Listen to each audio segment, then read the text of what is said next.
You are about to listen to Meditations by Marcus Aurelius, a calm personal record of Stoic practice and self-mastery. Let's begin. Book 1. From my grandfather, Verus, I learned good morals and the government of my temper. From the reputation and remembrance of my father, modesty and a manly character.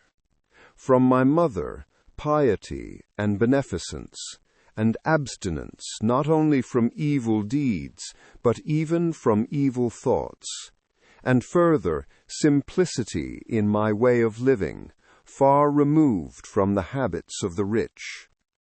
From my great-grandfather, not to have frequented public schools, and to have had good teachers at home, and to know that on such things a man should spend liberally. From my governor, to be neither of the green nor the blue party at the games in the circus, nor a partisan either of the Parmularius or the Scutarius at the gladiators' fights. From him, too, I learned endurance of labor, and to want little, and to work with my own hands, and not to meddle with other people's affairs, and not to be ready to listen to slander. From Diognetus, not to busy myself with trifling things, and not to give credit to what was said by miracle workers and jugglers about incantations, and the driving away of demons and such things, and not to breed quails for fighting, nor to give myself up passionately to such things, and to endure freedom of speech, and to have become intimate with philosophy, and to have been a hearer, first of Bacchius, then of Tandosis and Marcianus, and to have written dialogues in my youth, and to have desired a plank bed and skin, and whatever else belongs to the Grecian discipline. From Rusticus I received the impression that my character required improvement and discipline, and from him I learned not to be led astray to sophistic emulation, nor to writing on speculative matters, nor to delivering little hortatory orations, nor to showing myself as a man who practices much discipline, or does benevolent acts in order to make a display, and to abstain from rhetoric and poetry and fine writing, and not to walk about in the house in my outdoor dress, nor to do other things of the kind, and to write my letters with simplicity, like the letter which Rusticus wrote from Sinuessa to my mother, and with respect to those who have offended me by words or done me wrong, to be easily disposed to be pacified and reconciled as soon as they have shown a readiness to be reconciled, and to read carefully, and not to be satisfied with a superficial understanding of a book, nor hastily to give my assent to those who talk too much. And I am indebted to him for being acquainted with the discourses of Epictetus, which he communicated to me out of his own collection. From Apollonius I learned freedom of will and undeviating steadiness of purpose, and to look to nothing else, not even for a moment, except to reason, and to be always the same, in sharp pains, on the occasion of the loss of a child, and in long illness, and to see clearly in a living example that the same man can be both most resolute and yielding, and not peevish in giving his instruction, and to have had before my eyes a man who clearly considered his experience and his skill in expounding philosophical principles as the smallest of his merits, And from him I learned how to receive from friends what are esteemed favors, without being either humbled by them or letting them pass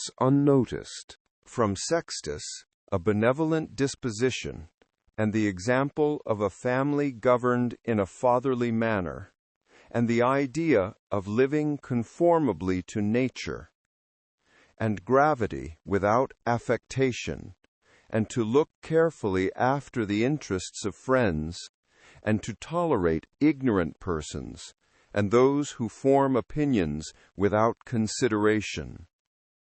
He had the power of readily accommodating himself to all, so that intercourse with him was more agreeable than any flattery, and at the same time he was most highly venerated by those who associated with him.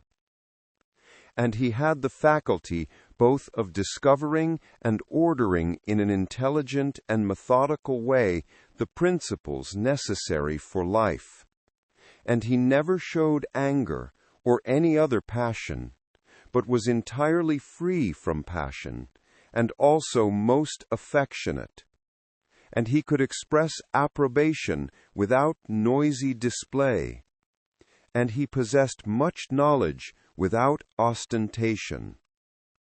From Alexander the grammarian, to refrain from fault-finding, and not in a reproachful way to chide those who uttered any barbarous or solecistic or strange-sounding expression, but dexterously to introduce the very expression which ought to have been used, and in the way of answer or giving confirmation, or joining in an inquiry about the thing itself, not about the word, or by some other fit suggestion.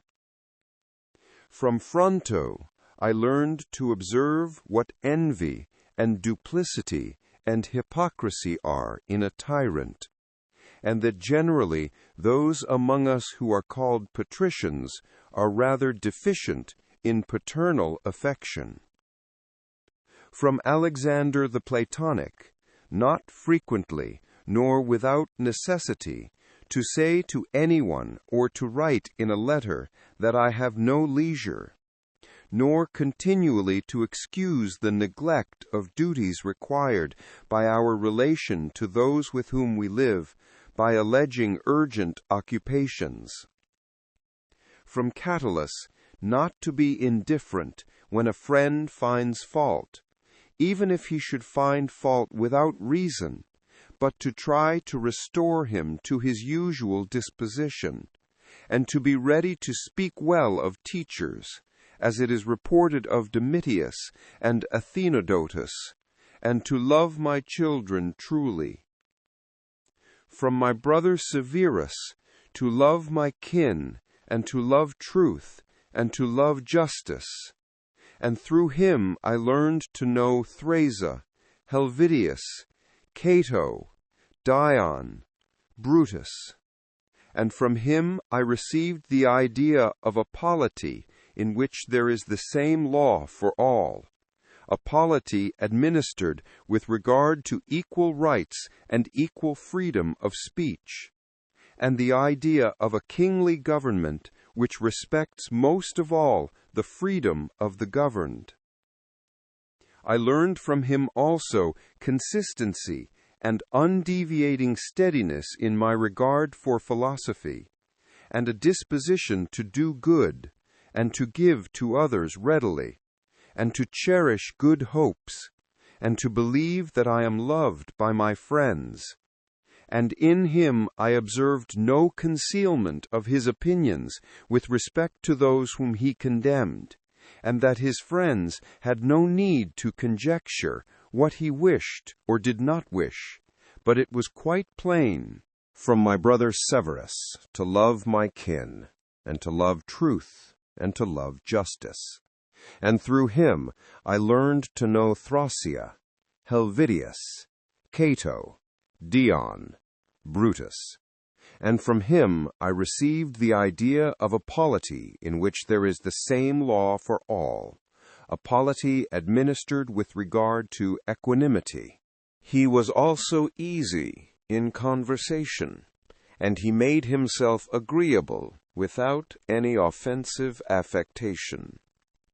He took a reasonable care of his body's health, not as one who was greatly attached to life, nor out of regard to personal appearance, nor yet in a careless way, but so that through his own attention he very seldom stood in need of the physician's art, or of medicine, or external applications. He was most ready to give way without envy to those who possessed any particular faculty, such as that of eloquence, or knowledge of the law, or of morals, or of anything else, and he gave him his help, that each might enjoy reputation according to his deserts, and he always acted conformably to the institutions of his country, without showing any affectation of doing so. Further, he was not fond of change nor unsteady, but he loved to stay in the same places, and to employ himself about the same things. And after his paroxysms of headache, he came immediately fresh and vigorous to his usual occupations. His secrets were not but very few and very rare, and these only about public matters, and he showed prudence and economy in the exhibition of the public spectacles and the construction of public buildings, his donations to the people, and in such things. For he was a man who looked at what ought to be done, not to the reputation which is got by a man's acts. He did not take the bath at unseasonable hours. He was not fond of building houses, nor curious about what he ate, nor about the texture and color of his clothes, nor about the beauty of his slaves. His dress came from Lorium, his villa on the coast, and from Lanuvium generally. We know how he behaved to the toll-collector at Tusculum, who asked his pardon, and such was all his behavior. There was in him nothing harsh nor implacable, nor violent, nor, as one may say, anything carried to the sweating point. But he examined all things severally, as if he had abundance of time, and without confusion, in an orderly way, vigorously and consistently. And that might be applied to him which is recorded of Socrates, that he was both able to abstain from and to enjoy those things which many are too weak to abstain from, and cannot enjoy without excess, but to be strong enough both to bear the one and to be sober in the other, is the mark of a man who has a perfect and invincible soul, such as he showed in the illness of Maximus. To the gods I am indebted for having good grandfathers, good parents, a good sister, good teachers, good associates, good kinsmen and friends, nearly everything good. Further, I owe it to the gods that I was not hurried into any offense against any of them, though I had a disposition which, if opportunity had offered, might have led me to do something of this kind.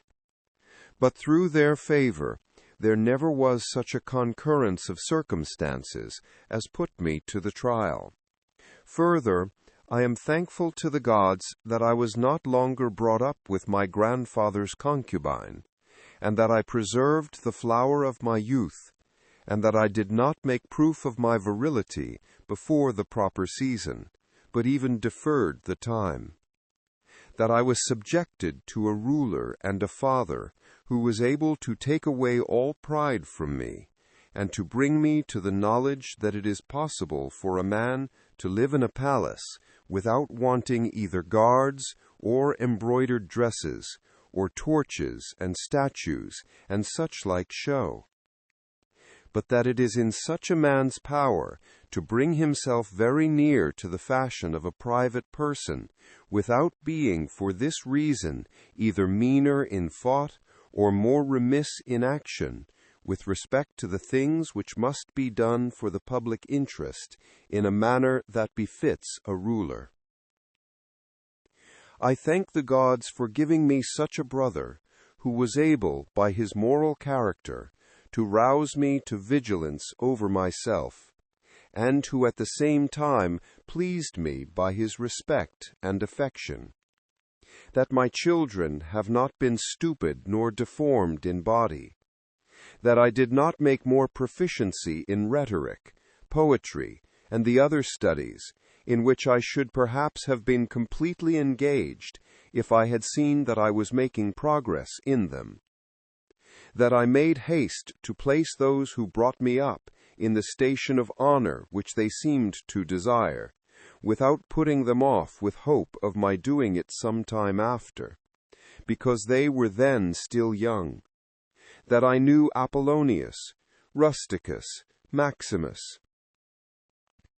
That I received clear and frequent impressions about living according to nature, and what kind of a life that is, so that, so far as depended on the gods and their gifts and help and inspirations, nothing hindered me from forthwith living according to nature, though I still fall short of it through my own fault, and through not observing the admonitions of the gods, and I may almost say their direct instructions. That my body has held out so long in such a kind of life, that I never touched either Benedicta or Theodotus, and that after having fallen into amoratory passions, I was cured. And though I was often out of humor with Rusticus, I never did anything of which I had occasion to repent. That though my mother's fate was to die young, she spent the last years of her life with me. That whenever I wished to help any man in his need, or on any other occasion, I was never told that I did not have the means of doing it. And that to myself the same necessity never happened, to receive anything from another. That I have such a wife, so obedient and so affectionate and so simple. That I had abundance of good masters for my children, and that remedies have been shown to me by dreams, both others and against blood-spitting and giddiness, and that when I had an inclination to philosophy, I did not fall into the hands of any sophist, and I did not waste my time in writers of histories, or in the resolution of syllogisms, or occupy myself about the investigation of appearances in the heavens. For all these things require the help of the gods and fortune. Among the Quadi, in the Granua. Book 2. Begin the morning by saying to thyself, I shall meet with the busybody, the ungrateful, arrogant, deceitful, envious, unsocial. All these things happen to them by reason of their ignorance of what is good and evil. But I, who have seen the nature of the good, that it is beautiful, and of the bad, that it is ugly, and the nature of him who does wrong, that it is akin to me, not only of the same blood or seed, but that it participates in the same intelligence and the same portion of the divinity, I can neither be injured by any of them. For no one can fix on me what is ugly, nor can I be angry with my kinsman, nor hate him. For we are made for cooperation, like feet, like hands, like eyelids, like the rows of the upper and lower teeth. To act against one another, then, is contrary to nature, and it is acting against one another to be vexed and to turn away. Whatever this is that I am, it is a little flesh and breath, and the ruling part. Throw away thy books. No longer distract thyself. It is not allowed. But as if thou wast now dying, despise the flesh. It is blood and bones and a network, a contexture of nerves, veins, and arteries. See the breath also, what kind of a thing it is. Air, and not always the same, but every moment sent out and again sucked in. The third, then, is the ruling part. Consider thus: thou art an old man. No longer let this be a slave. No longer be pulled by the strings like a puppet to unsocial movements. No longer either be dissatisfied with thy present lot, or shrink from the future. All that is from the gods is full of providence. That which is from fortune is not separated from nature, or without an interweaving and involution with the things which are ordered by providence. From thence all things flow, and there is besides necessity, and that which is for the advantage of the whole universe, of which thou art a part.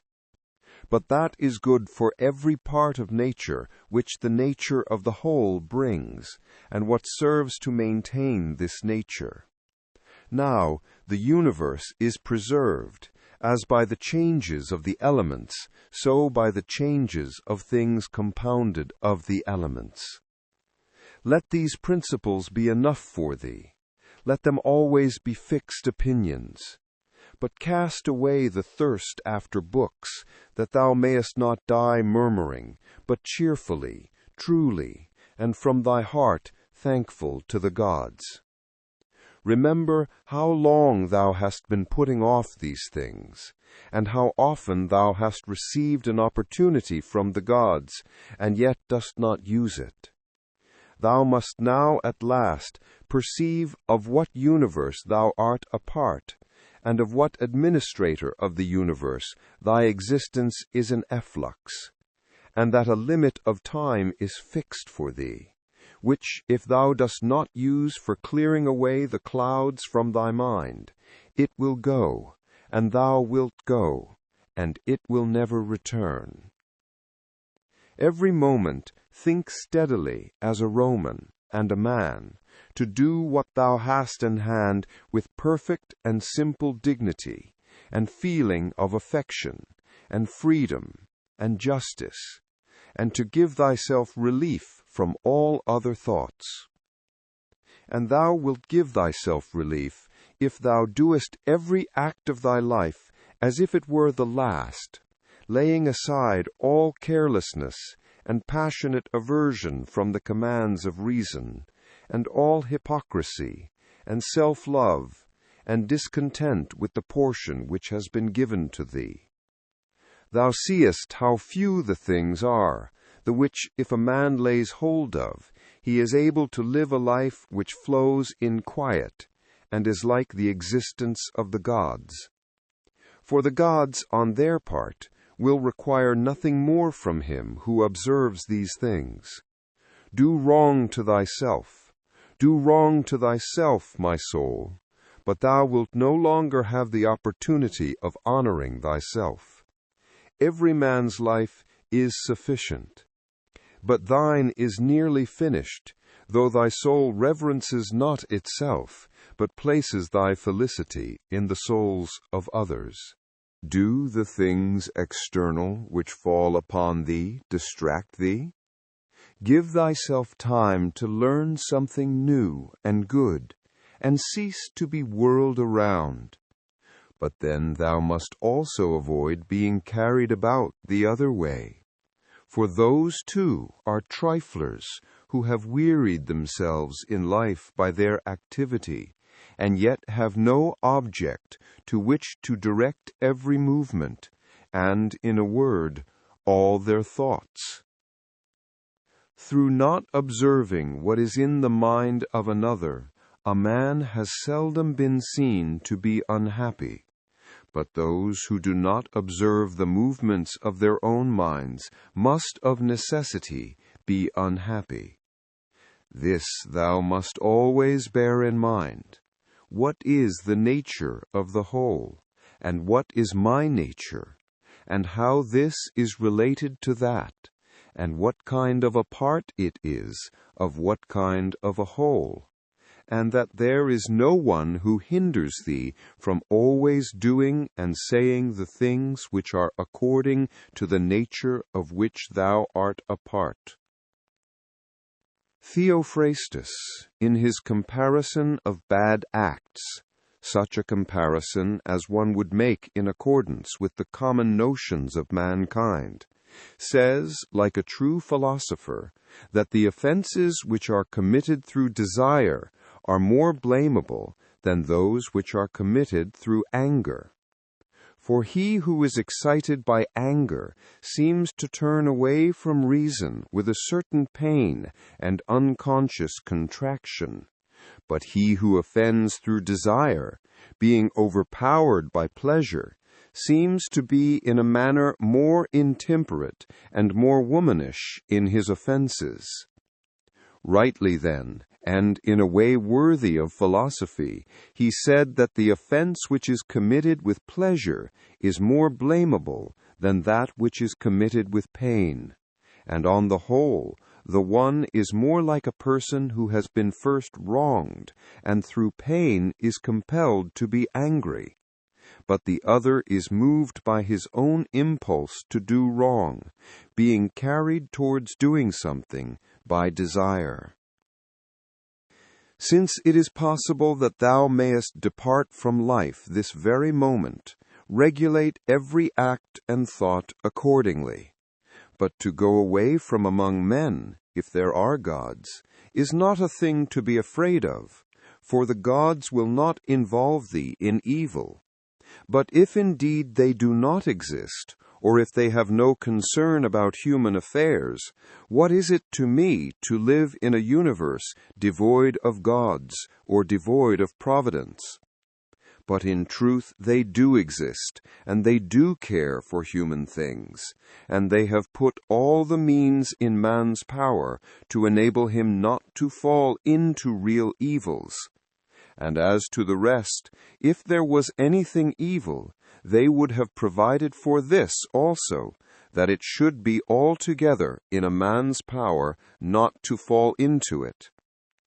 Now that which does not make a man worse, how can it make a man's life worse?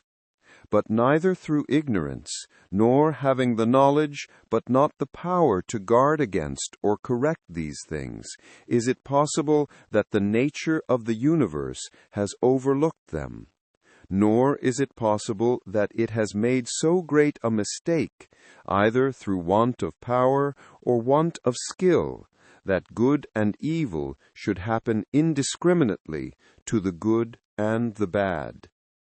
But death certainly, and life, honor and dishonor, pain and pleasure, all these things equally happen to good men and bad, being things which make us neither better nor worse. Therefore they are neither good nor evil. How quickly all things disappear, in the universe the bodies themselves, but in time the remembrance of them.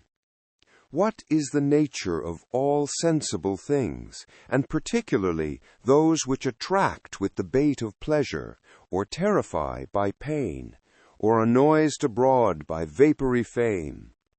How worthless and contemptible and sordid and perishable and dead they are! All this it is the part of the intellectual faculty to observe. To observe, too, who these are whose opinions and voices give reputation, what death is, and the fact that, if a man looks at it in itself, and by the abstractive power of reflection resolves into their parts all the things which present themselves to the imagination in it, he will then consider it to be nothing else than an operation of nature.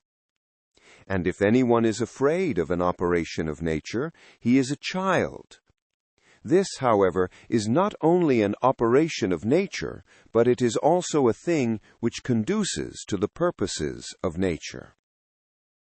To observe, too, how man comes near to the deity, and by what part of him, and when this part of man is so disposed.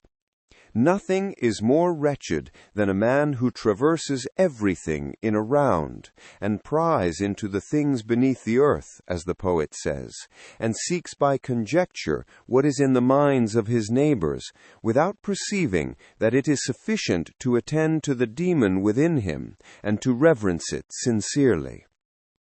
And reverence of the demon consists in keeping it pure from passion and thoughtlessness and dissatisfaction with what comes from gods and men. For the things from the gods merit veneration for their excellence, and the things from men should be dear to us by reason of kinship. And sometimes, even, in a manner, they move our pity by reason of men's ignorance of good and bad, this defect being not less than that which deprives us of the power to distinguish things that are white and black. Though thou shouldst be going to live 3,000 years, and as many 10,000 years, still remember that no man loses any other life than this which he now lives, nor lives any other than this which he now loses. The longest and shortest are thus brought to the same. For the present is the same to all, though that which perishes is not the same. And so that which is lost appears to be a mere moment. For a man cannot lose either the past or the future. For what a man has not, how can anyone take this from him? These two things, then, thou must bear in mind. The one, that all things from eternity are of like forms, and come round in a circle, and that it makes no difference whether a man shall see the same things during 100 years, or 200 years, or an infinite time. And the second, that the longest liver and he who will die soonest lose just the same. For the present is the only thing of which a man can be deprived, if it is true that this is the only thing which he has, and that a man cannot lose a thing if he has it not. Remember that all is opinion. For what was said by the cynic Monimus is manifest, and manifest too is the use of what was said, if a man receives what may be got out of it as far as it is true. The soul of man does violence to itself, first of all, when it becomes an abscess, and, as it were, a tumor on the universe, so far as it can.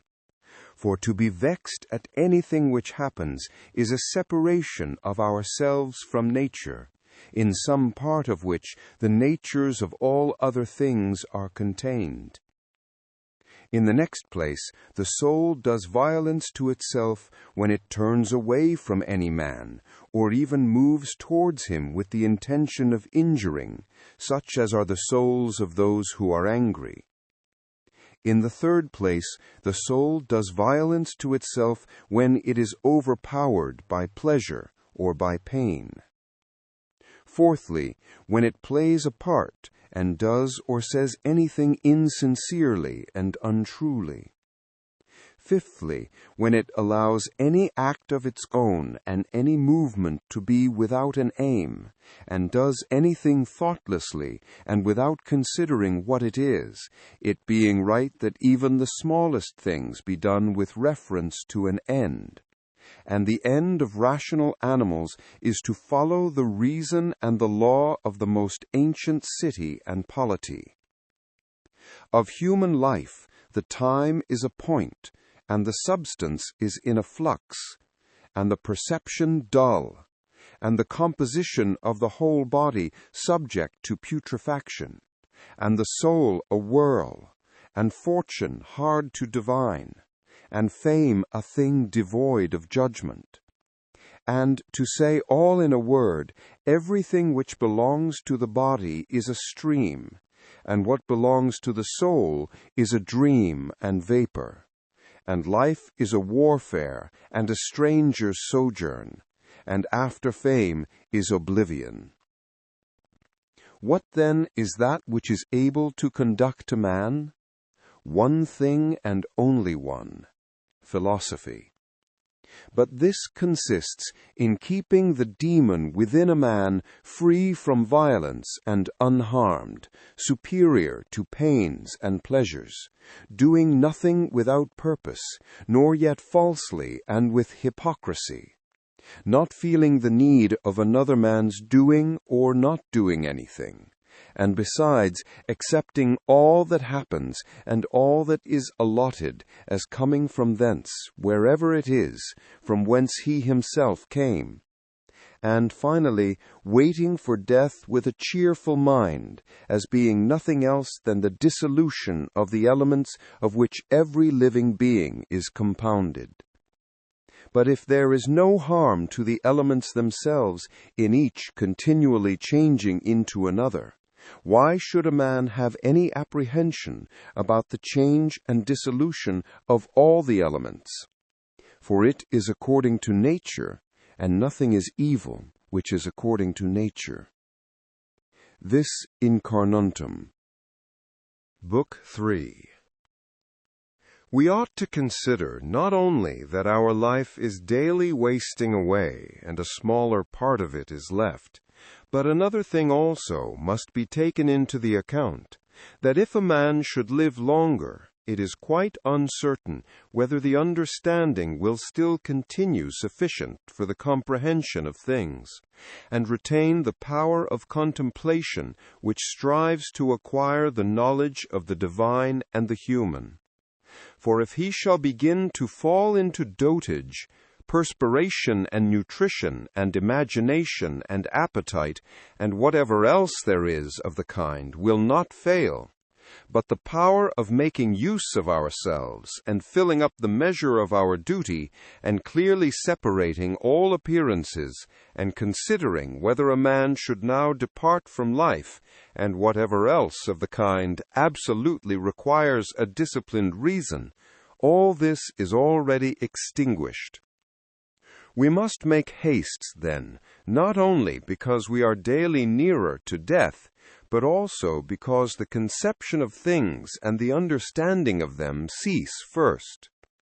We ought to observe also that even the things which follow after the things which are produced according to nature contain something pleasing and attractive.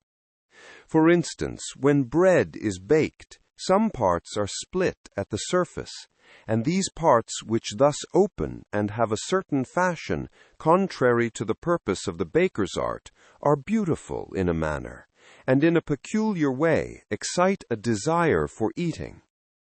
And again, figs, when they are quite ripe, gape open, and in the ripe olives the very circumstance of their being near to rottenness adds a peculiar beauty to the fruit.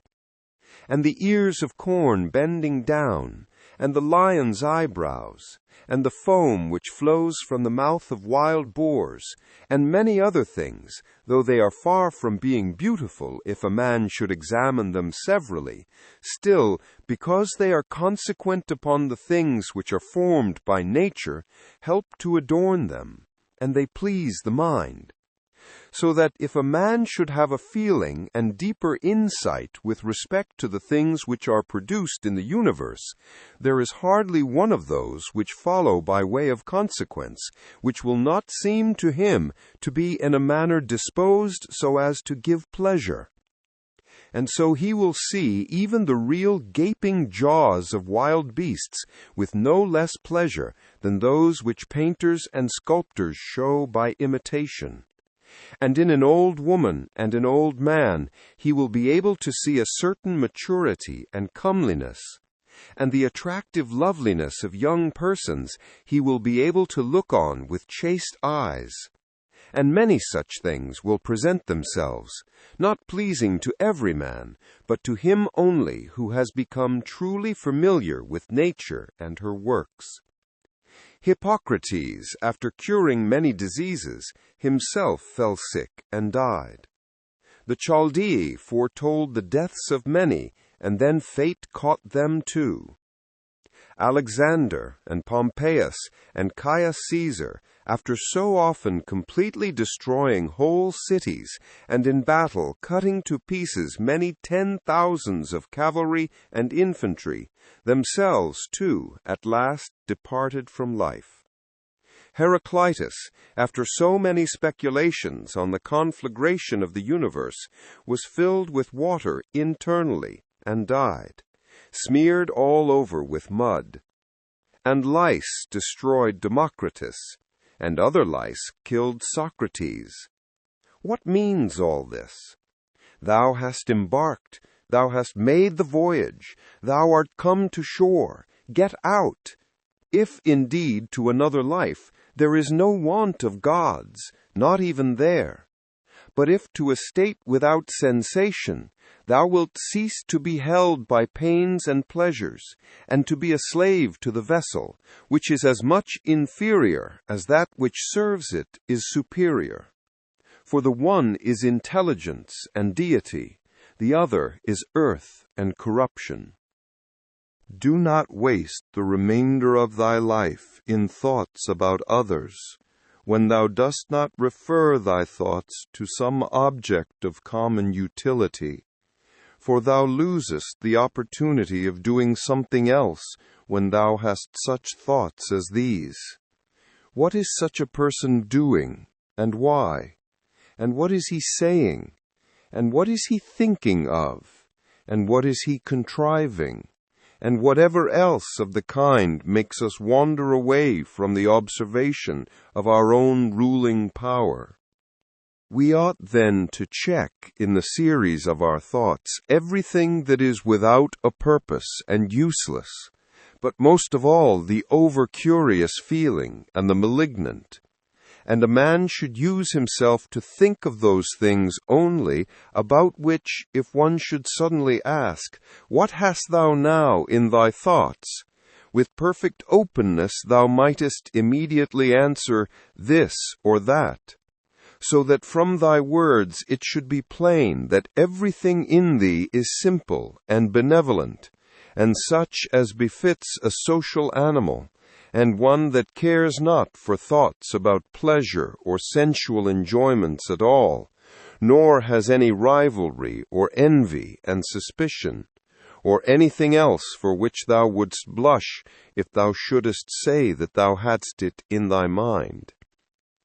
For the man who is such, and no longer delays being among the number of the best, is like a priest and minister of the gods, using, too, the deity which is planted within him, which makes the man uncontaminated by pleasure, unharmed by any pain, untouched by any insult, feeling no wrong, a fighter in the noblest fight, one who cannot be overpowered by any passion, dyed deep with justice, accepting with all his soul everything which happens and is assigned to him as his portion, and not often, nor yet without great necessity and for the general interest, imagining what another says or does or thinks.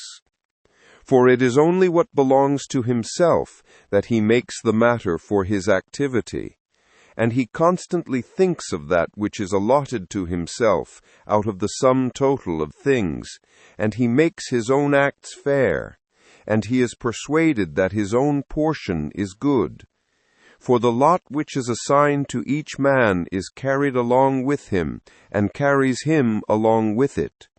And he remembers also that every rational animal is his kinsman, and that to care for all men is according to man's nature. And a man should hold on to the opinion not of all, but of those only who confessedly live according to nature. But as to those who live not so, he always bears in mind what kind of men they are both at home and from home, both by night and by day, and what they are, and with what men they live an impure life. Accordingly, he does not value at all the praise which comes from such men, since they are not even satisfied with themselves. Labor not unwillingly, nor without regard to the common interest, nor without due consideration, nor with distraction, nor let studied ornament set off thy thoughts, and be not either a man of many words, or busy about too many things. And further, let the deity which is in thee be the guardian of a living being, manly and of ripe age, and engaged in matter political, and a Roman, and a ruler, who has taken his post like a man waiting for the signal which summons him from life, and ready to go, having need neither of oath nor of any man's testimony. Be cheerful also, and seek not external help, nor the tranquillity which others give. A man then must stand erect, not be kept erect by others. If thou findest in human life anything better than justice, truth, temperance, fortitude, and, in a word, anything better than thy own mind's self-satisfaction in the things which it enables thee to do according to right reason, and in the condition that is assigned to thee without thy own choice, if, I say, thou seest anything better than this, turn to it with all thy soul, and enjoy that which thou hast found to be the best. But if nothing appears to be better than the deity which is planted in thee, which has subjected to itself all thy appetites, and carefully examines all the impressions, and, as Socrates said, has detached itself from the persuasions of sense, and has submitted itself to the gods, and cares for mankind, if thou findest everything else smaller and of less value than this, give place to nothing else. For if thou dost once diverge and incline to it, thou wilt no longer without distraction be able to give the preference to that good thing which is thy proper possession and thy own. For it is not right that anything of any other kind, such as praise from the many, or power, or enjoyment of pleasure, should come into competition with that which is rationally and politically or practically good. All these things, even though they may seem to adapt themselves to the better things in a small degree, obtain the superiority all at once and carry us away. But do thou, I say, simply and freely choose the better, and hold to it. But that which is useful is the better. Well then, if it is useful to thee as a rational being, keep to it. But if it is only useful to thee as an animal, say so, and maintain thy judgment without arrogance. Only take care that thou makest the inquiry by a sure method. Never value anything as profitable to thyself, which shall compel thee to break thy promise, to lose thy self-respect, to hate any man, to suspect, to curse, to act the hypocrite, to desire anything which needs walls and curtains.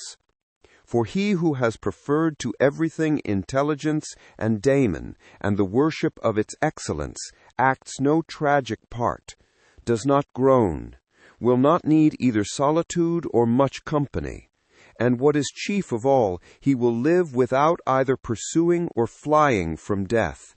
But whether for a longer or a shorter time he shall have the soul enclosed in the body, he cares not at all. For even if he must depart immediately, he will go as readily as if he were going to do anything else which can be done with decency and order, taking care of this only all through life, that his thoughts turn not away from anything which belongs to an intelligent animal and a member of a civil community. In the mind of one who is chastened and purified, thou wilt find no corrupt matter, nor impurity, nor any sore skinned over. Nor is his life incomplete when fate overtakes him, as one may say of an actor who leaves the stage before ending and finishing the play. Besides, there is in him nothing servile, nor affected, nor too closely bound to other things, nor yet detached from other things, nothing worthy of blame, nothing which seeks a hiding place. Reverence the faculty which produces opinion. On this faculty it entirely depends whether there shall exist in thy ruling part any opinion inconsistent with nature and the constitution of the rational animal. And this faculty promises freedom from hasty judgment, and friendship towards men, and obedience to the gods. Throwing away, then, all things, hold to these only, which are few. And besides, bear in mind that every man lives only this present time, which is an indivisible point, and that all the rest of his life is either past or it is uncertain. Short, then, is the time which every man lives, and small the nook of the earth where he lives.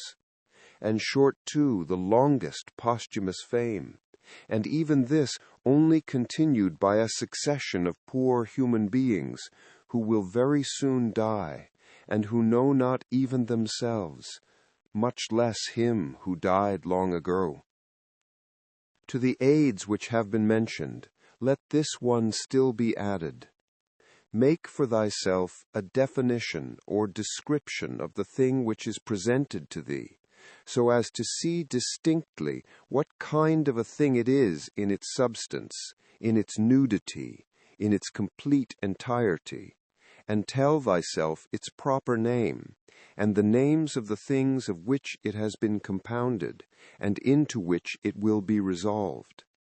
For nothing is so productive of elevation of mind as to be able to examine methodically and truly every object which is presented to thee in life, and always to look at things so as to see at the same time what kind of universe this is, and what kind of use everything performs in it, and what value everything has with reference to the whole, and what with reference to man, who is a citizen of the highest city, of which all other cities are like families, what each thing is, and of what it is composed, and how long it is the nature of this thing to endure, which now makes an impression on me, and what virtue I have need of with respect to it, such as gentleness, manliness, truth, fidelity, simplicity, contentment, and the rest.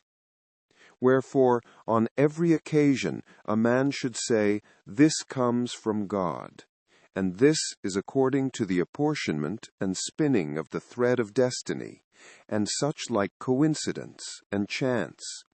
And this is from one of the same stock, and a kinsman and partner, one who knows not, however, what is according to his nature. But I know. For this reason, I behave towards him according to the natural law of fellowship with benevolence and justice.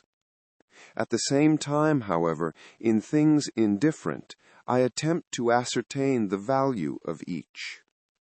If thou workest at that which is before thee, following right reason, seriously, vigorously, calmly, without allowing anything else to distract thee, but keeping thy divine part pure, as if thou shouldst be bound to give it back immediately, if thou holdest to this, expecting nothing, fearing nothing, but satisfied with thy present activity according to nature, and with heroic truth in every word and sound which thou utterest, thou wilt live happy.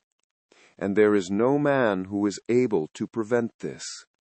As physicians have always their instruments and knives ready for cases which suddenly require their skill, so do thou have principles ready for the understanding of things divine and human, and for doing everything, even the smallest, with a recollection of the bond which unites the divine and human to one another. For neither wilt thou do anything well which pertains to man, without at the same time having a reference to things divine, nor the contrary. No longer wander at hazard, for neither wilt thou read thy own memoirs, nor the acts of the ancient Romans and Hellenes, and the selections from books which thou wast reserving for thy old age. Hasten, then, to the end which thou hast before thee, and, throwing away idle hopes, come to thy own aid, if thou carest at all for thyself while it is in thy power. They know not how many things are signified by the words stealing, sowing, buying, keeping quiet, seeing what ought to be done. For this is not effected by the eyes, but by another kind of vision. Body, soul, intelligence. To the body belong sensations, to the soul, appetites, to the intelligence, principles. To receive the impressions of forms by means of appearances belongs even to animals. To be pulled by the strings of desire belongs both to wild beasts and to men who have made themselves into women, and to a Phalaris and a Nero. And to have the intelligence that guides to the things which appear suitable belongs also to those who do not believe in the gods, and who betray their country, and do their impure deeds when they have shut the doors. If then everything else is common to all that I have mentioned, there remains that which is peculiar to the good man, to be pleased and contented with what happens, and with the thread which is spun for him, and not to defile the divinity which is planted in his breast, nor disturb it by a crowd of images, but to preserve it tranquil, following it obediently as a god, neither saying anything contrary to the truth, nor doing anything contrary to justice. And if all men refuse to believe that he lives a simple, modest, and contented life, he is neither angry with any of them, nor does he deviate from the way which leads to the end of life, to which a man ought to come pure, tranquil, ready to depart, and without any compulsion, perfectly reconciled to his lot. Book 4.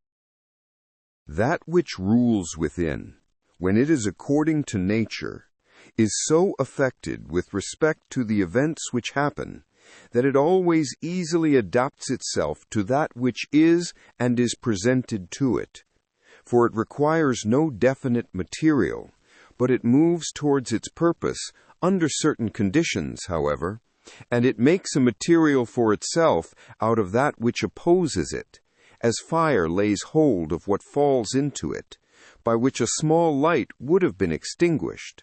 But when the fire is strong, it soon appropriates to itself the matter which is heaped on it, and consumes it, and rises higher by means of this very material. Let no act be done without a purpose, nor otherwise than according to the perfect principles of art. Men seek retreats for themselves, houses in the country, seashores and mountains, and thou too art wont to desire such things very much. But this is altogether a mark of the most common sort of men, for it is in thy power, whenever thou shalt choose, to retire into thyself. For nowhere, either with more quiet or more freedom from trouble, does a man retire than into his own soul, particularly when he has within him such thoughts that by looking into them he is immediately in perfect tranquillity. And I affirm that tranquillity is nothing else than the good ordering of the mind. Constantly, then, give to thyself this retreat, and renew thyself, and let thy principles be brief and fundamental, which, as soon as thou shalt recur to them, will be sufficient to cleanse the soul completely, and to send thee back free from all discontent with the things to which thou returnest. For with what art thou discontented? With the badness of men? Recall to thy mind this conclusion, that rational animals exist for one another, and that to endure is a part of justice, and that men do wrong involuntarily.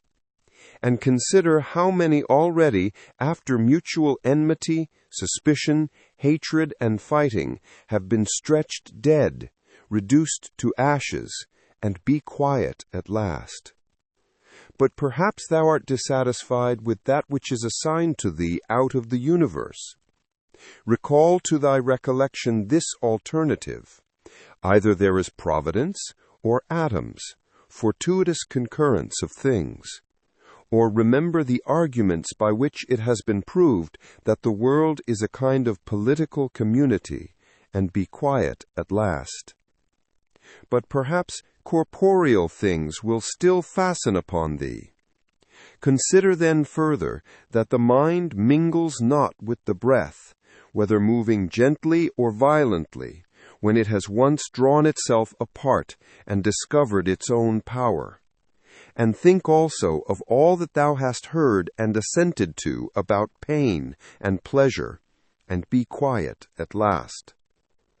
But perhaps the desire of the thing called fame will torment thee. See how soon everything is forgotten, and look at the chaos of infinite time on each side of the present, and the emptiness of applause, and the changeableness and want of judgment in those who pretend to give praise, and the narrowness of the space within which it is circumscribed, and be quiet at last. For the whole earth is a point, and how small a nook in it is this thy dwelling, and how few are there in it, and what kind of people are they who will praise thee?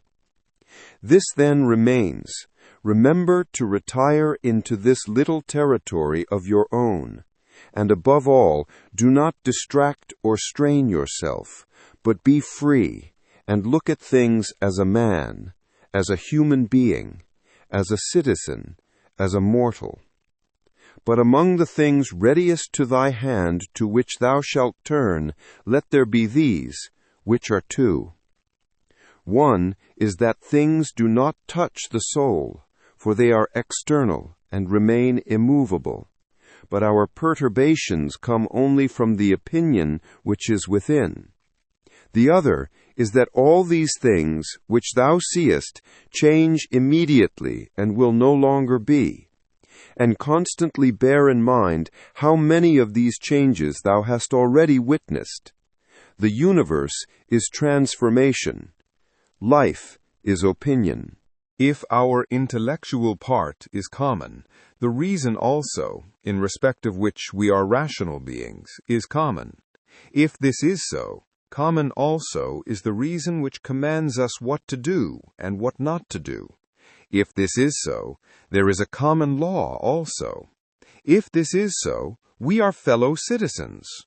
If this is so, we are members of some political community. If this is so, the world is in a manner a state. For of what other common political community will anyone say that the whole human race are members? And from thence, from this common political community, comes also our very intellectual faculty, and reasoning faculty, and our capacity for law. Or whence do they come? For as my earthly part is a portion given to me from certain earth, and that which is watery from another element, and that which is hot and fiery from some peculiar source, for nothing comes out of that which is nothing, as nothing also returns to non-existence, so also the intellectual part comes from some source. Death is such as generation is, a mystery of nature, a composition out of the same elements, and a decomposition into the same, and altogether not a thing of which any man should be ashamed, for it is not contrary to the nature of a reasonable animal, and not contrary to the reason of our constitution. It is natural that these things should be done by such persons. It is a matter of necessity, and if a man will not have it so, he will not allow the fig tree to have juice. But by all means bear this in mind, that within a very short time both thou and he will be dead, and soon not even your names will be left behind.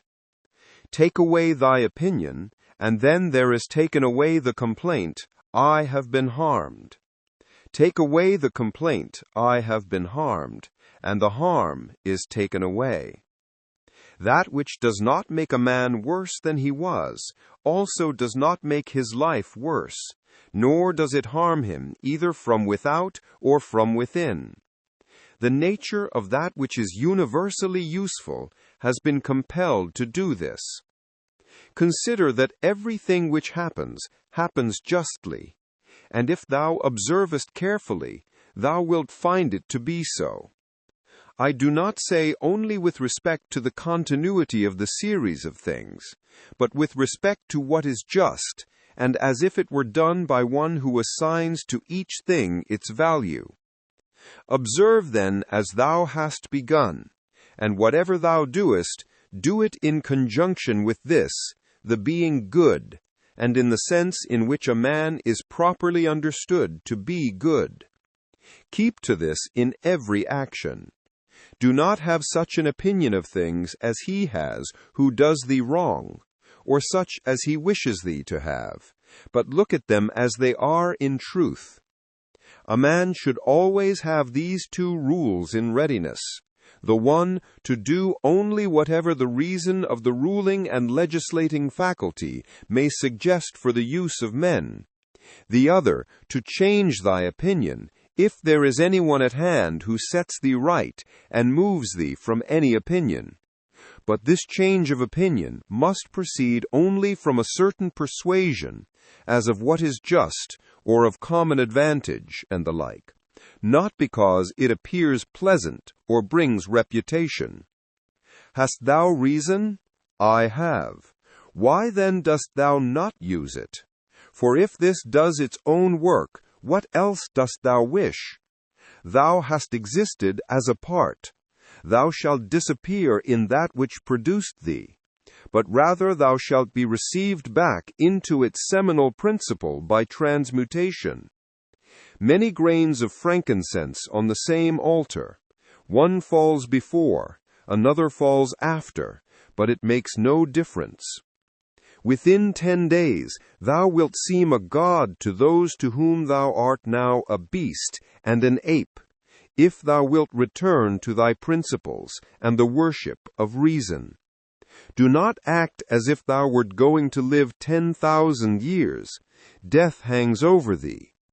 While thou livest, while it is in thy power, be good. How much trouble he avoids, who does not look to see what his neighbor says or does or thinks, but only to what he does himself, that it may be just and pure. Or as Agathon says, look not round at the depraved morals of others, but run straight along the line without deviating from it. He who has a vehement desire for posthumous fame does not consider that every one of those who remember him will himself also die very soon. Then again, also they who have succeeded them, until the whole remembrance shall have been extinguished, as it is transmitted through men who foolishly admire and perish. But suppose that those who will remember are even immortal, and that the remembrance will be immortal. What then is this to thee? And I say not, what is it to the dead, but what is it to the living? What is praise, except indeed so far as it has a certain utility? For now you rejectest unseasonably the gift of nature, clinging to something else. Everything which is in any way beautiful is beautiful in itself, and terminates in itself, not having praise as part of itself. Neither worse then nor better is a thing made by being praised. I affirm this also of the things which are called beautiful by the vulgar, for example, material things and works of art. That which is really beautiful has no need of anything, not more than law, not more than truth, not more than benevolence or modesty? Which of these things is beautiful because it is praised, or spoiled by being blamed? Is such a thing as an emerald made worse than it was if it is not praised? Or gold, ivory, purple, a lyre, a little knife, a flower, a shrub? If souls continue to exist, how does the air contain them from eternity? But how does the earth contain the bodies of those who have been buried from time so remote? For as here the mutation of these bodies after a certain continuance, whatever it may be, and their dissolution make room for other dead bodies, so the souls which are removed into the air after subsisting for some time are transmuted and diffused and assume a fiery nature by being received into the seminal intelligence of the universe, and in this way make room for the fresh souls which come to dwell there. And this is the answer which a man might give on the hypothesis of souls continuing to exist. But we must not only think of the number of bodies which are thus buried, but also of the number of animals which are daily eaten by us and the other animals. For what a number is consumed, and thus in a manner buried in the bodies of those who feed on them. And nevertheless this earth receives them by reason of the changes of these bodies into blood, and the transformations into the aerial or the fiery element. What is the investigation into the truth in this matter? The division into that which is material and that which is the cause of form, the formal. Do not be whirled about, but in every movement have respect to justice, and on the occasion of every impression maintain the faculty of comprehension or understanding. Everything harmonizes with me, which is harmonious to thee, O universe. Nothing from me is too early nor too late, which is in due time for thee. Everything is fruit to me which thy seasons bring, O nature. From thee are all things, in thee are all things, to thee all things return. Occupy thyself with few things, says the philosopher, if thou wouldst be tranquil. But consider if it would not be better to say, do what is necessary, and whatever the reason of the animal which is naturally social requires, and as it requires. For this brings not only the tranquility which comes from doing well, but also that which comes from doing few things. For the greatest part of what we say and do being unnecessary, if a man takes this away, he will have more leisure and less uneasiness. Accordingly, on every occasion, a man should ask himself, is this one of the unnecessary things? Now a man should take away not only unnecessary acts, but also unnecessary thoughts, for thus superfluous acts will not follow after. Try how the life of the good man suits thee, the life of him who is satisfied with his portion out of the whole, and satisfied with his own just acts and benevolent disposition. Hast thou seen those things? Look also at these. Do not disturb thyself. Make thyself all simplicity. Does anyone do wrong? It is to himself that he does the wrong. Has anything happened to thee? Well, out of the universe from the beginning, everything which happens has been apportioned and spun out to thee. In a word, thy life is short. Thou must turn to profit the present by the aid of reason and justice. Be sober in thy relaxation. Either it is a well-arranged universe or a chaos huddled together, but still a universe. But can a certain order subsist in thee, and disorder in the all? And this too, when all things are so separated and diffused and sympathetic. A black character, a womanish character, a stubborn character, bestial, childish, animal, stupid, counterfeit, scurrilous, fraudulent, tyrannical. If he is a stranger to the universe who does not know what is in it, no less is he a stranger who does not know what is going on in it. He is a runaway who flies from social reason. He is blind who shuts the eyes of the understanding. He is poor who has need of another, and has not, from himself, all things which are useful for life. He is an abscess on the universe, who withdraws and separates himself from the reason of our common nature, through being displeased with the things which happen, for the same nature produces this, and has produced thee too. He is a piece rent asunder from the state, who tears his own soul from that of reasonable animals, which is one. The one is a philosopher without a tunic, and the other without a book. Here is another half naked. Bread I have not, he says, and I abide by reason. And I do not get the means of living out of my learning, and I abide by my reason. Love the art, poor as it may be, which thou hast learned, and be content with it, and pass through the rest of life like one who has entrusted to the gods with his whole soul all that he has, making thyself neither the tyrant nor the slave of any man. Consider, for example, the times of Vespasian. Thou wilt see all these things, people marrying, bringing up children, sick, dying, warring, feasting, trafficking, cultivating the ground, flattering, obstinately arrogant, suspecting, plotting, wishing for some to die, grumbling about the present, loving, heaping up treasure, desiring consulship, kingly power. Well then, that life of these people no longer exists at all. Again, remove to the times of Trajan. Again, all is the same. Their life too is gone. In like manner, view also the other epochs of time and of whole nations, and see how many, after great efforts, soon fell and were resolved into the elements.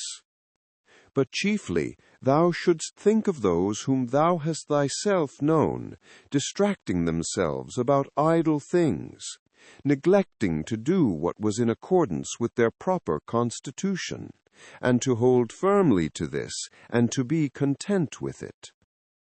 And herein it is necessary to remember that the attention given to everything has its proper value and proportion. For thus thou wilt not be dissatisfied if thou appliest thyself to smaller matters no further than is fit.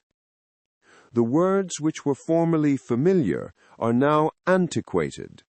So also the names of those who were famed of old are now in a manner antiquated.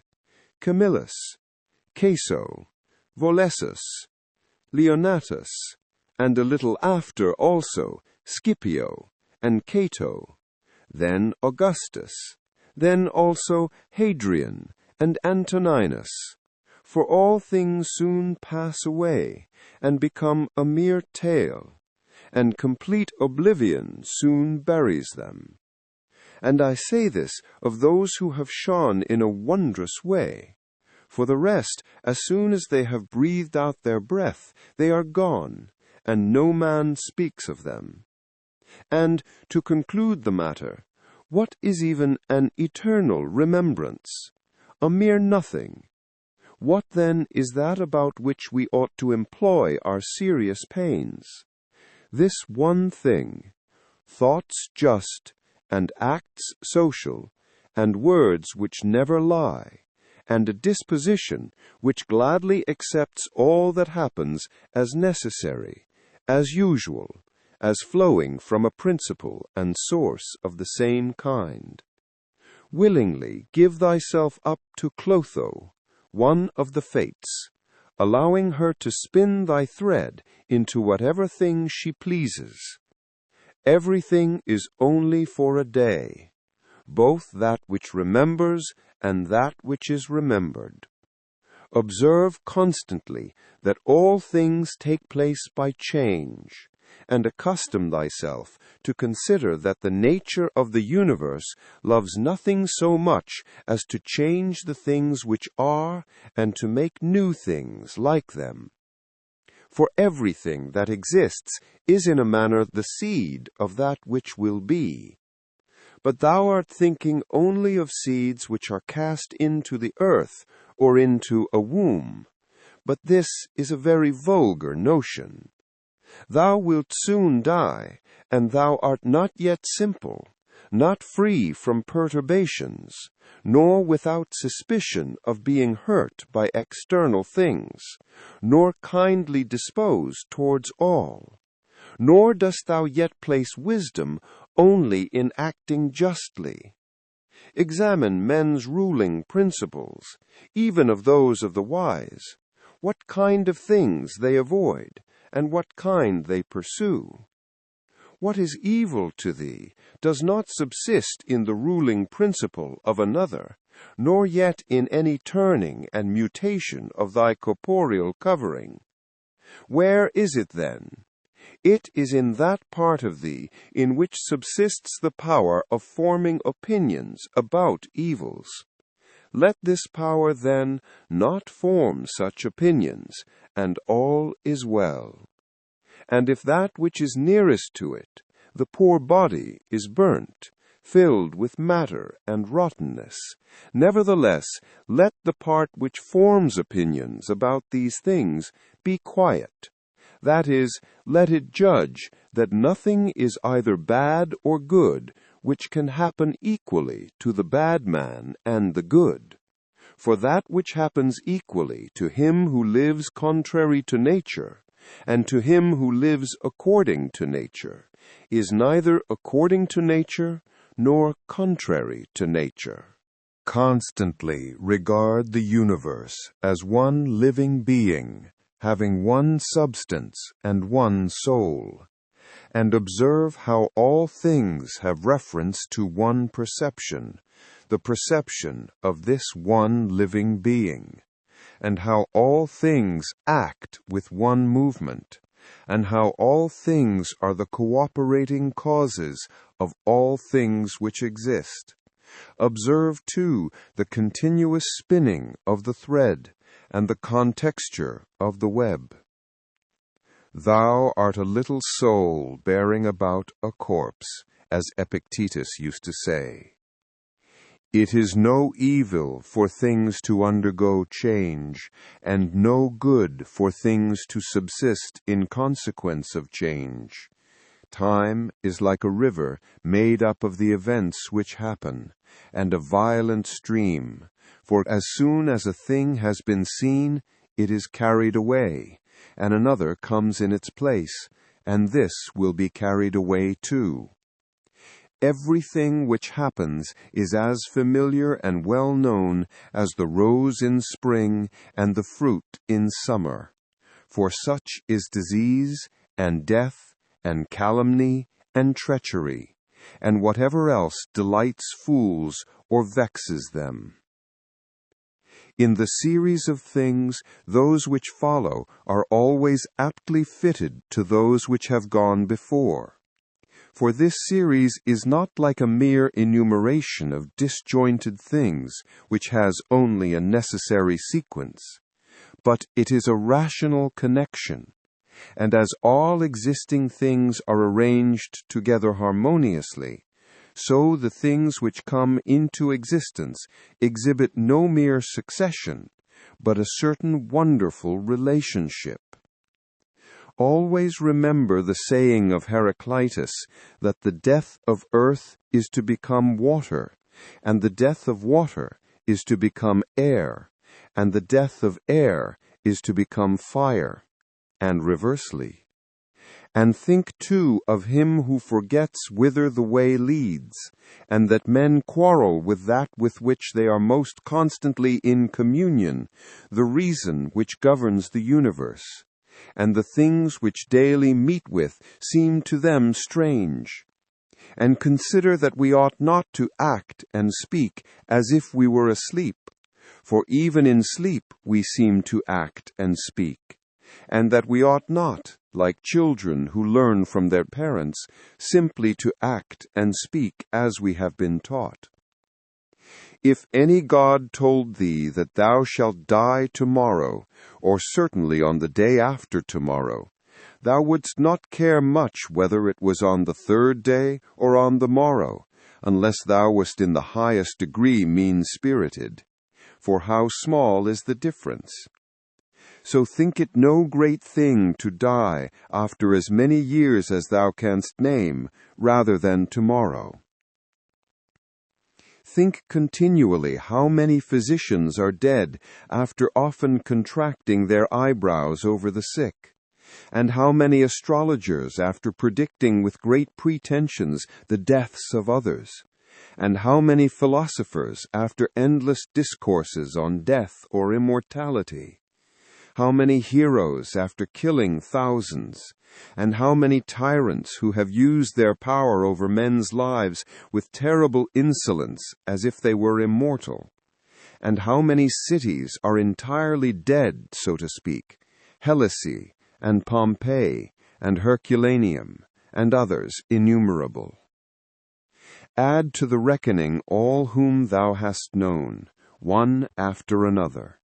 One man after burying another has been laid out dead, and another buries him, and all this in a short time.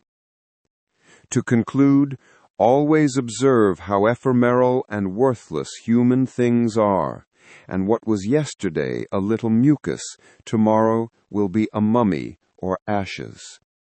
Pass then through this little space of time conformably to nature, and end thy journey in content, just as an olive falls off when it is ripe, blessing nature who produced it, and thanking the tree on which it grew. Be like the promontory against which the waves continually break, but it stands firm and tames the fury of the water around it. Unhappy am I because this has happened to me. Not so, but happy am I, though this has happened to me, because I continue free from pain, neither crushed by the present, nor fearing the future. For such a thing as this might have happened to every man, but every man would not have continued free from pain on such an occasion. Why, then, is that rather a misfortune than this a good fortune? And dost thou in all cases call that a man's misfortune, which is not a deviation from man's nature? And does a thing seem to thee to be a deviation from man's nature, when it is not contrary to the will of man's nature? Well, thou knowest the will of nature. Will then this which has happened prevent thee from being just, magnanimous, temperate, prudent, secure against inconsiderate opinions and falsehood? Will it prevent thee from having modesty, freedom, and everything else by the presence of which man's nature obtains all that is its own? Remember, too, on every occasion which leads thee to vexation, to apply this principle, not that this is a misfortune, but that to bear it nobly is good fortune. It is a vulgar, but still a useful help towards contempt of death to pass in review those who have tenaciously stuck to life. What more, then, have they gained than those who have died early? Certainly they lie in their tombs somewhere at last, Cadicianus, Fabius, Julianus, Lepidus, or anyone else like them, who have carried out many to be buried, and then were carried out themselves. Altogether, the interval is small between birth and death. And consider with how much trouble, and in company with what sort of people, and in what a feeble body, this interval is laboriously passed. Do not then consider life a thing of any value. For look to the immensity of time behind thee, and to the time which is before thee, another boundless space. In this infinity, then, what is the difference between him who lives 3 days and him who lives 3 generations? Always run to the short way, and the short way is the natural. Accordingly, say and do everything in conformity with the soundest reason. For such a purpose frees a man from trouble and warfare and all artifice and ostentatious display. Book 5. In the morning, when thou risest unwillingly, let this thought be present: I am rising to the work of a human being. Why then am I dissatisfied if I am going to do the things for which I exist and for which I was brought into the world? Or have I been made for this, to lie in the bedclothes and keep myself warm? But this is more pleasant. Dost thou exist, then, to take thy pleasure, and not at all for action or exertion? Dost thou not see the little plants, the little birds, the ants, the spiders, the bees working together to put in order their several parts of the universe? And art thou unwilling to do the work of a human being? And dost thou not make haste to do that which is according to thy nature? But it is necessary to take rest also. It is necessary. However, nature has fixed bounds to this too. She has fixed bounds both to eating and drinking, and yet thou goest beyond these bounds, beyond what is sufficient. Yet in thy acts it is not so, but thou stoppest short of what thou canst do. So thou lovest not thyself, for if thou didst, thou wouldst love thy nature and her will. But those who love their several arts exhaust themselves in working at them, unwashed and without food. But thou valuest thine own nature less than the turner values the turning art, or the dancer the dancing art, or the lover of money values his money, or the vainglorious man his little glory. And such men, when they have a violent affection to a thing, choose neither to eat nor to sleep, rather than to perfect the things which they care for.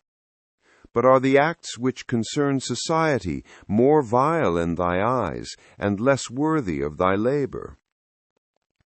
How easy it is to repel and to wipe away every impression which is troublesome or unsuitable, and immediately to be in all tranquillity.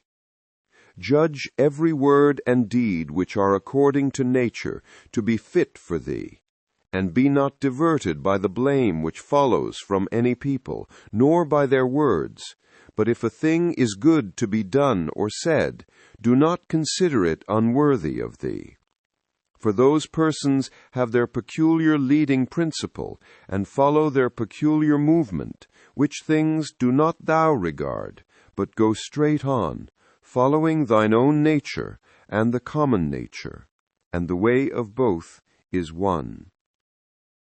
I go through the things which happen according to nature, until I shall fall and rest, breathing out my breath into that element, out of which I daily draw it in, and falling upon that earth, out of which my father collected the seed, and my mother the blood, and my nurse the milk, out of which during so many years I have been supplied with food and drink, which bears me when I tread on it, and abuse it for so many purposes.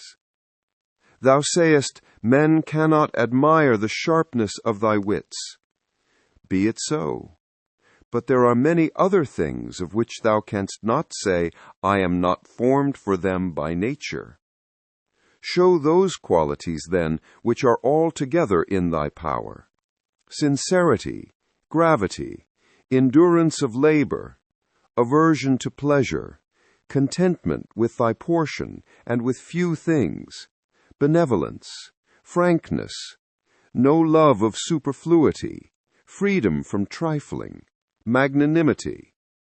Dost thou not see how many qualities thou art immediately able to exhibit, in which there is no excuse of natural incapacity and unfitness, and yet thou still remainest voluntarily below the mark?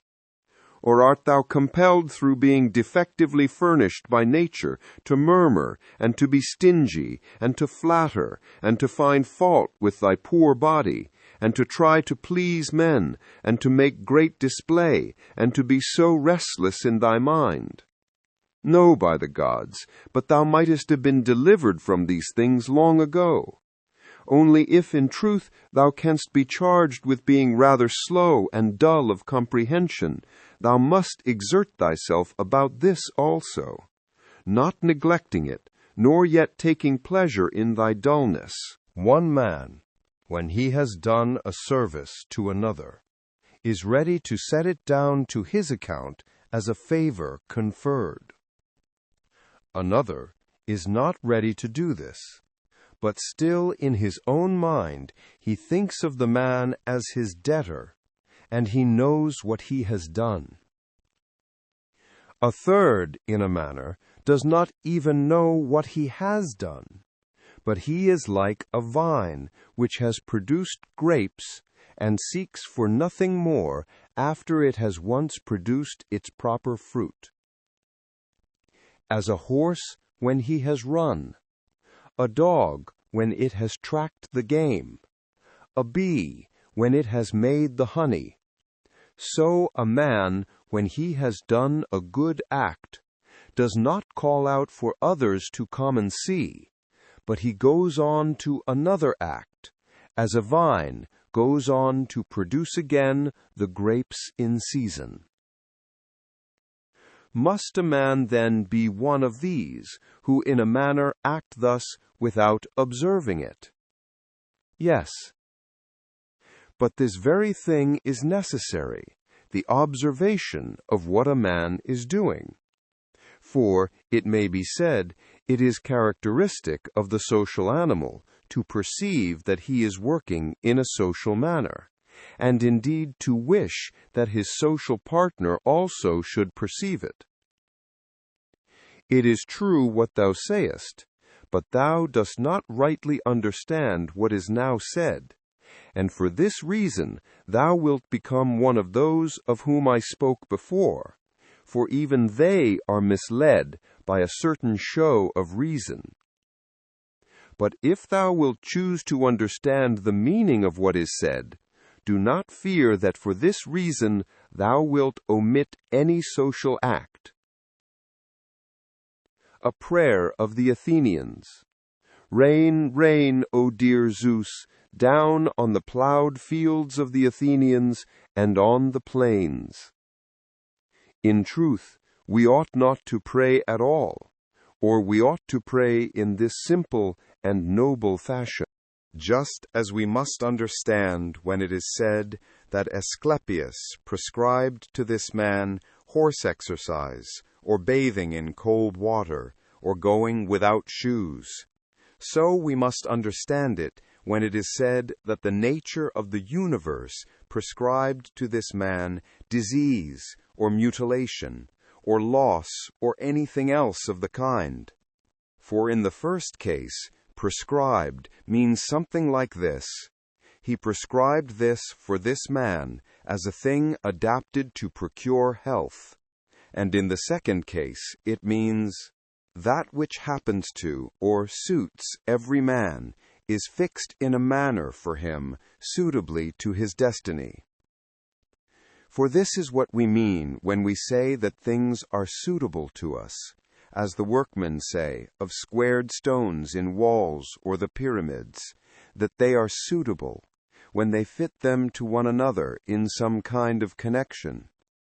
For there is altogether one fitness, harmony, and as the universe is made up out of all bodies to be such a body as it is, so out of all existing causes, necessity, destiny, is made up to be such a cause as it is. And even those who are completely ignorant understand what I mean, for they say, "It, necessity, destiny, brought this to such a person. This then was brought, and this was prescribed to him. Let us then receive these things, as well as those which Asclepius prescribes. Many, as a matter of course, even among his prescriptions are disagreeable, but we accept them in the hope of health. Let the perfecting and accomplishment of the things which the common nature judges to be good be judged by thee to be of the same kind as thy health. And so accept everything which happens, even if it seem disagreeable, because it leads to this, to the health of the universe, and to the prosperity and felicity of Zeus, the universe. For he would not have brought on any man what he has brought, if it were not useful for the whole.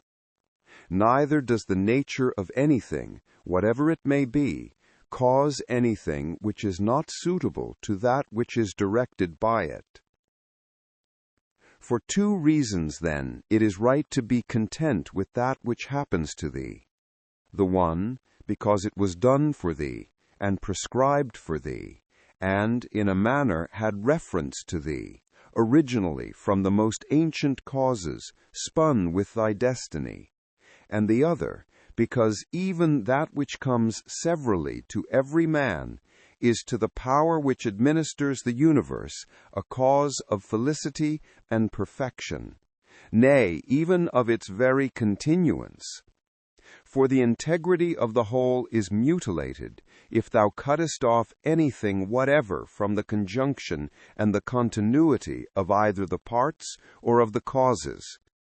And thou dost cut off, as far as it is in thy power, when thou art dissatisfied, and in a manner triest to put anything out of the way. Be not disgusted, nor discouraged, nor dissatisfied, if thou dost not succeed in doing everything according to right principles.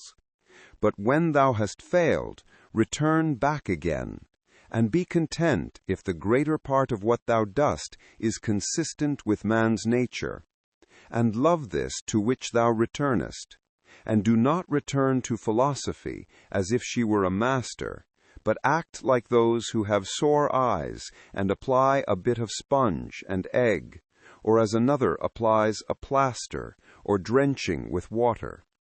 For thus thou wilt not fail to obey reason, and thou wilt repose in it.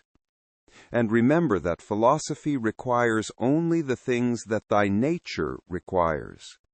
But thou wouldst have something else which is not according to nature. It may be objected, "Why, what is more agreeable than this which I am doing? But is not this the very reason why pleasure deceives us? And consider if magnanimity, freedom, simplicity, equanimity, piety are not more agreeable. For what is more agreeable than wisdom itself, when thou thinkest of the security and the happy course of all things which depend on the faculty of understanding and knowledge? Things are in such a kind of envelopment that they have seemed to philosophers, not a few, nor those common philosophers, altogether unintelligible. Nay, even to the Stoics themselves they seem difficult to understand. And all our assent is changeable, for where is the man who never changes? Carry thy thoughts, then, to the objects themselves, and consider how short-lived they are, and worthless, and that they may be in the possession of a filthy wretch, or a whore, or a robber. Then turn to the morals of those who live with thee, and it is hardly possible to endure even the most agreeable of them, to say nothing of a man being hardly able to endure himself. In such darkness, then, and dirt, and in so constant a flux both of substance and of time, and of motion and of things moved, what there is worth being highly prized, or even an object of serious pursuit, I cannot imagine. But on the contrary, it is a man's duty to comfort himself, and to wait for the natural dissolution, and not to be vexed at the delay, but to rest in these principles only. The one, that nothing will happen to me which is not conformable to the nature of the universe, and the other, that it is in my power never to act contrary to my God and daemon, for there is no man who will compel me to this. About what am I now employing my own soul? On every occasion I must ask myself this question, and inquire, what have I now in this part of me which they call the ruling principle? And whose soul have I now? That of a child, or of a young man, or of a feeble woman, or of a tyrant, or of a domestic animal, or of a wild beast? What kind of things those are which appear good to the many, we may learn even from this. For if any man should conceive certain things as being really good, such as prudence, temperance, justice, fortitude, he would not, after having first conceived these, endure to listen to anything which should not be in harmony with what is really good. But if a man has first conceived as good the things which appear to the many to be good, he will listen and readily receive as very applicable that which was said by the comic writer. Thus even the many perceive the difference. For were it not so, this saying would not offend and would not be rejected in the first case, while we receive it when it is said of wealth and of the means which further luxury and fame, as said fitly and wittily. Go on, then, and ask if we should value and think those things to be good, to which after their first conception, in the mind, the words of the comic writer might be aptly applied, that he who has them, through pure abundance, has not a place to ease himself in. I am composed of the formal and the material, and neither of them will perish into non-existence, as neither of them came into existence out of non-existence. Every part of me, then, will be reduced by change into some part of the universe, and that again will change into another part of the universe, and so on forever. And by consequence of such a change, I too exist, and those who begot me, and so on forever in the other direction. For nothing hinders us from saying so, even if the universe is administered according to definite periods of revolution. Reason and the reasoning art, philosophy, are powers which are sufficient for themselves and for their own works. They move then from a first principle which is their own, and they make their way to the end which is proposed to them. And this is the reason why such acts are named katorthesos, or right acts, which word signifies that they proceed by the right road. None of these things ought to be called a man's which do not belong to a man as man. They are not required of a man, nor does man's nature promise them, nor are they the means of man's nature attaining its end. Neither then does the end of man lie in these things, nor yet that which aids to the accomplishment of this end. And that which aids towards this end is that which is good. Besides, if any of these things did belong to man, it would not be right for a man to despise them and to set himself against them. Nor would a man be worthy of praise who showed that he did not want these things. Nor would he who stinted himself in any of them be good, if indeed these things were good. But now the more of these things a man deprives himself of, or of other things like them, or even when he is deprived of any of them, the more patiently he endures the loss, just in the same degree he is a better man. Such as are thy habitual thoughts, such also will be the character of thy mind, for the soul is dyed by the thoughts. Dye it then with a continuous series of such thoughts as these. For instance, that where a man can live, There he can also live well. But he must live in a palace. Well then, he can also live well in a palace. And again, consider that for whatever purpose each thing has been constituted, for this it has been constituted, and towards this it is carried.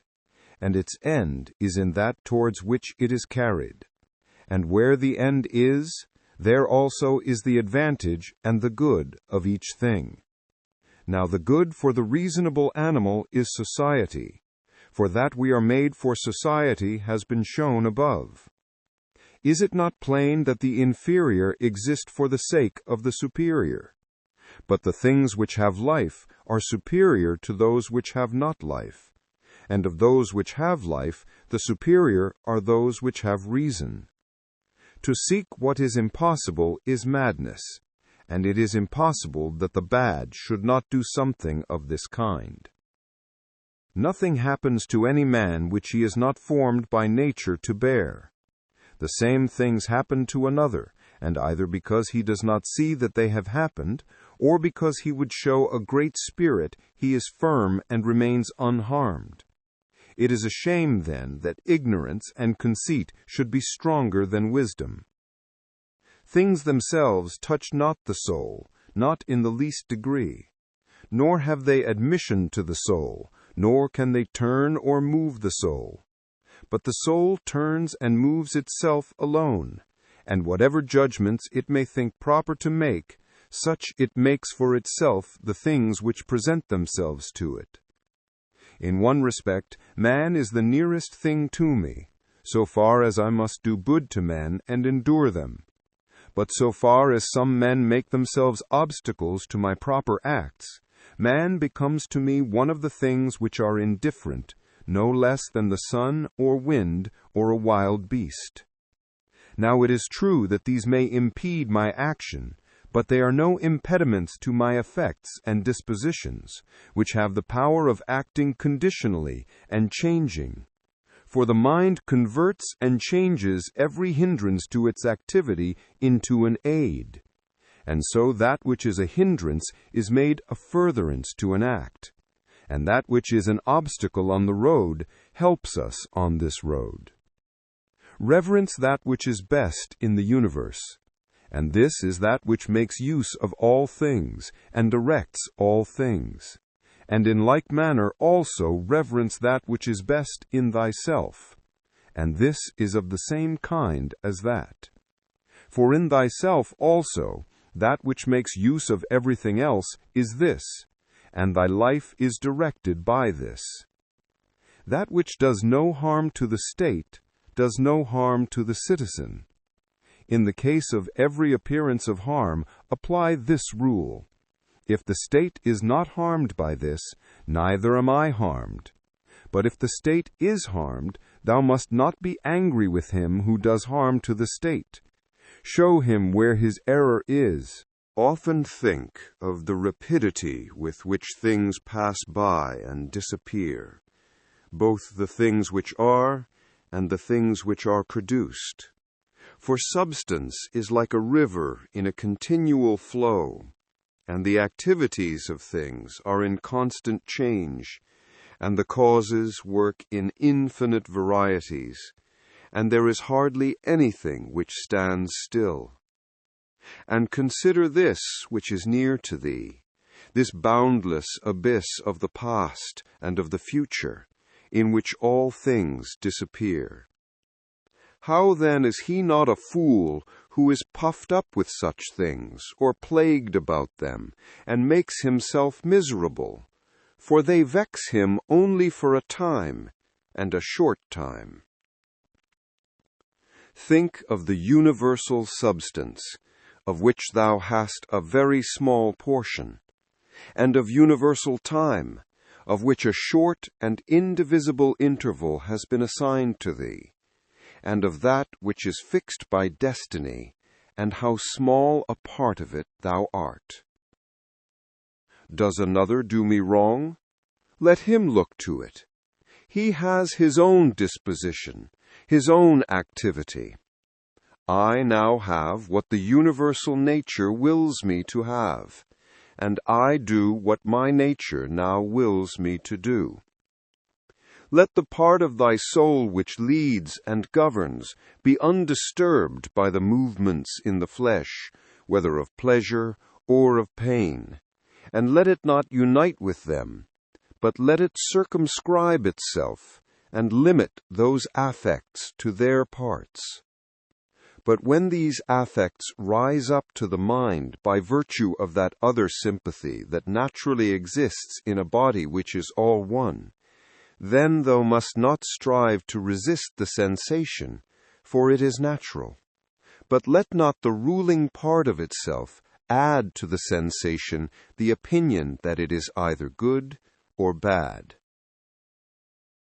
Live with the gods. And he does live with the gods, who constantly shows to them his own soul is satisfied with that which is assigned to him, and that it does all that the daemon wishes, which Zeus hath given to every man for his guardian and guide, a portion of himself. And this is every man's understanding and reason. Art thou angry with him whose armpits stink? Art thou angry with him whose mouth smells foul? What good will this anger do thee? He has such a mouth, he has such armpits. It is necessary that such an emanation must come from such things. But the man has reason, it will be said, and he is able, if he takes pain, to discover wherein he offends. I wish thee well of thy discovery. Well then, and thou hast reason. By thy rational faculty, stir up his rational faculty. Show him his error, admonish him. For if he listens, thou wilt cure him, and there is no need of anger. Neither tragic actor nor whore. As thou intendest to live when thou art gone out, so it is in thy power to live here. But if men do not permit thee, then get away out of life, yet as if thou wert suffering no harm. The house is smoky, and I quit it. Why dost thou think that this is any trouble? But so long as nothing of the kind drives me out, I remain, am free, and no man shall hinder me from doing what I choose, and I choose to do what is according to the nature of the rational and social animal. The intelligence of the universe is social. Accordingly, it has made the inferior things for the sake of the superior, and it has fitted the superior to one another. Thou seest how it has subordinated, coordinated, and assigned to everything its proper portion, and has brought together into concord with one another the things which are the best. How hast thou behaved hitherto to the gods, thy parents, brethren, children, teachers, to those who looked after thy infancy, to thy friends, kinsfolk, to thy slaves? Consider if thou hast hitherto behaved to all in such a way that this may be said of thee, Never has wronged a man in deed or word.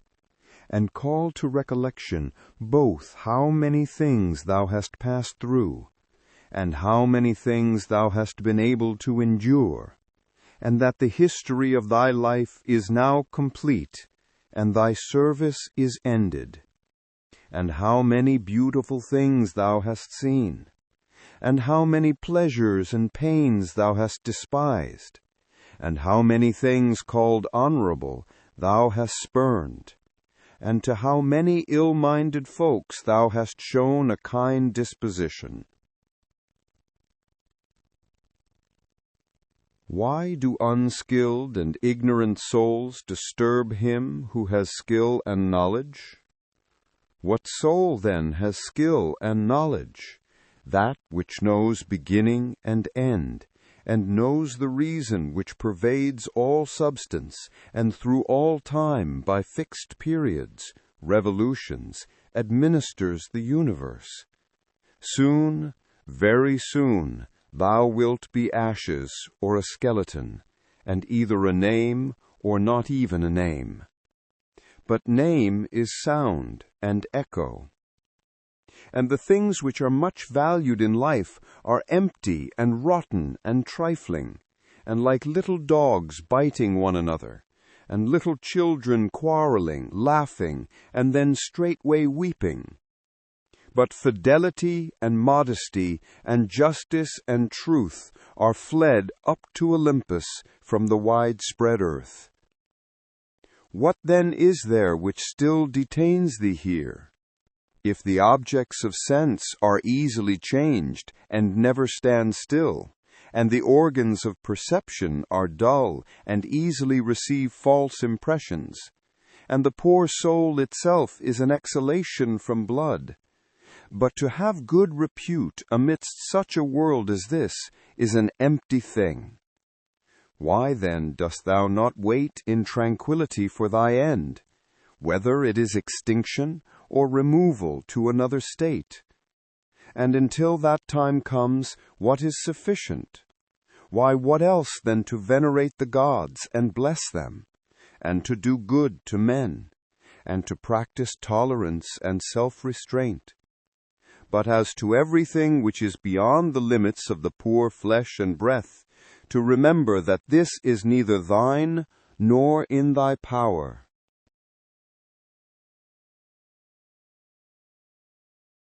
Thou canst pass thy life in an equable flow of happiness, if thou canst go by the right way, and think and act in the right way. These two things are common both to the soul of God and to the soul of man, and to the soul of every rational being, not to be hindered by another.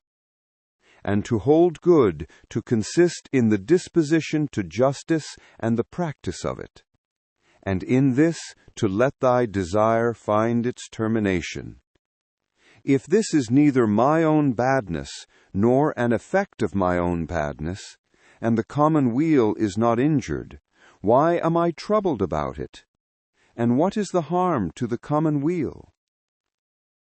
Do not be carried along inconsiderately by the appearance of things, but give help to all according to thy ability and their fitness.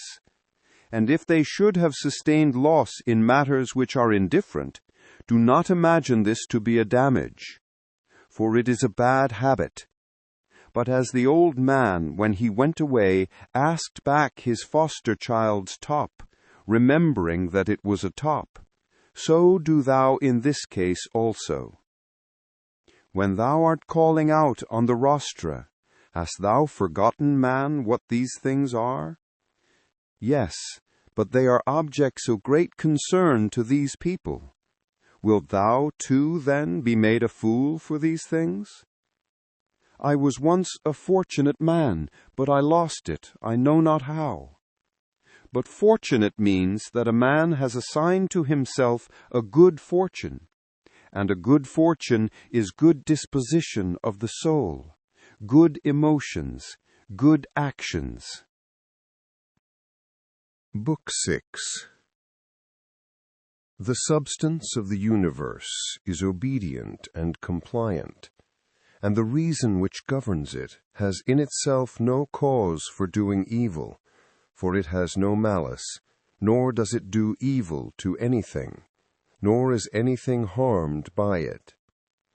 But all things are made and perfected according to this reason. Let it make no difference to thee whether thou art cold or warm, if thou art doing thy duty, and whether thou art drowsy or satisfied with sleep, and whether ill spoken of or praised, and whether dying or doing something else. For it is one of the acts of life, this act by which we die. It is sufficient, then, in this act also, to do well what we have in hand. Look within. Let neither the peculiar quality of anything nor its value escape thee. All existing things soon change, and they will either be reduced to vapor, if indeed all substance is one, or they will be dispersed. The reason which governs knows what its own disposition is, and what it does, and on what material it works. The best way of avenging thyself is not to become like the wrongdoer. Take pleasure in one thing and rest in it, in passing from one social act to another social act, thinking of God. The ruling principle is that which rouses and turns itself, and while it makes itself such as it is and such as it wills to be, it also makes everything which happens appear to itself to be such as it wills. In conformity to the nature of the universe, every single thing is accomplished. For certainly it is not in conformity to any other nature that each thing is accomplished, either a nature which externally comprehends this, or a nature which is comprehended within this nature, or a nature external and independent of this. The universe is either a confusion and a mutual involution of things and a dispersion, or it is unity and order and providence. If then it is the former, why do I desire to tarry in a fortuitous combination of things and such a disorder? And why do I care about anything else than how I shall at last become earth? And why am I disturbed, for the dispersion of my elements will happen, whatever I do? But if the other supposition is true, I venerate and I am firm, and I trust in him who governs. When thou hast been compelled by circumstances to be disturbed in a manner, quickly return to thyself, and do not continue out of tune longer than the compulsion lasts, for thou wilt have more mastery over the harmony by continually recurring to it. If thou hadst a stepmother and a mother at the same time, thou wouldst be dutiful to thy stepmother, but still thou wouldst constantly return to thy mother. Let the court and philosophy now be to thee stepmother and mother. Return to philosophy frequently, and repose in her, through whom what thou meetest with in the court appears to thee tolerable, and thou appearest tolerable in the court. When we have meat before us and such eatables, we receive the impression that this is the dead body of a fish, and this is the dead body of a bird or of a pig, and again that this Falernian is only a little grape juice, and this purple robe some sheep's wool dyed with the blood of a shellfish. Such then are these impressions, and they reach the things themselves and penetrate them, and so we see what kind of things they are. Just in the same way ought we to act all through life, and where there are things which appear most worthy of our approbation, we ought to lay them bare and look at their worthlessness, and strip them of all the words by which they are exalted. For outward show is a wonderful perverter of the reason, and when thou art most sure that thou art employed about things worth thy pains, it is then that it cheats thee most. Consider then what Cratus says of Xenocrates himself. Most of the things which the multitude admire are referred to objects of the most general kind, those which are held together by cohesion or natural organization, such as stones, wood, fig trees, vines, olives. But those which are admired by men who are a little more reasonable are referred to the things which are held together by a living principle, as flocks, herds. Those which are admired by men who are still more instructed are the things which are held together by a rational soul, not, however, a universal soul, but rational so far as it is a soul skilled in some art, or expert in some other way, or simply rational so far as it possesses a number of slaves. But he who values rational soul, a soul universal and fitted for political life, regards nothing else except this. And above all things he keeps his soul in a condition and in an activity conformable to reason and social life, and he cooperates to this end with those who are of the same kind as himself.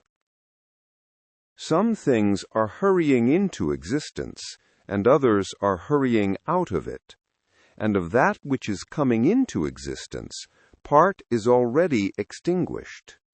Motions and changes are continually renewing the world, just as the uninterrupted course of time is always renewing the infinite duration of ages. In this flowing stream, then, on which there is no abiding, what is there of the things which hurry by, on which a man would set a high price? It would be just as if a man should fall in love with one of the sparrows which fly by, but it has already passed out of sight. Something of this kind is the very life of every man, like the exhalation of the blood and the respiration of the air. For such as it is to have once drawn in the air and to have given it back, which we do every moment, just the same is it with the whole respiratory power, which thou didst receive at thy birth, yesterday and the day before, to give it back to the element from which thou didst first draw it. Neither is transpiration, as in plants, a thing to be valued, nor respiration, as in domesticated animals and wild beasts, nor the receiving of impressions by the appearances of things, nor being moved by desires as puppets by strings, nor assembling in herds, nor being nourished by food. For this is just like the act of separating and parting with the useless part of our food. What then is worth being valued? To be received with clapping of hands? No. Neither must we value the clapping of tongues, for the praise which comes from the many is a clapping of tongues. Suppose then that thou hast given up this worthless thing called fame. What remains that is worth valuing? This, in my opinion, to move thyself and to restrain thyself in conformity to thy proper constitution, to which end both all employments and arts lead. For every art aims at this, that the thing which has been made should be adapted to the work for which it has been made. And both the vine planter, who looks after the vine, and the horse breaker, and he who trains the dog, seek this end. But the education and the teaching of youth aim at something. In this, then, is the value of the education and the teaching. And if this is well, thou wilt not seek anything else. Wilt thou not cease to value many other things too? Then thou wilt neither be free nor sufficient for thine own happiness, nor without passion. For of necessity thou must be envious, jealous, and suspicious of those who can take away those things, and plot against those who have that which is valued by thee. Of necessity, a man must altogether be in a state of perturbation who wants any of these things, and besides he must often find fault with the gods. But to reverence and honor thy own mind will make thee content with thyself, and in harmony with society, and in agreement with the gods, that is, praising all that they give and have ordered. Above, below, all around are the movements of the elements. But the motion of virtue is in none of these. It is something more divine, and advancing by a way hardly observed, it goes happily on its road. How strangely men act! They will not praise those who are living at the same time and living with themselves, but to be themselves praised by posterity, by those whom they have never seen or ever will see. This they set much value on. But this is very much the same as if thou shouldest be grieved because those who have lived before thee did not praise thee. If a thing is difficult to be accomplished by thyself, do not think that it is impossible for man. But if anything is possible for man, and conformable to his nature, think that this can be attained by thyself too. In the gymnastic exercises, suppose that a man has torn thee with his nails, and by dashing against thy head has inflicted a wound. Well, we neither show any signs of vexation, nor are we offended, nor do we suspect him afterwards as a treacherous fellow. And yet we are on our guard against him, not however as an enemy, nor yet with suspicion, but we quietly get out of his way. Something like this let thy behavior be in all the other parts of life. Let us overlook many things in those who are like antagonists in the gymnasium. For it is in our power, as I said, to get out of the way, and to have no suspicion nor hatred. If any man is able to convince me, and show me that I do not think or act right, I will gladly change, for I seek the truth by which no man was ever injured. But he is injured who abides in his error and ignorance. I do my duty, other things trouble me not, for they are either things without life, or things without reason, or things that have rambled and know not the way. As to the animals which have no reason, and generally all things and objects, do thou, since thou hast reason, and they have none, make use of them with a generous and liberal spirit. But towards human beings, as they have reason, behave in a social spirit. And on all occasions call on the gods, and do not perplex thyself about the length of time in which thou shalt do this, for even 3 hours so spent are sufficient. Alexander the Macedonian and his groom, by death, were brought to the same state, for either they were received among the same seminal principles of the universe, or they were alike dispersed among the atoms. Consider how many things in the same indivisible time take place in each of us, things which concern the body and things which concern the soul. And so thou wilt not wonder if many more things, or rather all things which come into existence in that which is the one and all, which we call cosmos, exist in it at the same time. If any man should propose to thee the question, how the name Antoninus is written, wouldst thou with a straining of the voice utter each letter? What then if they grow angry? Wilt thou be angry too? Wilt thou not go on with composure and number every letter? Just so then in this life also remember that every duty is made up of certain parts. These it is thy duty to observe, and without being disturbed or showing anger towards those who are angry with thee, to go on thy way and finish that which is set before thee.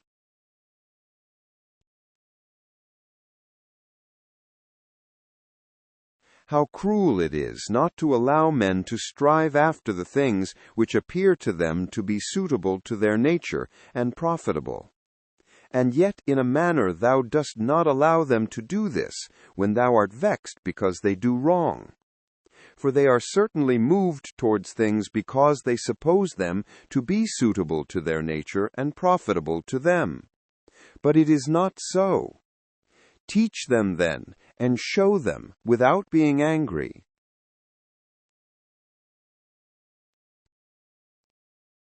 Death is a cessation of the impressions through the senses, and of the pulling of the strings which move the appetites, and of the discursive movements of the thoughts, and of the service to the flesh. It is a shame for the soul to be first to give way in this life, when thy body does not give way. Take care that thou art not made into a Caesar, that thou art not dyed with this dye, for such things happen. Keep thyself then simple, good, pure, serious, free from affectation, a friend of justice, a worshipper of the gods, kind, affectionate, strenuous in all proper acts. Strive to continue to be such as philosophy wished to make thee. Reverence the gods, and help men. Short is life. There is only one fruit of this terrene life, a pious disposition and social acts. Do everything as a disciple of Antoninus. Remember his constancy in every act which was conformable to reason, and his evenness in all things, and his piety, and the serenity of his countenance, and his sweetness, and his disregard of empty fame, and his effort to understand things, and how he would never let anything pass without having first most carefully examined it and clearly understood it, and how he bore with those who blamed him unjustly, without blaming them in return, how he did nothing in a hurry, and how he listened not to calumnies, and how exact an examiner of manners and actions he was, and not given to reproach people, nor timid, nor sophist, and with how little he was satisfied, such as lodging, bed, dress, food, servants, and how laborious and patient, and how he was able, on account of his sparing diet, to hold out to the evening, not even requiring to relieve himself by any evacuations except at the usual hour, and his firmness and uniformity in his friendships, and how he tolerated freedom of speech in those who opposed his opinions, and the pleasure that he had when any man showed him anything better, and how religious he was without superstition. Imitate all this, that thou mayest have as good a conscience when thy last hour comes as he had. Return to thy sober senses, and call thyself back, and when thou hast perceived that they were only dreams which troubled thee, now in thy waking hours look at these, the things about thee, as thou didst look at those, the dreams. I consist of a little body and a soul. Now to this little body all things are indifferent, for it is not able to perceive differences. But to the understanding those things only are indifferent which are not the works of its own activity. But whatever things are the works of its own activity, all these are in its power. And of these, however, only those which are done with reference to the present. For as to the future and the past activities of the mind, even these are for the present indifferent. Neither the labor which the hand does, nor that of the foot is contrary to nature, so long as the foot does the foot's work, and the hand the hand's. So then, neither to a man as a man is his labor contrary to nature, so long as it does the things of a man. But if the labor is not contrary to his nature, neither is it an evil to him. How many pleasures have been enjoyed by robbers, patricides, tyrants? Dost thou not see how the handicraftsmen accommodate themselves up to a certain point to those who are not skilled in their craft? Nevertheless, they cling to the reason, the principles of their art, and do not endure to depart from it. Is it not strange if the architect and the physician shall have more respect to the reason, the principles of their own arts than man to his own reason, which is common to him and the gods. Asia, Europe are corners of the universe. All the sea, a drop in the universe. Athos, a little clod of the universe. All the present time is a point in eternity. All things are little, changeable, perishable. All things come from thence, from that universal ruling power, either directly proceeding or by way of sequence.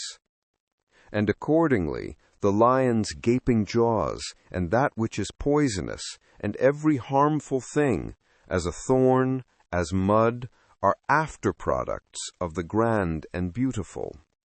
Do not then imagine that they are of another kind from that which thou dost venerate, but form a just opinion of the source of all. He who has seen present things has seen all, both everything which has taken place from all eternity, and everything which will be for time without end, for all things are of one kin and of one form. Frequently consider the connection of all things in the universe and their relation to one another. For in a manner all things are implicated with one another, and all in this way are friendly to one another. For one thing comes in order after another, and this is by virtue of the active movement and mutual conspiration and the unity of the substance. Adapt thyself to the things with which thy lot has been cast, and the men among whom thou hast received thy portion.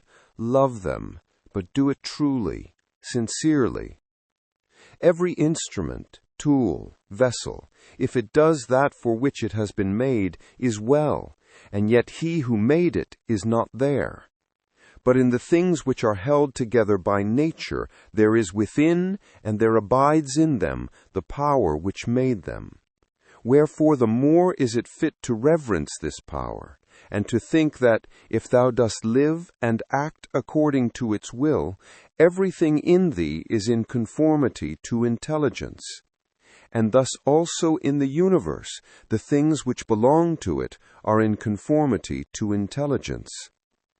Whatever of the things which are not within thy power thou shalt suppose to be good for thee, or evil, it must of necessity be that, if such a bad thing befall thee, or the loss of such a good thing, thou wilt blame the gods, and hate men too, those who are the cause of the misfortune or the loss, or those who are suspected of being likely to be the cause. And indeed we do much injustice, because we make a difference between these things. But if we judge only those things which are in our power to be good or bad, there remains no reason either for finding fault with God or standing in a hostile attitude to man. We are all working together to one end, some with knowledge and design, and others without knowing what they do, as men also when they are asleep, of whom it is Heraclitus, I think, who says that they are laborers and cooperators in the things which take place in the universe. But men cooperate after different fashions, and even those cooperate abundantly who find fault with what happens, and those who try to oppose it and to hinder it. For the universe had need even of such men as these. It remains then for thee to understand among what kind of workmen thou placest thyself. For he who rules all things will certainly make a right use of thee, and he will receive thee among some part of the cooperators, and of those whose labors conduce to one end. But be not thou such a part as the mean and ridiculous verse in the play which Chrysippus speaks of. Does the sun undertake to do the work of the rain, or Asclepius the work of the fruit-bearer, the earth? And how is it with respect to each of the stars? Are they not different, and yet they work together to the same end? If the gods have determined about me, and about the things which must happen to me, they have determined well. For it is not easy even to imagine a deity without forethought. And as to doing me harm, why should they have any desire toward that? For what advantage would result for them from this, or to the whole, which is the special object of their providence? But if they have not determined about me individually, they have certainly determined about the whole at least, and the things which happen by way of sequence in this general arrangement, I ought to accept with pleasure, and to be content with them. But if they determine about nothing, which it is wicked to believe, or if we do believe it, let us neither sacrifice, nor pray, nor swear by them, nor do anything else which we do as if the gods were present and lived with us. But if, however, the gods determine about none of the things which concern us, I am able to determine about myself, and I can inquire about that which is useful. And that is useful to every man which is conformable to his own constitution and nature. But my nature is rational and social, and my city and country, so far as I am Antoninus, is Rome, but so far as I am a man, it is the world. The things, then, which are useful to these cities are alone useful to me. Whatever happens to every man, this is for the interest of the universal. This might be sufficient. But further, thou wilt observe this also as a general truth. If thou dost observe that whatever is profitable to any man is profitable also to other men, but let the word profitable be taken here in the common sense, as said of the middle kind, neither good nor bad. As it happens to thee in the amphitheatre and such places, that the continual sight of the same things and the uniformity make the spectacle wearisome, so it is in the whole of life. For all things above, below, are the same, and from the same. How long, then? Think continually that all kinds of men and of all kinds of pursuits and of all nations are dead, so that thy thoughts come down even to Philistion and Phoebus and Oregonion. Now turn thy thoughts to the other kinds of men. To that place then we must remove, where there are so many great orators, and so many noble philosophers, Heraclitus, Pythagoras, Socrates, so many heroes of former days, and so many generals after them, and tyrants. Besides these, Eudoxus, Hipparchus, Archimedes, and other men of acute natural talents, great minds, lovers of labor, versatile, confident even of the perishable and ephemeral life of man, as Menippus, and such as are like him. As to all these, consider that they have long been in the dust. What harm, then, is this to them, and what to those whose names are altogether unknown? One thing here is worth a great deal, to pass thy life in truth and justice, with a benevolent disposition even to liars and unjust men. When thou wishest to delight thyself, think of the virtues of those who live with thee, for instance, the activity of one, and the modesty of another, and the liberality of a third, and some other good quality of a fourth. For nothing delights so much as the examples of the virtues, when they are exhibited in the morals of those who live with us, and present themselves in abundance, as far as is possible. Wherefore we must keep them before us. Thou art not dissatisfied, I suppose, because thou weighest only so many litrae and not 300. Be not dissatisfied, then, that thou must live only so many years, and not more. For as thou art satisfied with the amount of substance which has been assigned to thee, so be content with the time. Let us try to persuade them, but act even against their will when the principles of justice lead that way. If, however, any man by using force stands in thy way, betake thyself to contentment and tranquillity, and at the same time employ the hindrance towards the exercise of some other virtue. And remember that thy attempt was with a reservation, that thou didst not desire to do impossibilities. What then didst thou desire? Some such effort as this. But thou attainest thy object, if the things to which thou wast moved are accomplished. He who loves fame considers another man's activity to be his own good, and he who loves pleasure his own sensations. But he who has understanding considers his own acts to be his own good. It is in our power to have no opinion about a thing, and not to be disturbed in our soul, for things themselves have no natural power to form our judgments. Accustom thyself to attend carefully to what is said by another, and as much as it is possible, be in the speaker's mind. That which is not good for the swarm, neither is it good for the bee. If sailors abused the helmsman, or the sick the doctor, would they listen to anybody else? Or how could the helmsman secure the safety of those in the ship, or the doctor the health of those whom he attends? How many, together with whom I came into the world, are already gone out of it? To the jaundiced, honey tastes bitter, and to those bitten by mad dogs, water causes fear.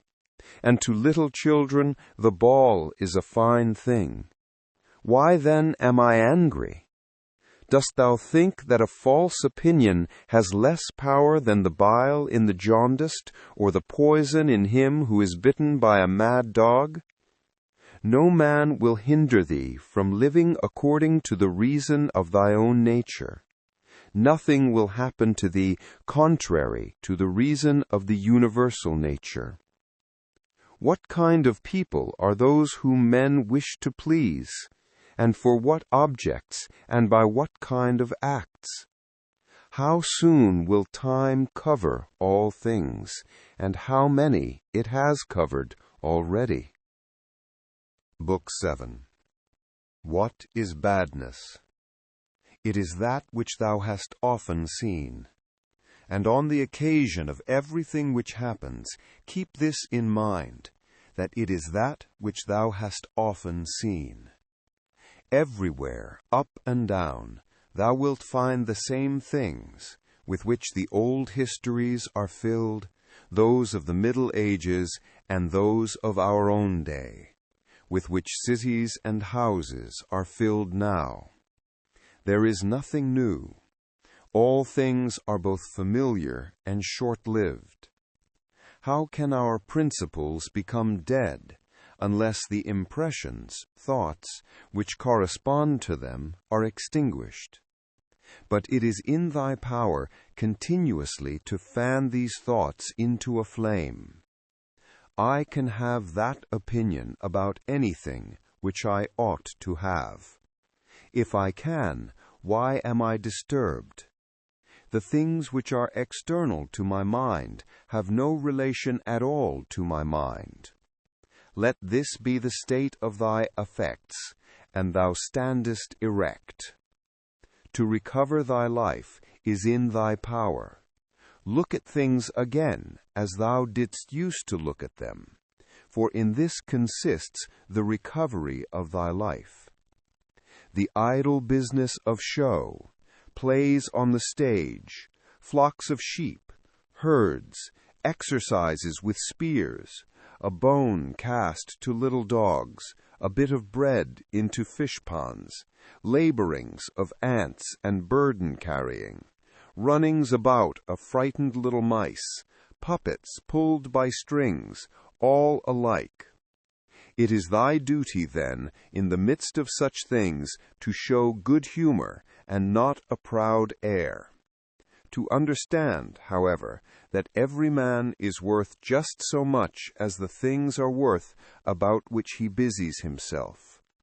In discourse thou must attend to what is said, and in every movement thou must observe what is doing. And in the one thou shouldst see immediately to what end it refers, but in the other watch carefully what is the thing signified. Is my understanding sufficient for this or not? If it is sufficient, I use it for the work as an instrument given by the universal nature.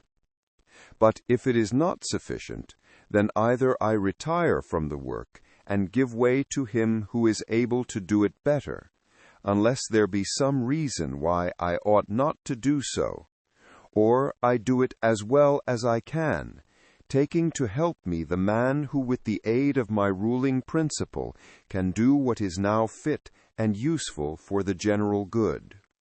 For whatsoever either by myself or with another I can do, ought to be directed to this only, to that which is useful and well suited to society.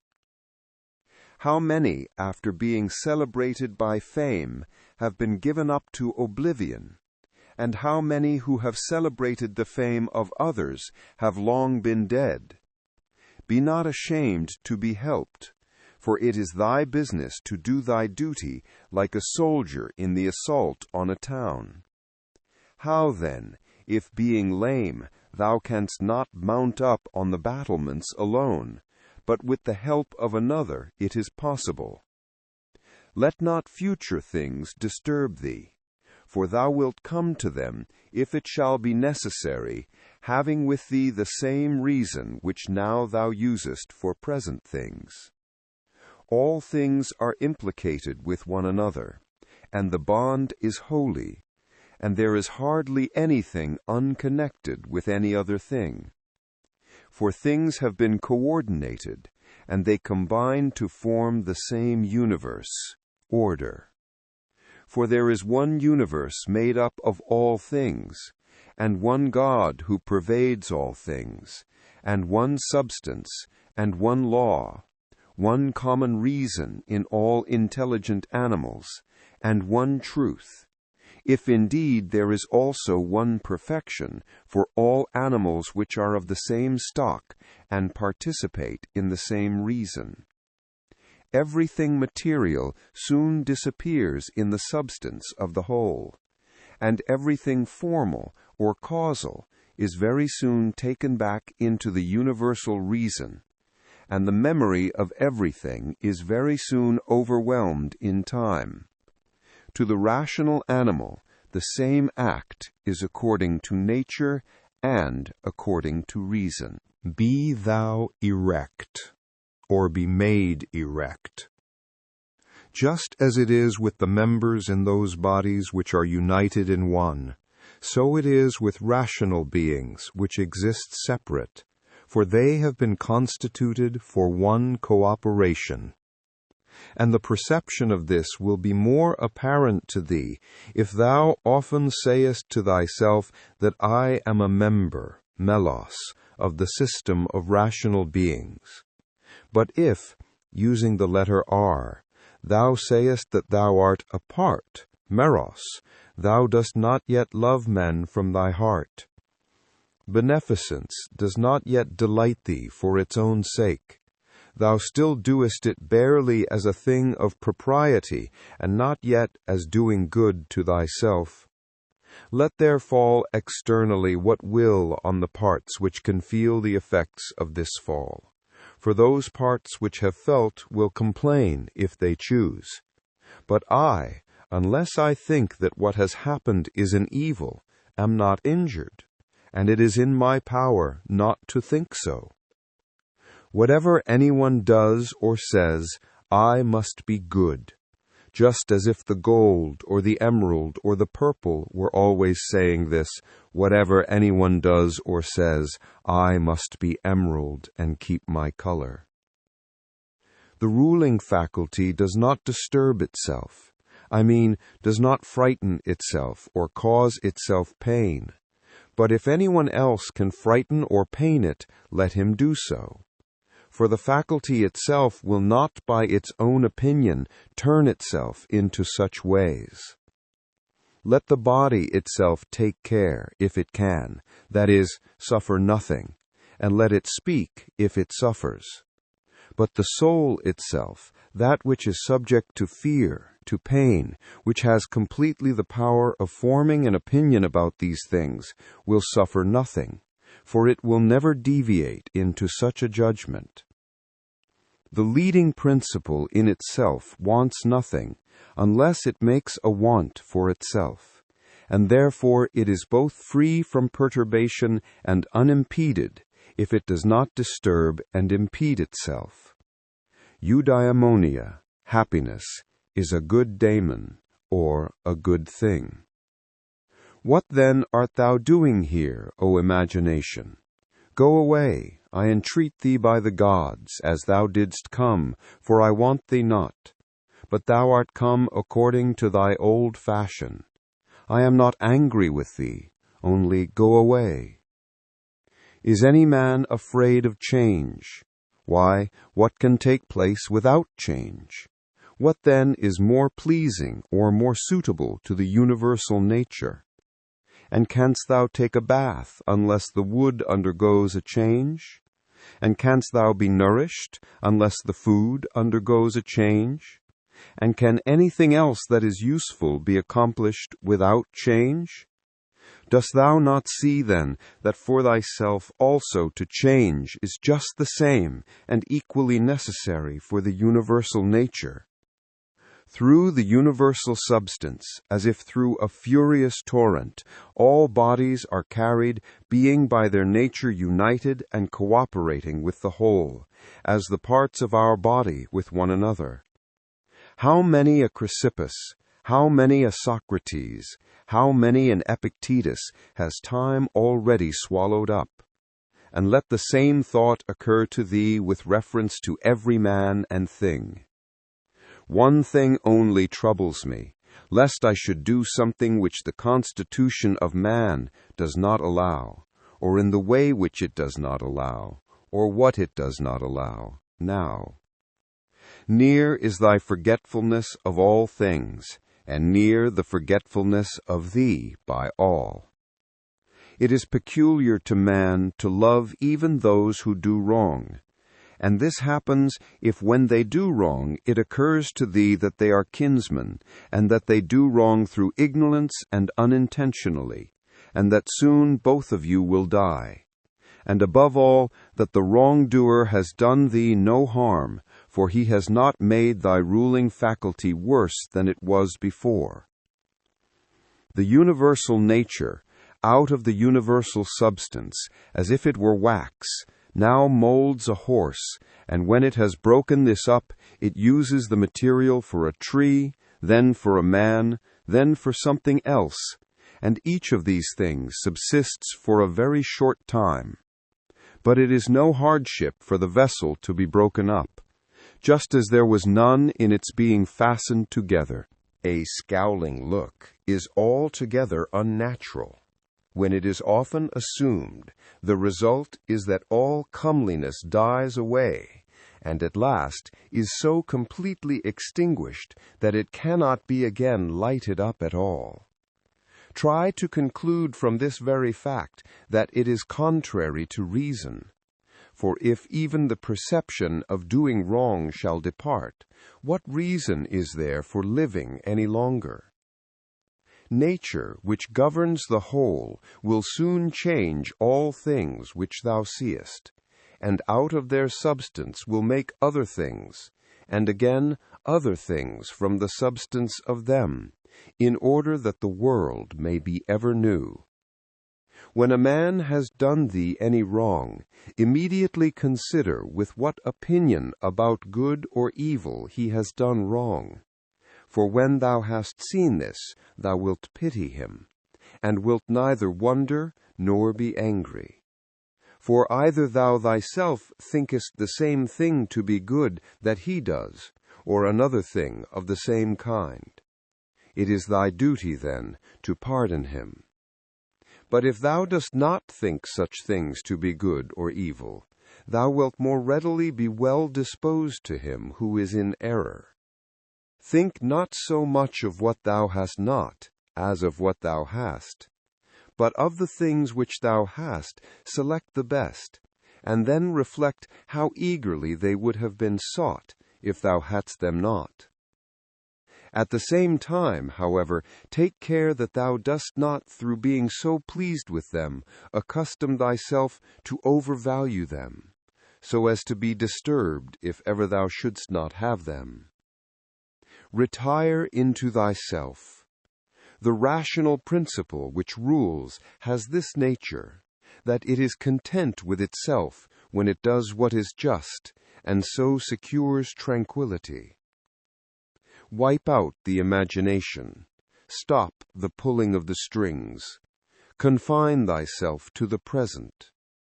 Understand well what happens either to thee or to another. Divide and distribute every object into the causal.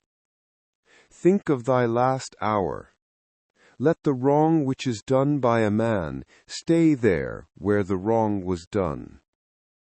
Direct thy attention to what is said.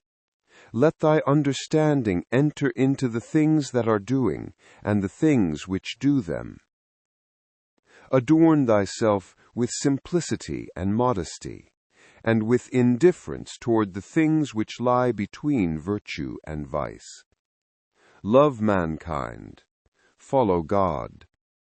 The poet says that law rules all, and it is enough to remember that law rules all.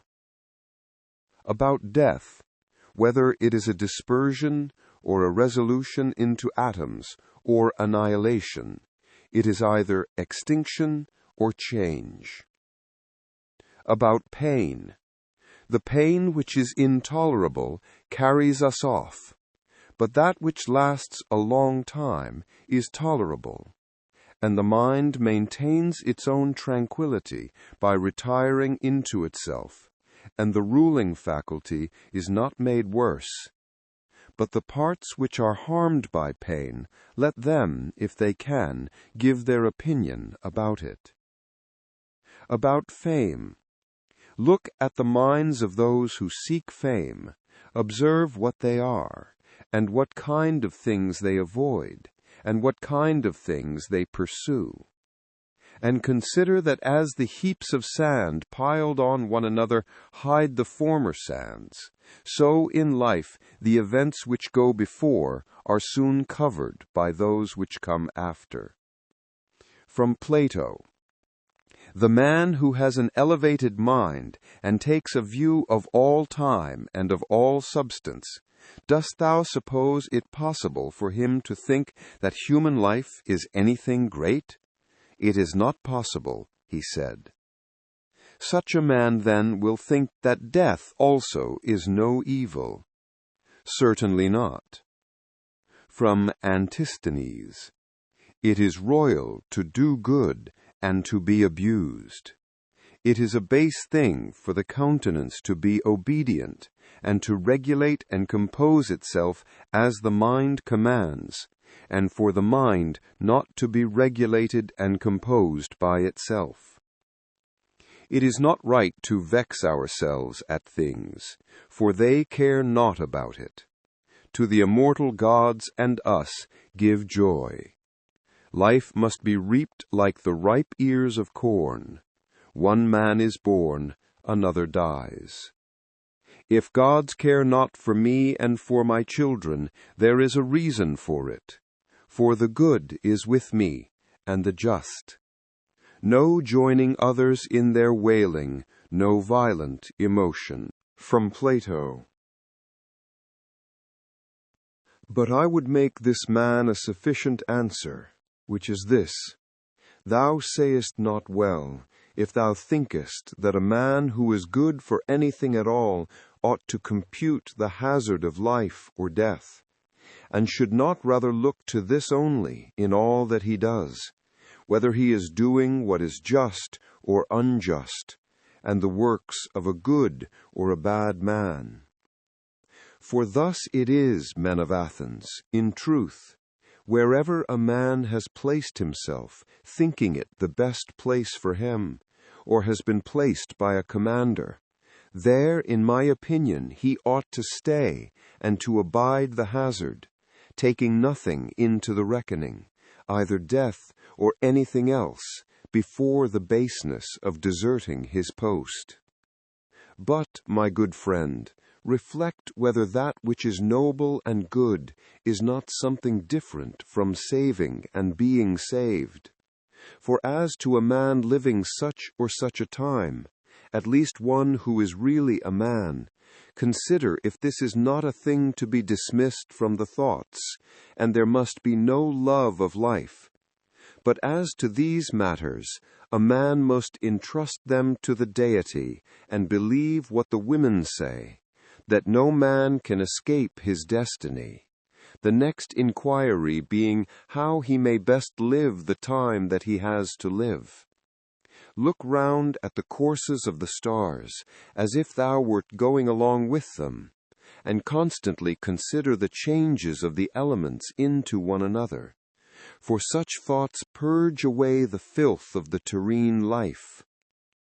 This is a fine saying of Plato, that he who is discoursing about men should look also at earthly things as if he viewed them from some higher place, should look at them in their assemblies, armies, agricultural labors, marriages, treaties, births, deaths, noise of the courts of justice, desert places, various nations of barbarians, feasts, lamentations, markets, a mixture of all things, and an orderly combination of contraries. Consider the past, such great changes of political supremacies. Thou mayest foresee also the things which will be, for they will certainly be of like form, and it is not possible that they should deviate from the order of the things which take place now. Accordingly, to have contemplated human life for 40 years is the same as to have contemplated it for 10,000 years. For what more wilt thou see? That which has grown from the earth to the earth, but that which has sprung from heavenly seed, back to the heavenly realms returns. This is either a dissolution of the mutual involution of the atoms, or a similar dispersion of the unsentient elements. With food and drinks and cunning magic arts, turning the channel's course to scape from death, the breeze which heaven has sent, we must endure, and toil without complaining. Another may be more expert in casting his opponent, but he is not more social, nor more modest, nor better disciplined to meet all that happens, nor more considerate with respect to the faults of his neighbors. Where any work can be done conformably to the reason which is common to gods and men, there we have nothing to fear. For where we are able to get profit by means of the activity which is successful and proceeds according to our constitution, there no harm is to be suspected. Everywhere and at all times it is in thy power piously to acquiesce in thy present condition, and to behave justly to those who are about thee, and to exert thy skill upon thy present thoughts, that nothing shall steal into them without being well examined. Do not look around thee to discover other men's ruling principles, but look straight to this, to what nature leads thee, both the universal nature through the things which happen to thee, and thine own nature through the acts which must be done by thee. But every being ought to do that which is according to its constitution, and all other things have been constituted for the sake of rational beings, just as among irrational things the inferior for the sake of the superior, but the rational for the sake of one another. The prime principle, then, in man's constitution is the social, and the second is not to yield to the persuasions of the body, for it is the peculiar office of the rational and intelligent motion to circumscribe itself, and never to be overpowered either by the motion of the senses or of the appetites, for both are animal. But the intelligent motion claims superiority, and does not permit itself to be overpowered by the others, and with good reason, for it is formed by nature to use all of them. The third thing in the rational constitution is freedom from error and from deception. Let then the ruling principle holding fast to these things go straight on, and it has what is its own. Consider thyself to be dead, and to have completed thy life up to the present time, and live according to nature the remainder which is allowed thee. Love that only which happens to thee, and is spun with the thread of thy destiny, for what is more suitable? In everything which happens, keep before thy eyes those to whom the same things happened, and how they were vexed, and treated them as strange things, and found fault with them. And now where are they? Nowhere. Why then dost thou too choose to act in the same way? And why dost thou not leave these agitations, which are foreign to nature, to those who cause them, and those who are moved by them? And why art thou not altogether intent upon the right way of making use of the things which happen to thee? For then thou wilt use them well, and they will be a material for thee to work on. Only attend to thyself, and resolve to be a good man in every act which thou doest, and remember. Look within. Within is the fountain of good, and it will ever bubble up if thou wilt ever dig. The body ought to be compact, and to show no irregularity either in motion or attitude. For what the mind shows in the face, by maintaining in it the expression of intelligence and propriety, that ought to be required also in the whole body. But all of these things should be observed without affectation. The art of life is more like the wrestler's art than the dancer's, in respect of this, that it should stand ready and firm to meet onsets which are sudden and unexpected.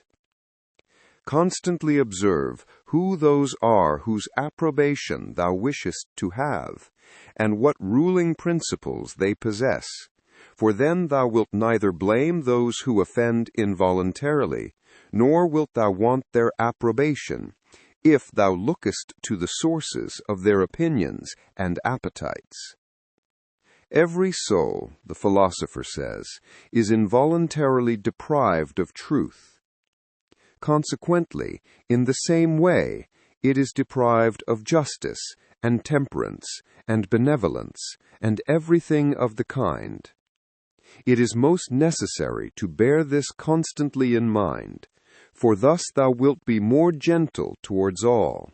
In every pain, let this thought be present, that there is no dishonor in it, nor does it make the governing intelligence worse, for it does not damage the intelligence, either so far as the intelligence is rational, or so far as it is social. Indeed, in the case of most pains, let this remark of Epicurus aid thee, that pain is neither intolerable nor everlasting, if thou bearest in mind that it has its limits, and if thou addest nothing to it in imagination. And remember this too, that we do not perceive that many things which are disagreeable to us are the same as pain, such as excessive drowsiness, and the being scorched by heat, and the having no appetite.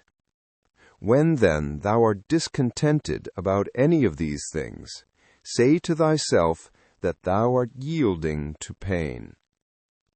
Take care not to feel towards the inhuman as they feel towards men. How do we know if Telaugus was not superior in character to Socrates? For it is not enough that Socrates died a more noble death, and disputed more skillfully with the sophists, and passed the night in the cold with more endurance, and that when he was bid to arrest Leon of Salamis, he considered it more noble to refuse, and that he walked in a swaggering way in the streets, though, as to this fact, one may have great doubts if it was true. But we ought to inquire what kind of a soul it was that Socrates possessed, and if he was able to be content with being just towards men and pious towards the gods, neither idly vexed on account of men's villainy, nor yet making himself a slave to any man's ignorance, nor receiving as strange anything that fell to his share out of the universal, nor enduring it as intolerable, nor allowing his understanding to sympathize with the effects of the miserable flesh. Nature has not so mingled the intelligence with the composition of the body as not to have allowed thee the power of circumscribing thyself and of bringing under subjection to thyself all that is thine own. For it is very possible to be a divine man and to be recognized as such by no one. Always bear this in mind, and another thing too, that very little indeed is necessary for living a happy life.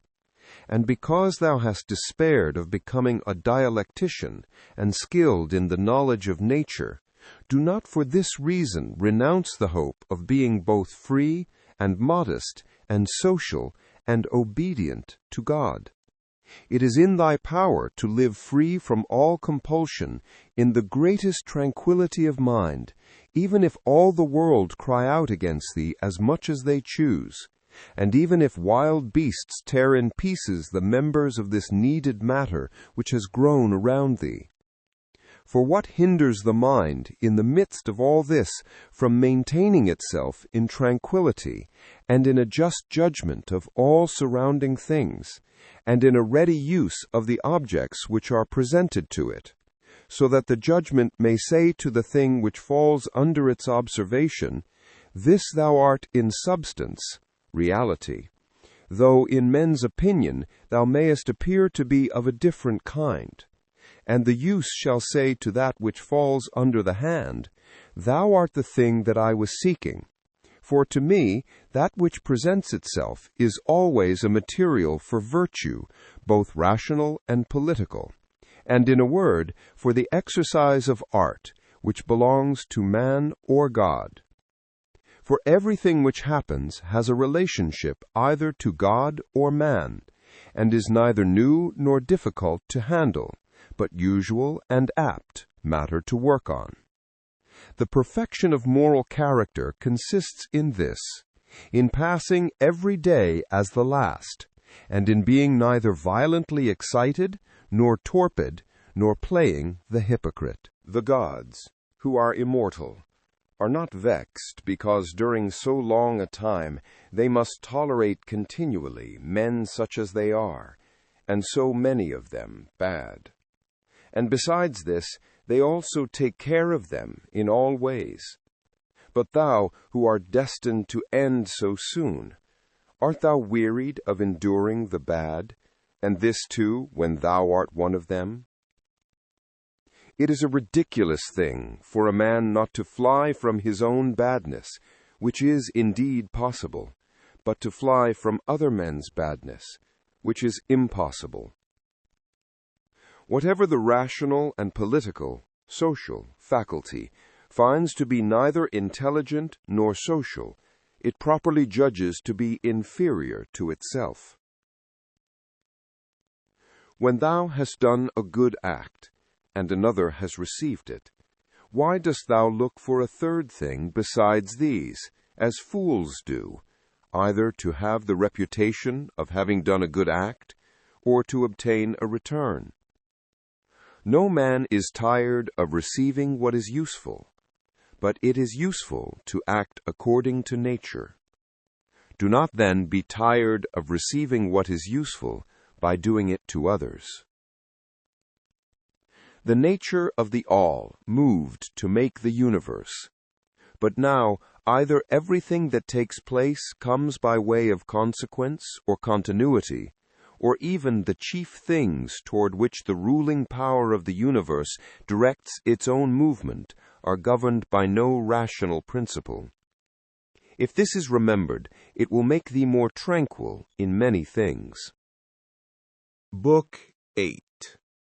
This reflection also tends to the removal of the desire of empty fame, that it is no longer in thy power to have lived the whole of thy life, or at least thy life from thy youth upwards, like a philosopher. But both to many others and to thyself it is plain that thou art far from philosophy. Thou hast fallen into disorder, then, so that it is no longer easy for thee to get the reputation of a philosopher, and thy plan of life also opposes it. If then thou hast truly seen where the matter lies, throw away the thought, how thou shalt seem to others, and be content if thou shalt live the rest of thy life in such wise as thy nature wills. Observe then what it wills, and let nothing else distract thee.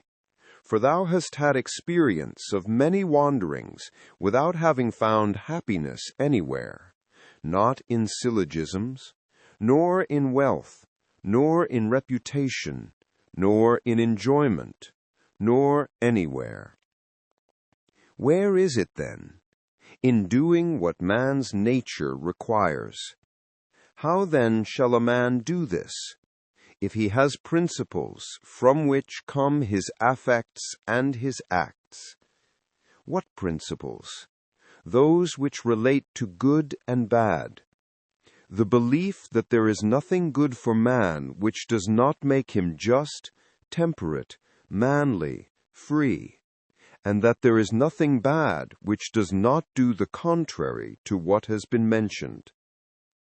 On the occasion of every act, ask thyself, how is this with respect to me? Shall I repent of it? A little time, and I am dead, and all is gone. What more do I seek, if what I am now doing is work of an intelligent, living being, and a social being, and one who is under the same law with God? Alexander, and Gaius, and Pompeius, what are they in comparison with Diogenes, and Heraclitus, and Socrates? For they were acquainted with things, and their causes, forms, and their matter and the ruling principles of these men were the same. But as to the others, how many things had they to care for, and to how many things were they slaves? Consider that men will do the same things nevertheless, even though thou shouldst burst. This is the chief thing. Be not perturbed, for all things are according to the nature of the universal, and in a little time thou wilt be nobody and nowhere, like Hadrian and Augustus. In the next place, having fixed your eyes steadily on thy business, look at it, and at the same time remembering that it is thy duty to be a good man, and what man's nature demands, do that without turning aside, and speak as it seems to thee most just, only let it be with a good disposition, and with modesty, and without hypocrisy. The nature of the universal has this work to do, to remove to that place the things which are in this, to change them, to take them away hence, and to carry them there. All things are change, yet we need not fear anything new. All things are familiar to us, but the distribution of them still remains the same. Every nature is contented with itself when it goes on its way well, and a rational nature goes on its way well when in its thoughts it assents to nothing false or uncertain, and when it directs its movements to social acts only, and when it confines its desires and aversions to the things which are in its power, and when it is satisfied with everything that is assigned to it by the common nature. For of this common nature every particular nature is a part, as the nature of the leaf is a part of the nature of the plant, except that in the plant the nature of the leaf is part of a nature which has not perception or reason, and is subject to be impeded. But the nature of man is part of a nature which is not subject to impediments, and is intelligent and just, since it gives to everything in equal portions, and according to its worth, times, substance, cause, activity, and incident.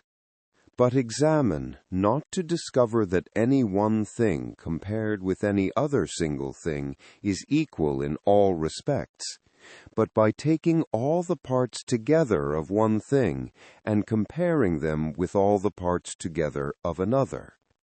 Thou hast not leisure or ability to read, but thou hast leisure or ability to check arrogance. Thou hast leisure to be superior to pleasure and pain. Thou hast leisure to be superior to love of fame, and not to be vexed at stupid and ungrateful people, nay, even to care for them. Let no man any longer hear thee finding fault with the court life or with thine own. Repentance is a kind of self-reproof for having neglected something useful. But that which is good must be something useful, and the perfect good man should look after it. But no such man would ever repent of having refused any sensual pleasure. Pleasure, then, is neither good nor useful. This thing, what is it in itself, in its own constitution? What is its substance and material? And what its causal nature or form? And what is it doing in the world? And how long does it subsist?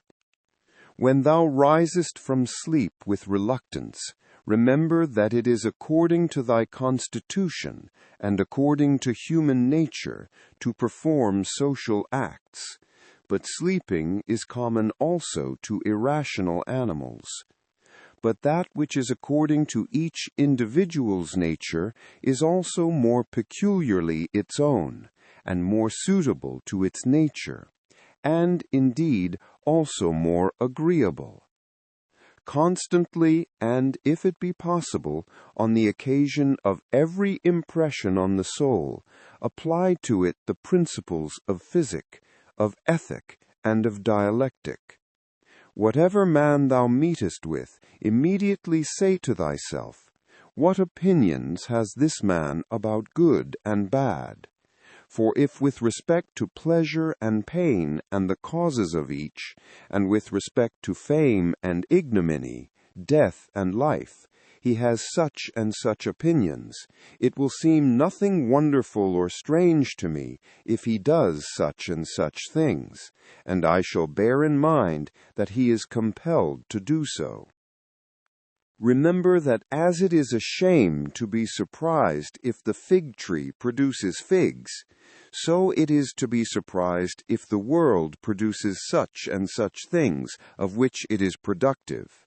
And for the physician and the helmsman, it is a shame to be surprised if a man has a fever, or if the wind is unfavorable. Remember that to change thy opinion and to follow him who corrects thy error is as consistent with freedom as it is to persist in thy error, for it is thine own, the activity which is exerted according to thine own movement and judgment, and indeed according to thine own understanding too. If a thing is in thine own power, why dost thou do it? But if it is in the power of another, whom dost thou blame? The atoms or gods? Both are foolish. Thou must blame nobody. For if thou canst, correct that which is the cause. But if thou canst not do this, correct at least the thing itself. But if thou canst not do even this, of what use is it to thee to find fault? For nothing should be done without a purpose. That which has died falls not out of the universe. If it stays here, it also changes here, and is dissolved into its proper parts, which are elements of the universe and of thyself. And these too change, and they murmur not. Everything exists for some end, a horse, a vine. Why dost thou wonder? Even the sun will say, I am for some purpose, and the rest of the gods will say the same. For what purpose then art thou? To enjoy pleasure? See if common sense allows this. Nature has had regard in everything, no less to the end than to the beginning and the continuance, just like the man who throws up a ball. What good is it, then, for the ball to be thrown up, or harm for it to come down, or even to have fallen? And what good is it to the bubble while it holds together, or what harm when it is burst? The same may be said of a light also. Turn it, the body, inside out, and see what kind of thing it is, and when it has grown old, what kind of thing it becomes, and when it is diseased. Short-lived are both the praiser and the praised, and the rememberer and the remembered, and all this in a nook of this part of the world. And not even here do all agree, no, not any one with himself, and the whole earth too is a point. Attend to the matter which is before thee, whether it is an opinion, or an act, or a word. Thou sufferest this justly, for thou choosest rather to become good tomorrow than to be good today. Am I doing anything? I do it with reference to the good of mankind. Does anything happen to me? I receive it and refer it to the gods and the source of all things, from which all that happens is derived. Such as bathing appears to thee, oil, sweat, dirt, filthy water, all things disgusting. So is every part of life and everything. Lucilla saw Verus die, and then Lucilla died. Secunda saw Maximus die, and then Secunda died. Epidentinus saw Diotimus die, and Epidentinus died. Antoninus saw Faustina die, and then Antoninus died. Such is everything. Celer saw Hadrian die, and then Celer died. And those sharp-witted men, either seers or men inflated with pride, where are they? For instance, the sharp-witted men Charax, and Demetrius the Platonist, and Eudaemon, and anyone else like them. All ephemeral, dead long ago. Some indeed have not been remembered even for a short time, and others have become the heroes of fables, and again others have disappeared even from fables. Remember this then, that this little compound, thyself, must either be dissolved, or thy poor breath must be extinguished, or be removed and placed elsewhere. It is satisfaction to a man to do the proper works of a man. Now it is a proper work of a man to be benevolent to his own kind, to despise the movements of the senses, to form a just judgment of plausible appearances, and to take a survey of the nature of the universe and of the things which happen in it. There are three relations between thee and other things: the one to the body which surrounds thee, the second to the divine cause from which all things come to all, and the third to those who live with thee. Pain is either an evil to the body, then let the body say what it thinks of it, or to the soul. But it is in the power of the soul to maintain its own serenity and tranquility, and not to think that pain is an evil. For every judgment and movement and desire and aversion is within, and no evil ascends so high. Wipe out thy imaginations by often saying to yourself, "Now it is in my power to let no badness be in this soul, nor desire, nor any perturbation at all. But looking at all things, I see what is their nature, and I use each according to its value." Remember this power which thou hast from nature. Speak both in the Senate and to every man, whoever he may be, appropriately, not with any affectation. Use plain discourse. Augustus's court, wife, daughter, descendants, ancestors, sister, Agrippa, kinsman, intimates, friends, Arius, Maecenas, physicians, and sacrificing priests. The whole court is dead. Then turn to the rest, not considering the death of a single man, but of a whole race, as of the Pompey, and that which is inscribed on the tombs, the last of his race. Then consider what trouble those before them have had, that they might leave a successor. And then, that of necessity, someone must be the last. Again here consider the death of a whole race. It is thy duty to order thy life well in every single act, and if every act does its duty, as far as is possible, be content, and no one is able to hinder thee, so that each act shall not do its duty. But something external will stand in the way. Nothing will stand in the way of thy acting justly and soberly and considerately. But perhaps some other active power will be hindered. Well, but by acquiescing in the hindrance, and by being content to transfer thy efforts to that which is allowed, another opportunity of action is immediately put before thee in place of that which was hindered, and one which will adapt itself to this ordering of which we are speaking. Receive wealth or prosperity without arrogance, and be ready to let it go.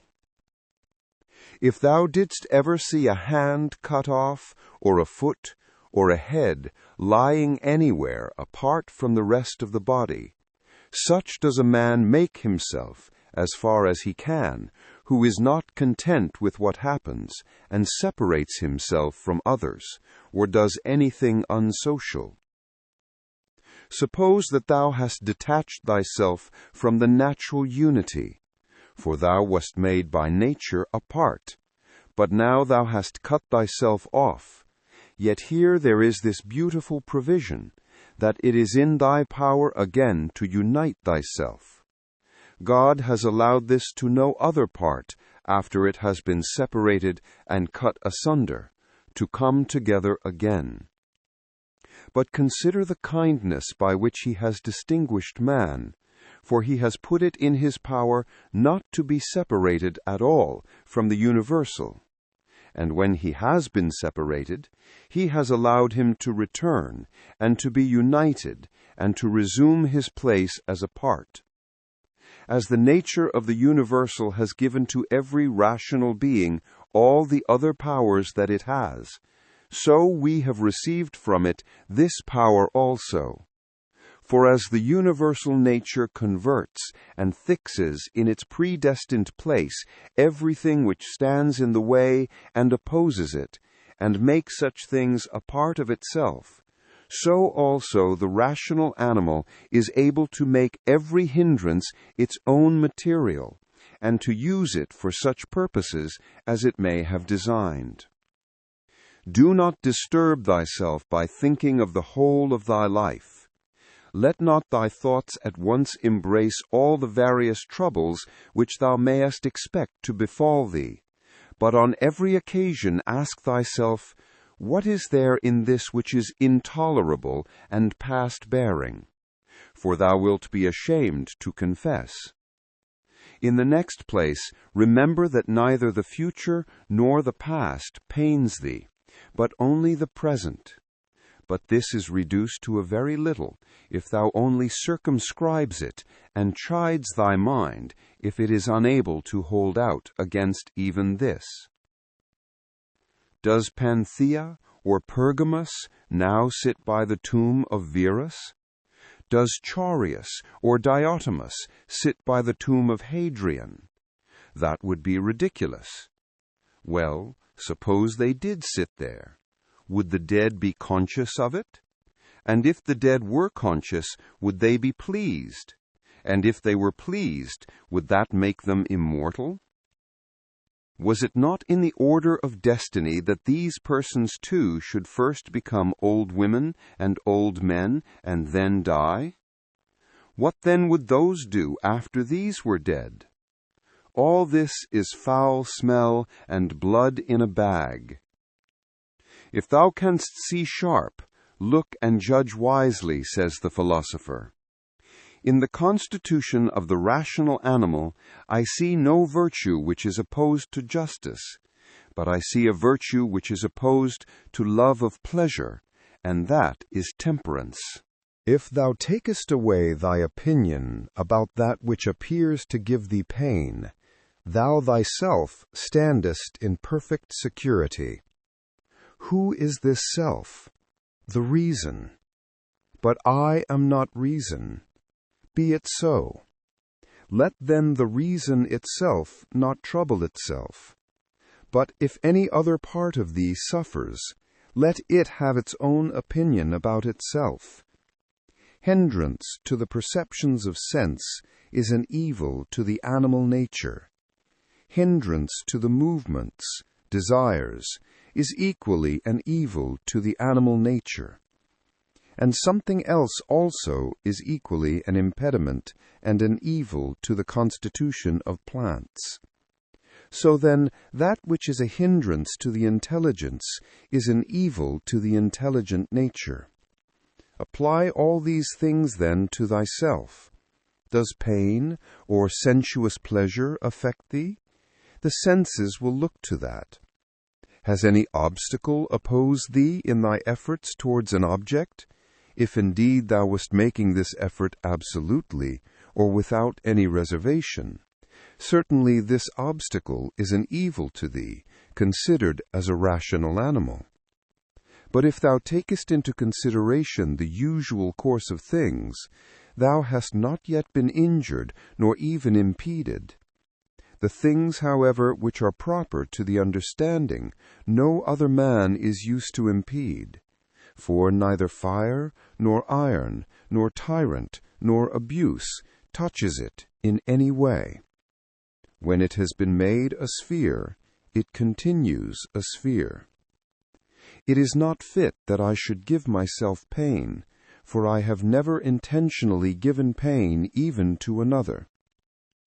Different things delight different people. But it is my delight to keep the ruling faculty sound, without turning away either from any man or from any of the things which happen to men, but looking at and receiving all with welcome eyes, and using everything according to its value. See that thou secure this present time to thyself, For those who rather pursue posthumous fame do consider that the men of aftertime will be exactly such as these whom they cannot bear now, and both are mortal. And what is it in any way to thee, if these men of aftertime utter this or that sound, or have this or that opinion about thee? Take me and cast me where thou wilt, for there I shall keep my divine part tranquil, that is, content, if it can feel and act conformably to its proper constitution. Is this change of place sufficient reason why my soul should be unhappy and worse than it was, depressed, expanded, shrinking, affrighted? And what wilt thou find which is sufficient reason for this? Nothing can happen to any man which is not a human accident, nor to an ox which is not according to the nature of an ox, nor to a vine which is not according to the nature of a vine, nor to a stone which is not proper to a stone. If, then, there happens to each thing both what is usual and natural, why shouldest thou complain? For the common nature brings nothing which may not be borne by thee. If thou art pained by any external thing, it is not this thing that disturbs thee, but thy own judgment about it. And it is in thy power to wipe out this judgment now. But if anything in thy own disposition gives thee pain, who hinders thee from correcting thy opinion? And even if thou art pained because thou art not doing some particular thing which seems to thee to be right, why dost thou not rather act than complain? But some insuperable obstacle is in the way. Do not be grieved, then, for the cause of its not being done depends not on thee. But it is not worth while to live if this cannot be done. Take thy departure then from life contentedly, just as he dies who is in full activity, and well pleased too with the things which are obstacles. Remember that the ruling faculty is invincible. When self-collected, it is satisfied with itself, if it does nothing which it does not choose to do, even if it resists from mere obstinacy. What then will it be when it forms a judgment about anything aided by reason and deliberately?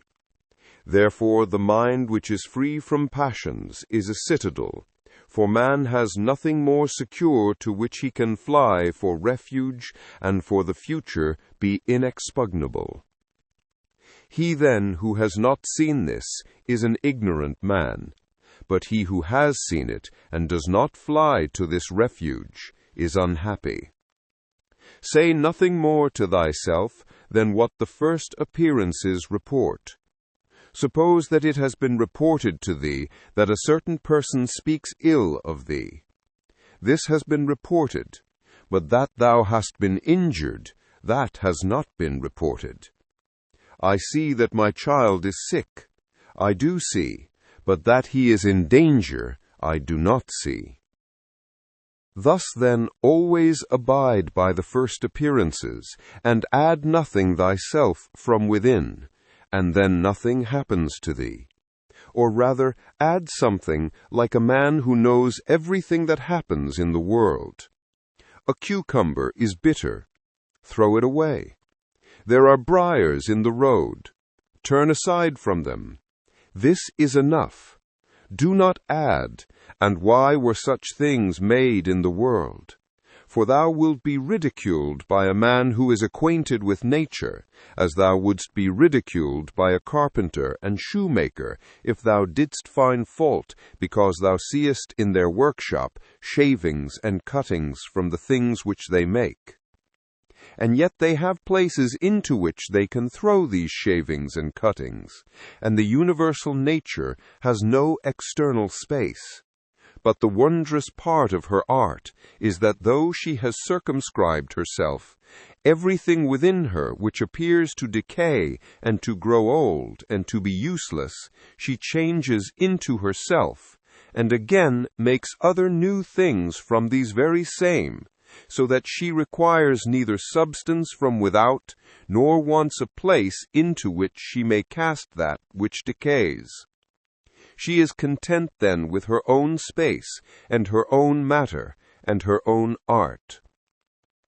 Neither in thy actions be sluggish, nor in thy conversation without method, nor wandering in thy thoughts, nor let there be in thy soul inward contention, nor external effusion, nor in life be so busy as to have no leisure.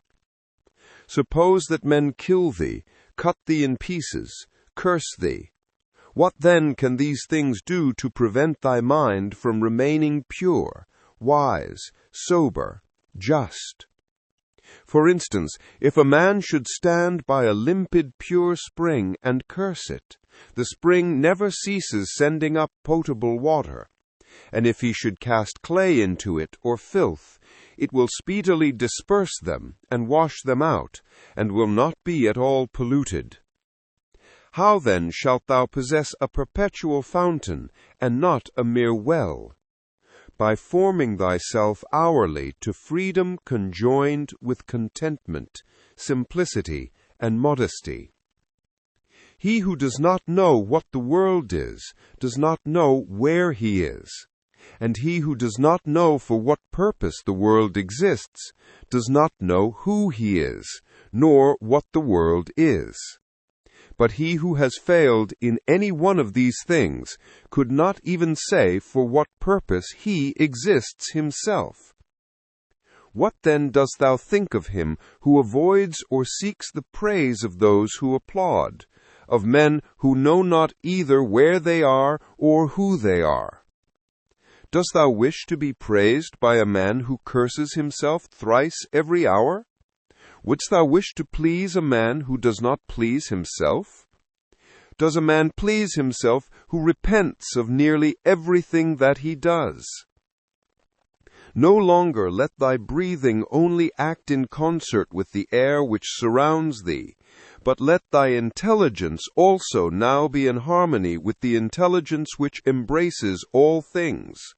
For the intelligent power is no less diffused in all parts, and pervades all things for him who is willing to draw it to him, than the aerial power for him who is able to respire it.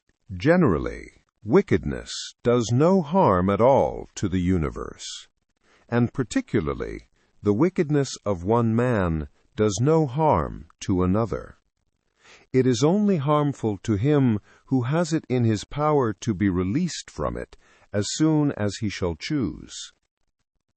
To my own free will, the free will of my neighbor is just as indifferent as his poor breath and flesh. For though we are made especially for the sake of one another, still the ruling power of each of us has its own office. For otherwise my neighbor's wickedness would be my harm, which God has not willed, in order that my unhappiness may not depend on another. The sun appears to be poured down, and in all directions indeed it is diffused, yet it is not effused. For this diffusion is extension. Accordingly, its rays are called extensions, because they are extended. But one may judge what kind of a thing a ray is if he looks at the sun's light passing through a narrow opening into a darkened room, for it is extended in a right line, and as it were is divided when it meets with any solid body which stands in the way and intercepts the air beyond. But there the light remains fixed, and does not glide or fall off. Such then ought to be the outpouring and diffusion of the understanding, and it should in no way be an effusion, but an extension, and it should make no violent or impetuous collision with the obstacles which are in its way, nor yet fall down, but be fixed and enlighten that which receives it. For a body will deprive itself of the illumination if it does not admit it. He who fears death either fears the loss of sensation or a different kind of sensation. But if thou shalt have no sensation, neither wilt thou feel any harm. And if thou shalt acquire another kind of sensation, thou wilt be a different kind of living being, and thou wilt not cease to live. Men exist for the sake of one another. Teach them, then, or bear with them. In one way an arrow moves, in another way the mind. The mind, indeed, both when it exercises caution and when it is employed about inquiry, moves straight onward not the less, and to its object. Enter into every man's ruling faculty, and also let every other man enter into thine. Book 9. He who acts unjustly acts impiously. For since the universal nature has made rational animals for the sake of one another, to help one another according to their deserts, but in no way to injure one another, he who transgresses her will is clearly guilty of impiety towards the highest divinity. And he too who lies is guilty of impiety to the same divinity. For the universal nature is the nature of things that are. And things that are have a relation to all things that come into existence. And further, this universal nature is named truth, and is the prime cause of all things that are true. He then who lies intentionally is guilty of impiety inasmuch as he acts unjustly by deceiving. And he also who lies unintentionally, inasmuch as he is at variance with the universal nature, and inasmuch as he disturbs the order by fighting against the nature of the world. For he fights against it, who is moved of himself to that which is contrary to truth. For he had received powers from nature, through the neglect of which he is not now able to distinguish falsehood from truth. And indeed, he who pursues pleasure as good, and avoids pain as evil, is guilty of impiety. For of necessity such a man must often find fault with the universal nature, alleging that it assigns things to the bad and the good contrary to their deserts. Because frequently the bad are in the enjoyment of pleasure, and possess the things which procure pleasure, but the good have pain for their share, and the things which cause pain. And further, he who is afraid of pain will sometimes also be afraid of some of the things which will happen in the world. And even this is impiety.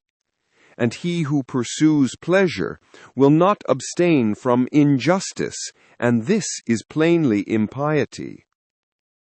Now, with respect to the things towards which the universal nature is equally affected, for it would not have made both unless it was equally affected towards both. Towards these, they who wish to follow nature should be of the same mind with it, and equally affected. With respect to pain, then, and pleasure, or death and life, or honor and dishonor, which the universal nature employs equally, whoever is not equally affected is manifestly acting impiously. And I say that the universal nature employs them equally, instead of saying that they happen alike to those who are produced in continuous series, and to those who come after them by virtue of a certain original movement of providence, according to which it moved from a certain beginning to this ordering of things, having conceived certain principles of the things which were to be, and having determined powers productive of beings, and of changes, and of such like successions. It would be a man's happiest lot to depart from mankind without having had any taste of lying and hypocrisy and luxury and pride. However, to breathe out one's life when a man has had enough of these things is the next best voyage, as the saying is. Hast thou determined to abide with vice? And has not experience yet induced thee to fly from this pestilence? For the destruction of the understanding is a pestilence, much more, indeed, than any such corruption and change of this atmosphere which surrounds us. For this corruption is a pestilence of animals, so far as they are animals, but the other is a pestilence of men, so far as they are men. Do not despise death, but be well content with it, since this too is one of those things which nature wills. For such as it is to be young, and to grow old, and to increase, and to reach maturity, and to have teeth, and beard, and gray hairs, and to beget, and to be pregnant, and to bring forth, and all the other natural operations which the seasons of thy life bring, such also is dissolution. This then is consistent with the character of a reflecting man, to be neither careless, nor impatient, nor contemptuous with respect to death, but to wait for it as one of the operations of nature. As thou now waitest for the time when the child shall come out of thy wife's womb, so be ready for the time when thy soul shall fall out of this envelope. But if thou requirest also a vulgar kind of comfort, which shall reach thy heart, thou wilt be made best reconciled to death by observing the objects from which thou art going to be removed, and the morals of those with whom thy soul will no longer be mingled. For it is no way right to be offended with men, but it is thy duty to care for them, and to bear with them gently, and yet to remember that thy departure will be not from men who have the same principles as thyself. For this is the only thing, if there be any, which could draw us the contrary way and attach us to life, to be permitted to live with those who have the same principles as ourselves. But now thou seest how great is the trouble arising from the discordance of those who live together, so that thou mayest say, Come quick, O death, lest perchance I too should forget myself. He who does wrong against himself. He who acts unjustly to himself, because he makes himself bad. He often acts unjustly who does not do a certain thing, not only he who does a certain thing. Thy present opinion founded on understanding, and thy present conduct directed to social good, and thy present disposition of contentment with everything which happens, that is enough. Wipe out imagination, check desire, extinguish appetite, keep the ruling faculty in its own power. Among the animals which have not reason, one life is distributed, but among reasonable animals, one intelligent soul is distributed, just as there is one earth of all things which are of an earthy nature, and we see by one light, and breathe one air, all of us that have the faculty of vision, and all that have life. All things which participate in anything which is common to them all, move towards that which is of the same kind with themselves. Everything which is earthy turns towards the earth. Everything which is liquid flows together, and everything which is of an aerial kind does the same, so that they require something to keep them asunder, and the application of force. Fire, indeed, moves upwards on account of the elemental fire, but it is so ready to be kindled together with all the fire which is here, that even every substance which is somewhat dry is easily ignited, because there is less mingled with it of that which is a hindrance to ignition. Accordingly, then, everything also which participates in the common intelligent nature moves in like manner towards that which is of the same kind with itself, or moves even more. For so much as it is superior in comparison with all other things, in the same degree also is it more ready to mingle with and to be fused with that which is akin to it. Accordingly, among animals devoid of reason, we find swarms of bees, and herds of cattle, and the nurture of young birds, and in a manner loves. For even in animals there are souls, and that power which brings them together is seen to exert itself in the superior degree, and in such a way as never has been observed in plants, nor in stones, nor in trees. But in rational animals there are political communities and friendships, and families and meetings of people, and in wars, treaties and armistices. But in the things which are still superior, even though they are separated from one another, unity in a manner exists, as in the stars.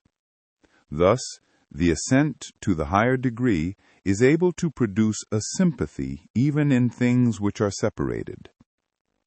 See then what now takes place.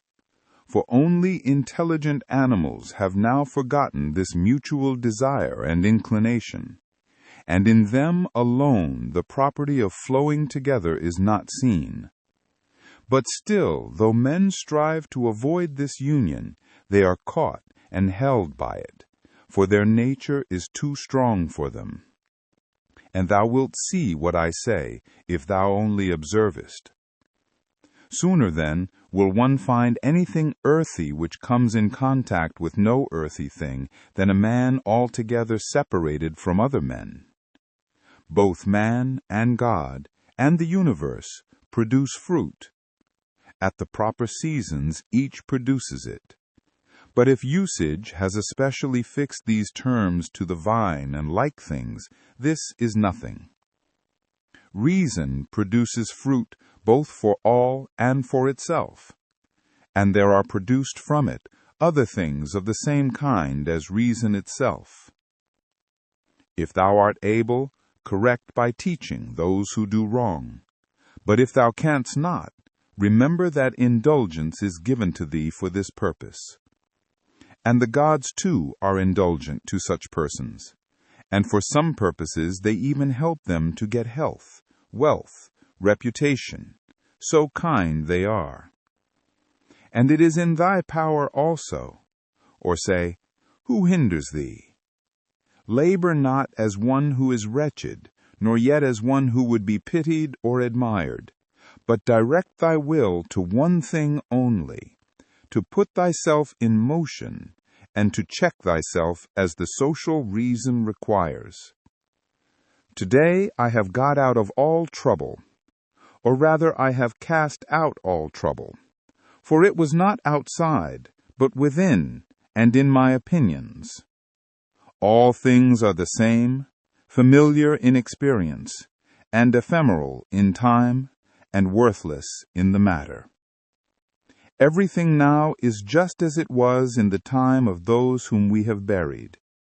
Things stand outside of us, themselves by themselves, neither knowing aught of themselves, nor expressing any judgment. What is it then which does judge about them? The ruling faculty. Not in passivity, but in activity lie the evil and the good of the rational social animal, just as his virtue and his vice lie not in passivity, but in activity. For the stone which has been thrown up, it is no evil to come down, nor indeed any good to have been carried up. Penetrate inwards into men's leading principles, and thou wilt see what judges thou art afraid of, and what kind of judges they are of themselves. All things are changing, and thou thyself art in continuous mutation, and in a manner in continuous destruction, and the whole universe too. It is thy duty to leave another man's wrongful act there where it is. Termination of activity, cessation from movement and opinion, and in a sense their death, is no evil. Turn thy thoughts now to the consideration of thy life as a child, as a youth, thy manhood, thy old age, for in these also every change was a death. Is this anything to fear? Turn thy thoughts now to thy life under thy grandfather, then to thy life under thy mother, then to thy life under thy father, and as thou findest many other differences in changes and terminations, ask thyself, is this anything to fear? In like manner, then, neither are the termination and cessation and change of thy whole life a thing to be afraid of. Hasten to examine thine own ruling faculty, and that of the universe, and that of thy neighbor, thine own that thou mayest make it just, and that of the universe that thou mayest remember of what thou art a part, and that of thy neighbor that thou mayest know whether he has acted ignorantly or with knowledge, and that thou mayest also consider that his ruling faculty is akin to thine. As thou thyself art a component part of a social system, so let every act of thine be a component part of social life. Whatever act of thine, then, has no reference either immediately or remotely to a social end, this tears asunder thy life, and does not allow it to be one, and it is of the nature of a mutiny, just as when in a popular assembly a man acting by himself stands apart from the general agreement. Quarrels of little children and their sports, and poor spirits carrying about dead bodies, such is everything. And so what is exhibited in the representation of the mansions of the dead strikes our eyes more clearly. Examine into the quality of the form of an object, and detach it altogether from its material part, and then contemplate it. Then determine the time, the longest which a thing of this particular form is naturally made to endure. Thou hast endured infinite troubles through not being contented with thy ruling faculty, when it does the things which it is constituted by nature to do. But enough of this. When another blames thee or hates thee, or when men say about thee anything injurious, approach their poor souls, penetrate within, and see what kind of men they are. Thou wilt discover that there is no reason to take any trouble that these men may have this or that opinion about thee. However, thou must be well disposed towards them, for by nature they are friends. And the gods too aid them in all ways, by dreams, by signs, towards the attainment of those things on which they set a value. The periodic movements of the universe are the same, up and down, from age to age, and either the universal intelligence puts itself in motion for every separate effect, and if this is so, be thou content with that which is the result of its activity, or it puts itself in motion once, and everything else comes by way of sequence in a manner, or indivisible elements are the origin of all things. In a word, if there is a God, all is well, and if chance rules, do not thou also be governed by it. Soon will the earth cover us all. Then the earth too will change, and the things also which result from change will continue to change forever, and these again forever.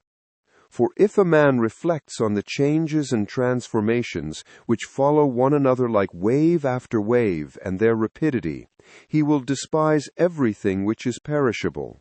The universal cause is like a winter torrent. It carries everything along with it. But how worthless are all these poor people who are engaged in matters political, and, as they suppose, are playing the philosopher. all drivellers. Well then, man, do what nature now requires. Set thyself in motion, if it is in thy power, and do not look about thee to see if anyone will observe it, nor yet expect Plato's republic, but be content if the smallest thing goes on well, and consider such an event to be no small matter. For who can change men's opinions? And without a change of opinions, what else is there than the slavery of men who groan while they pretend to obey? Come now, and tell me of Alexander, and Philip, and Demetrius of Phalerum. They themselves shall judge whether they discovered what the common nature required, and trained themselves accordingly. But if they acted like tragedy heroes, no one has condemned me to imitate them. Simple and modest is the work of philosophy. Draw me not aside to indolence and pride. Look down from above on the countless herds of men, and their countless solemnities, and the infinitely varied voyagings in storms and calms, and the differences among those who are born, who live together and die.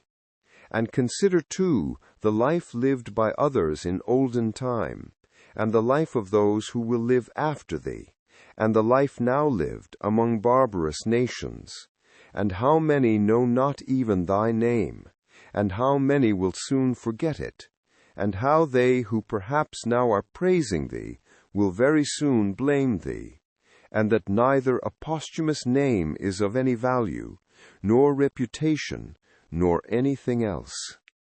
Let there be freedom from perturbations with respect to the things which come from the external cause, and let there be justice in the things done by virtue of the internal cause. That is, let there be movement and action terminating in this, in social acts, for this is according to thy nature. Thou canst remove out of the way many useless things among those which disturb thee, for they lie entirely in thy opinion, and thou wilt then gain for thyself ample space by comprehending the whole universe in thy mind, and by contemplating the eternity of time, and observing the rapid change of every several thing, how short is the time from birth to dissolution, and the illimitable time before birth, as well as the equally boundless time after dissolution. All that thou seest will quickly perish, and those who have been spectators of its dissolution will very soon perish too. And he who dies at the extremest old age will be brought into the same condition with him who died prematurely.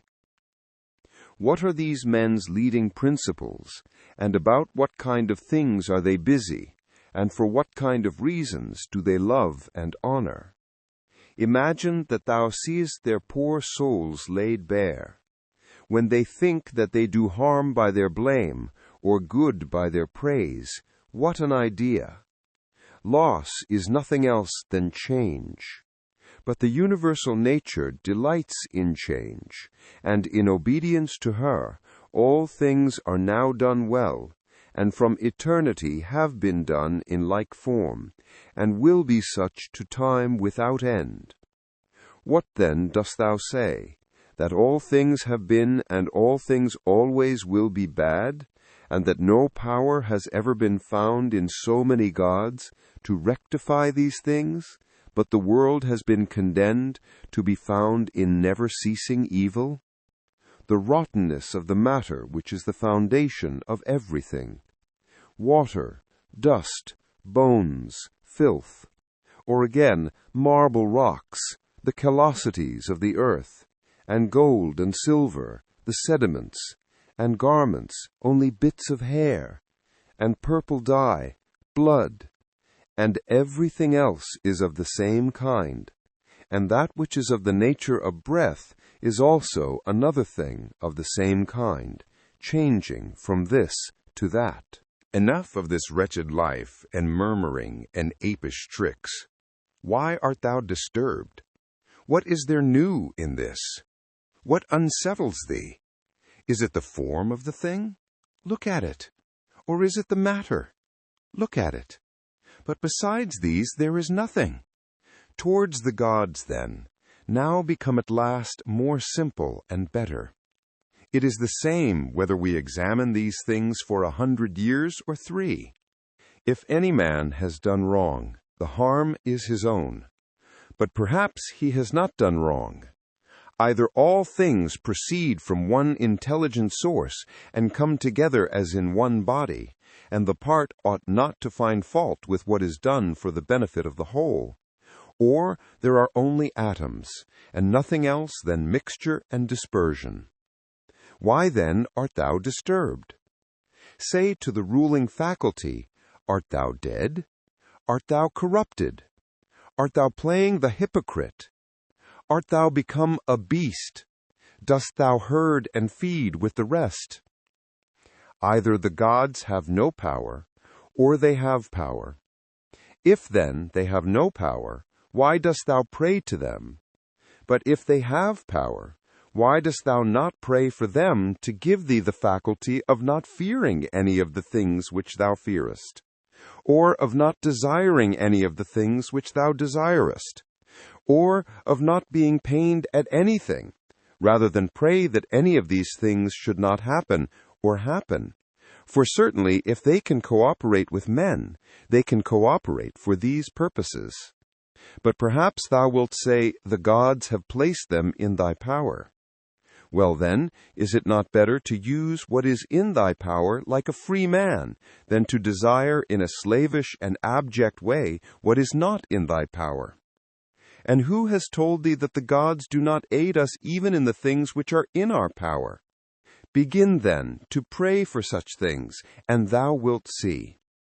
One man prays thus, How shall I be able to lie with that woman?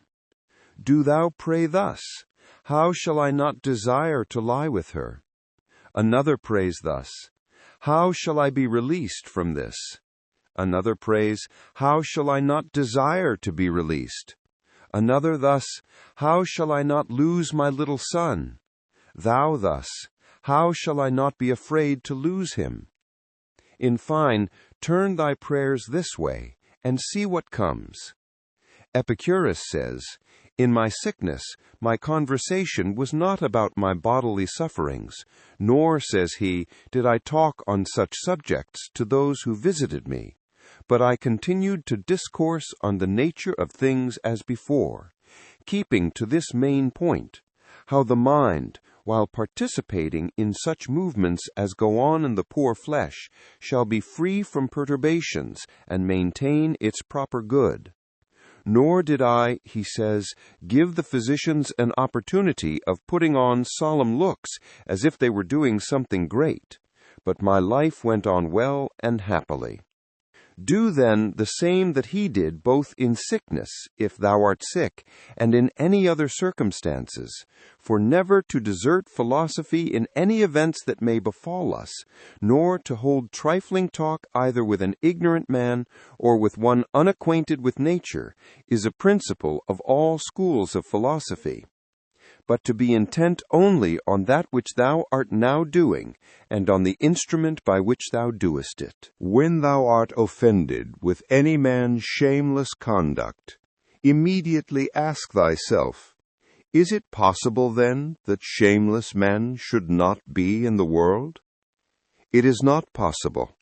Do not then require what is impossible. For this man also is one of those shameless men who must of necessity be in the world.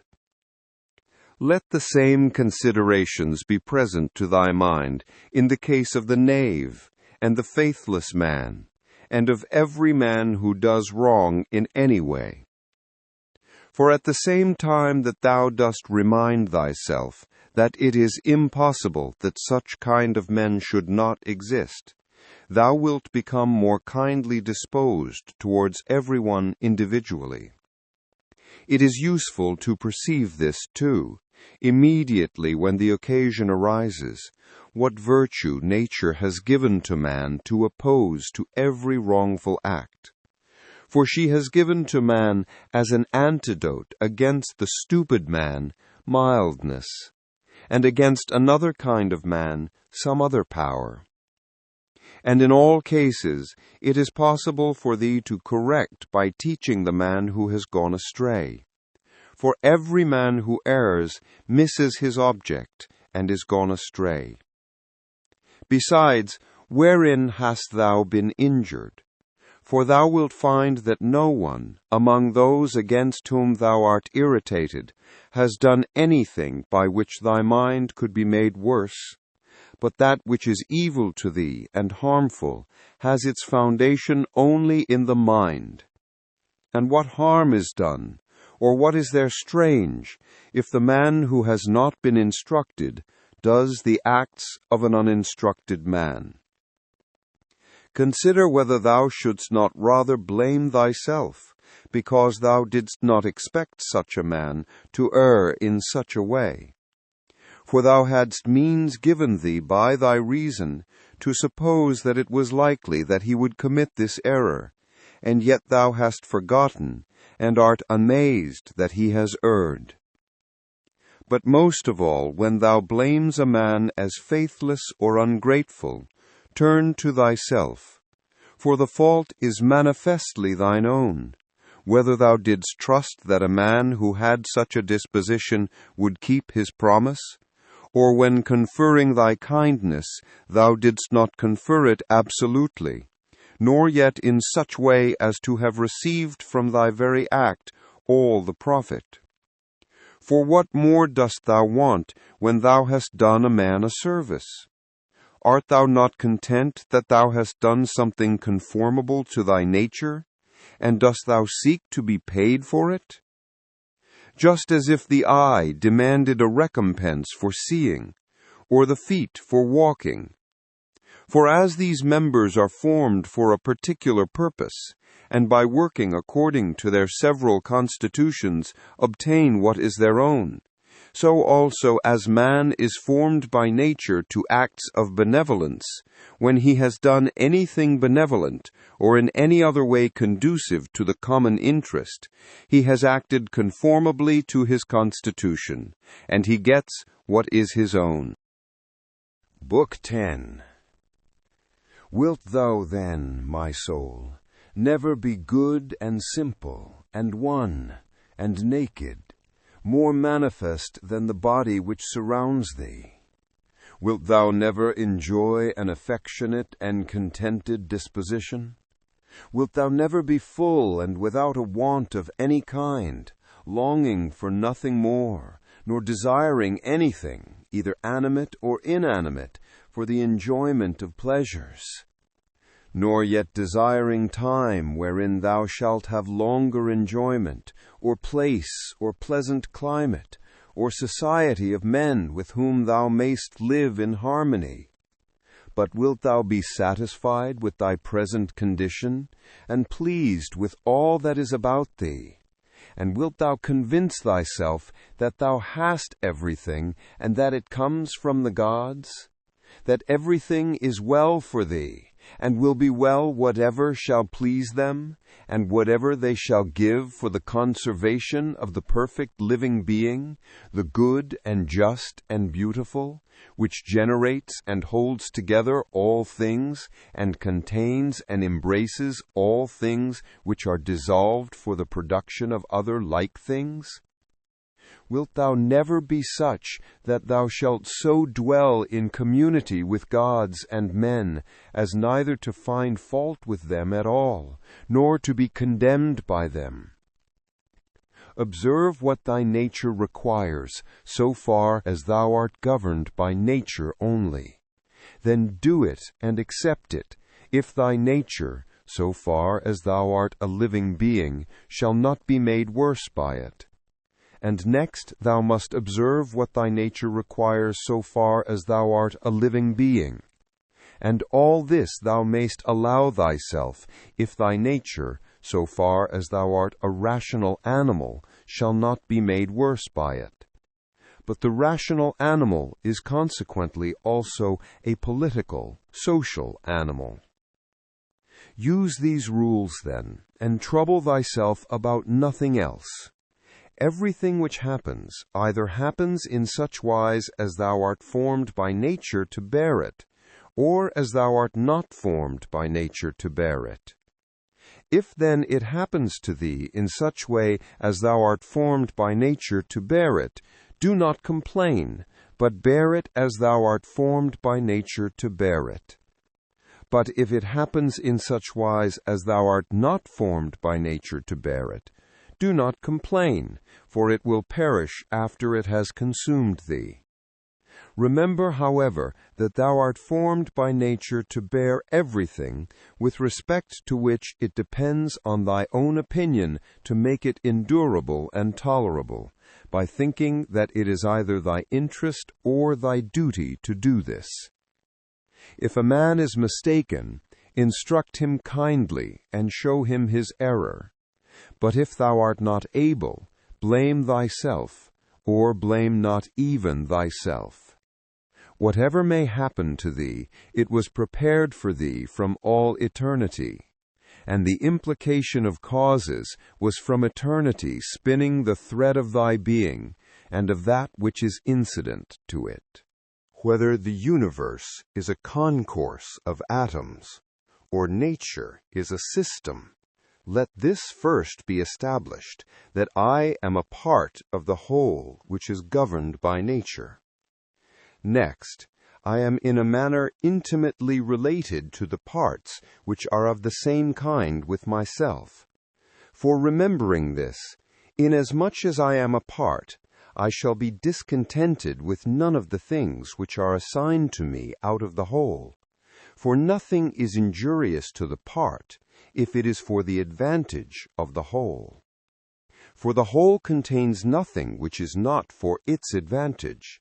And all natures indeed have this common principle, but the nature of the universe has this principle besides, that it cannot be compelled even by any external cause to generate anything harmful to itself.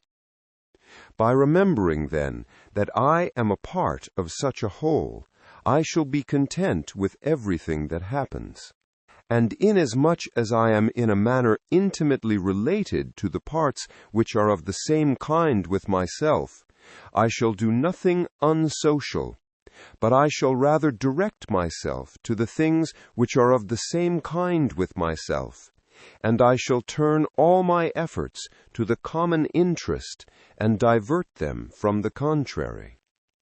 Now, if these things are done so, life must flow on happily, just as thou mayest observe that the life of a citizen is happy who continues a course of action which is advantageous to his fellow citizens, and is content with whatever the state may assign to him. The parts of the whole, everything I mean which is naturally comprehended in the universe, must of necessity perish. But let this be understood in this sense, that they must undergo change.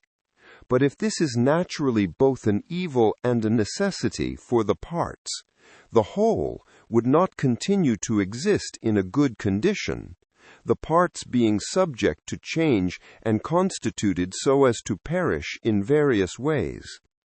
For whether did nature herself design to do evil to the things which are parts of herself, and to make them subject to evil, and of necessity fall into evil?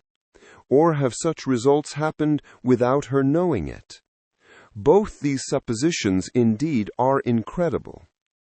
But if a man should even drop the term nature as an efficient power, and should speak of these things as natural, even then it would be ridiculous to affirm at the same time that the parts of the whole are in their nature subject to change, and at the same time to be surprised or vexed as if something were happening contrary to nature, particularly as the dissolution of things is into those things of which each thing is composed.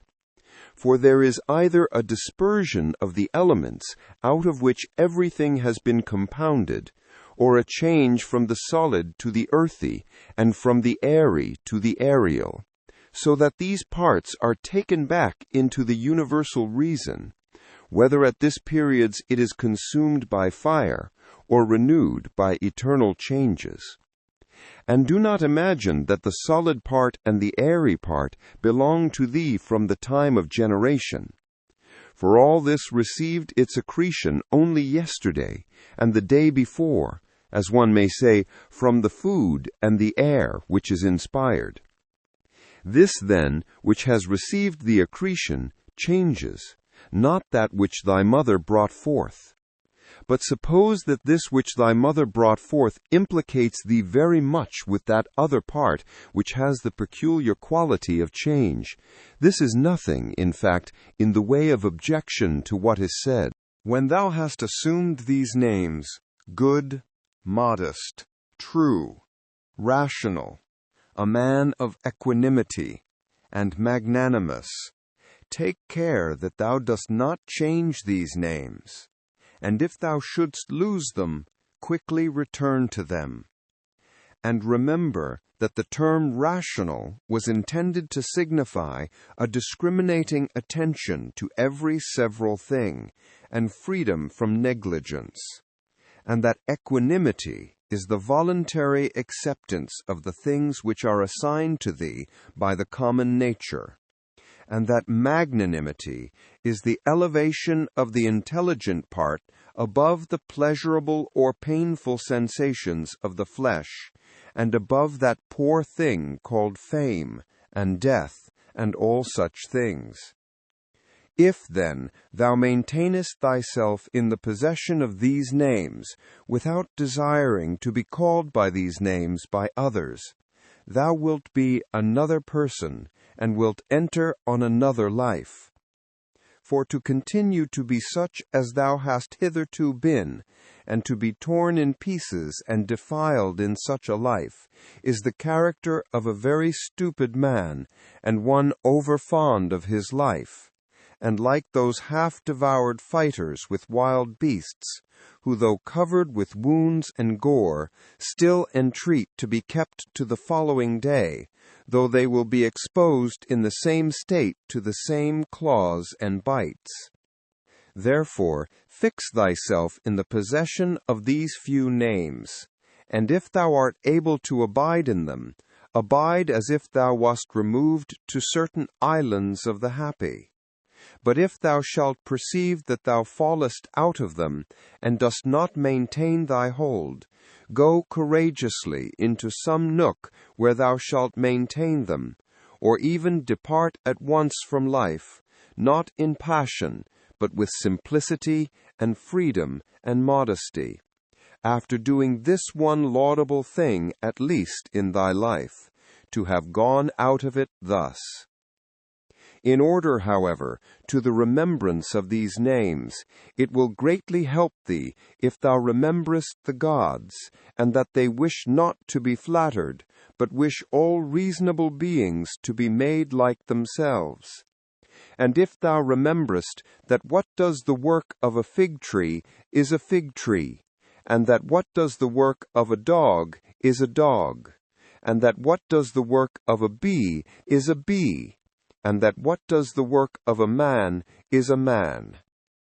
Mimy, war, astonishment, torpor, slavery will daily wipe out those holy principles of thine. How many things without studying nature dost thou imagine, and how many dost thou neglect? But it is thy duty so to look on, and so to do everything, that at the same time the power of dealing with circumstances is perfected, and the contemplative faculty is exercised, and the confidence which comes from the knowledge of each several thing is maintained, without showing it, but yet not concealed. For when wilt thou enjoy simplicity, when gravity, and when the knowledge of every several thing, both what it is in substance and what place it has in the universe, and how long it is formed to exist, and of what things it is compounded, and to whom it can belong, and who are able both to give it and take it away. A spider is proud when it has caught a fly, and another when he has caught a poor hare, and another when he has taken a little fish in a net, and another when he has taken wild boars, and another when he has taken sarmatians. Are not these robbers, if thou examinest their opinions? Acquire the contemplative way of seeing how all things change into one another, and constantly attend to it, and exercise thyself about this part of philosophy. For nothing is so much adapted to produce magnanimity. Such a man has put off the body, and as he sees that he must, no one knows how soon, go away from among men and leave everything here, he gives himself up entirely to just doing in all his actions, and in everything else that happens, he resigns himself to the universal nature. But as to what any man shall say or think about him, or do against him, he never even thinks of it, being himself contented with these two things, with acting justly in what he now does, and being satisfied with what is now assigned to him. And he lays aside all distracting and busy pursuits, and desires nothing else than to accomplish the straight course through the law, and by accomplishing the straight course, to follow God. What need is there of suspicious fear, since it is in thy power to inquire what ought to be done? And if thou seest clear, go by this way content, without turning back. But if thou dost not see clear, stop, and take the best advisers. But if any other things oppose thee, go on according to thy powers with due consideration, keeping to that which appears to be just. For it is best to reach this object, and if thou dost fail, let thy failure be in attempting this. He who follows reason in all things is both tranquil and active at the same time, and also cheerful and collected. Inquire of thyself, as soon as thou wakest from sleep, whether it will make any difference to thee if another does what is just and right. It will make no difference. Thou hast not forgotten, I suppose, that those who assume arrogant airs in bestowing their praise or blame on others are such as they are at bed and at board. And thou hast not forgotten what they do, and what they avoid, and what they pursue, and how they steal, and how they rob, not with hands and feet, but with their most valuable part, by means of which there is produced, when a man chooses, fidelity, modesty, truth, law, a good daemon, happiness. To her who gives and takes back all, to nature, the man who is instructed and modest says, "Give what thou wilt, take back what thou wilt." And he says this not proudly, but obediently and well pleased with her. Short is the little which remains to thee of life. Live as on a mountain, for it makes no difference whether a man lives there or here, if he lives everywhere in the world as in a state, political community. Let men see, let them know a real man who lives according to nature. If they cannot endure him, let them kill him, for that is better than to live thus as men do. No longer talk at all about the kind of man that a good man ought to be, but be such. Constantly contemplate the whole of time and the whole of substance, and consider that all individual things, as to substance, are a grain of a fig, and as to time, the turning of a gimlet. Look at everything that exists, and observe that it is already in dissolution and in change, and as it were putrefaction or dispersion, or that everything is so constituted by nature as to die. Consider what men are when they are eating, sleeping, generating, easing themselves, and so forth. Then what kind of men they are when they are imperious and arrogant, or angry and scolding from their elevated place. but a short time ago, to how many they were slaves, and for what things, and after a little time, consider in what a condition they will be. That is for the good of each thing, which the universal nature brings to each, and it is for its good at the time when nature brings it. The earth loves the shower, and the solemn ether loves, and the universe loves to make whatever is about to be. I say then to the universe that I love as thou loves. And is not this too said, that this or that loves is wont to be produced?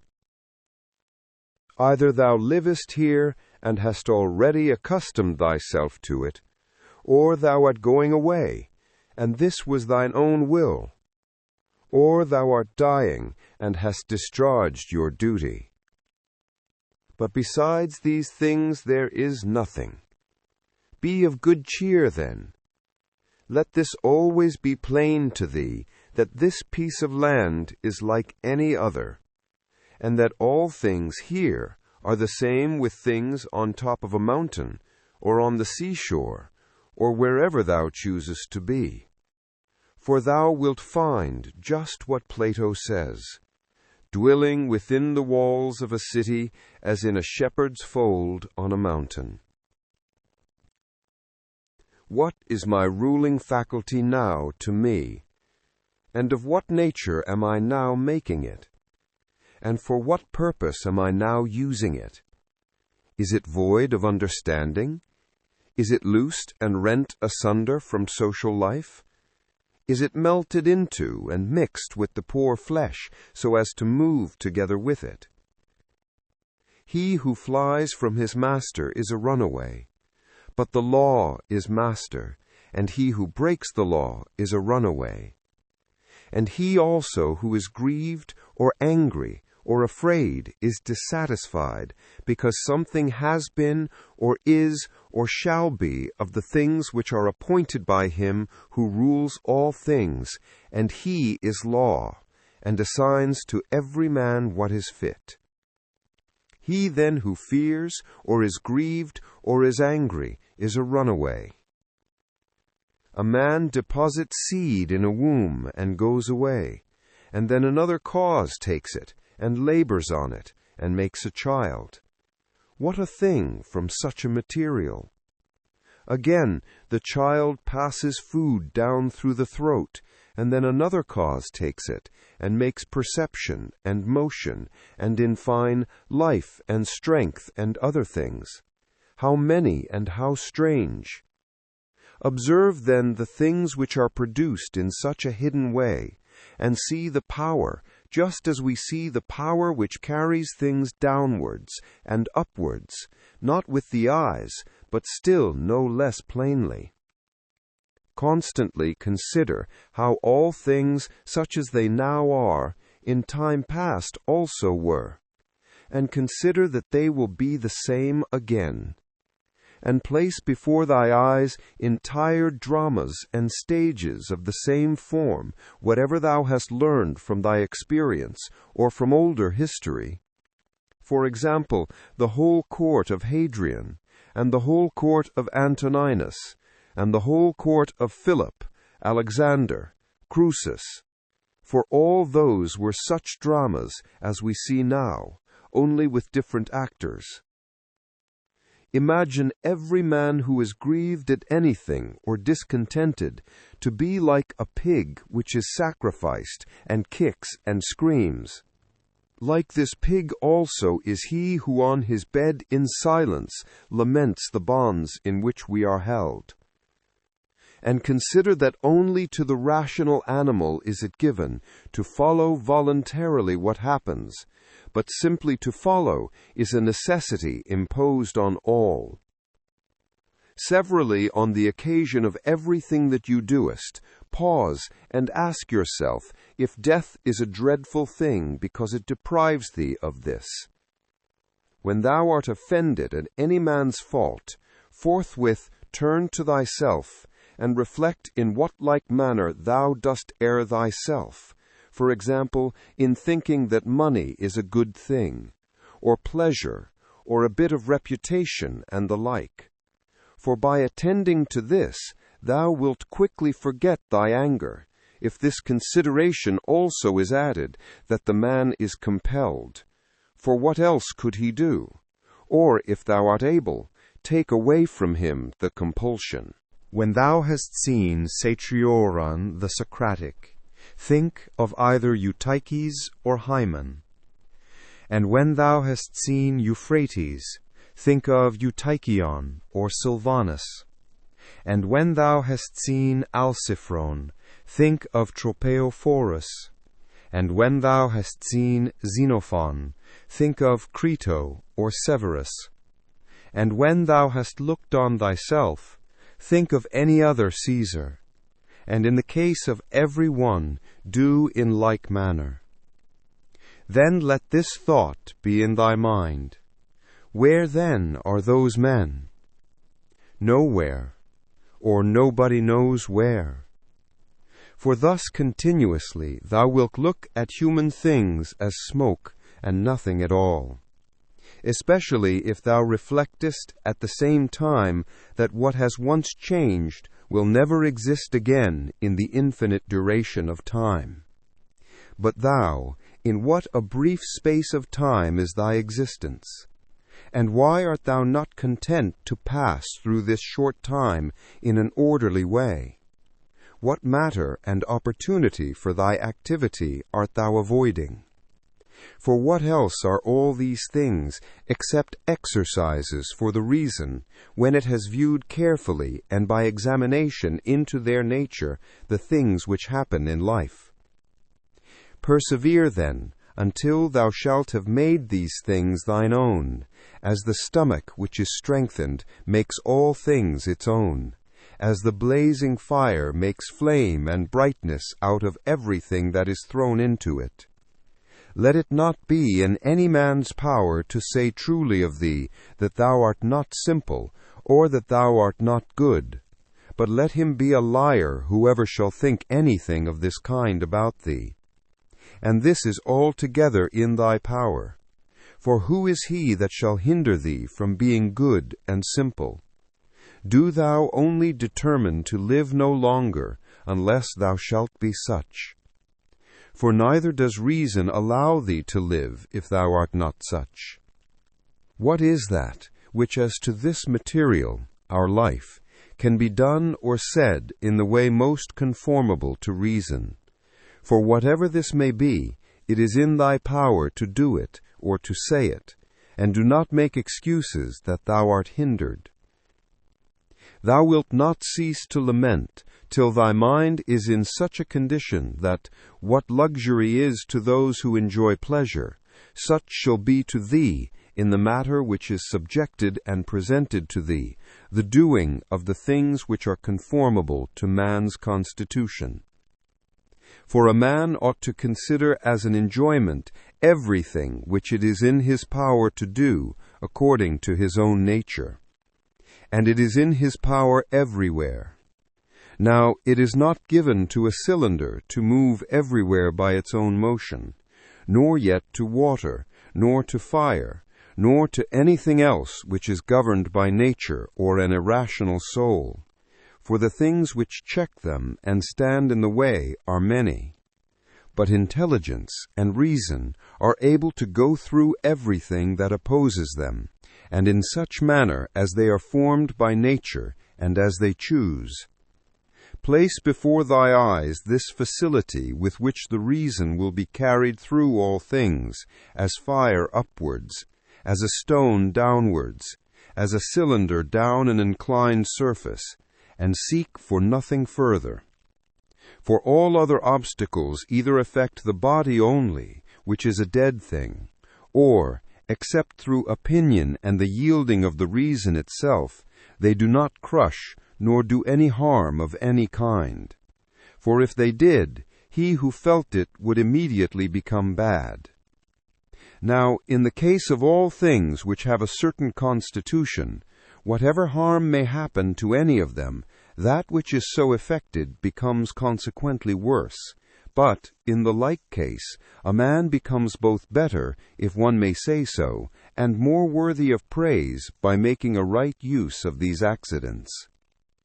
And finally, remember that nothing harms him who is really a citizen, which does not harm the state, nor yet does anything harm the state, which does not harm law, order.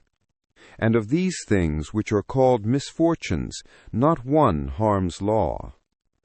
What then does not harm law, does not harm either state nor citizen. To him who is penetrated by true principles, even the briefest precept is sufficient, and any common precept to remind him that he should be free from grief and fear. For example, leaves, some the wind scatters on the ground. So is the race of men. Leaves also are thy children, and leaves too are they who cry out as if they were worthy of credit and bestow their praise, or on the contrary curse, or secretly blame and sneer. And leaves, in like manner, are those who shall receive and transmit a man's fame to aftertimes. For all such things as these are produced in the season of spring, as the poet says, then the wind casts them down. Then the forest produces other leaves in their places. But a brief existence is common to all things, and yet thou avoidest and pursuest all things, as if they would be eternal. A little time, and thou shalt close thy eyes, and him who has attended thee to thy grave, another soon will lament. The healthy eye ought to see all visible things, and not to say, I wish for green things, for this is the condition of a diseased eye. And the healthy hearing and smelling ought to be ready to perceive all that can be heard and smelled. And the healthy stomach ought to be with respect to all food, just as the mill with respect to all things which it is formed to grind.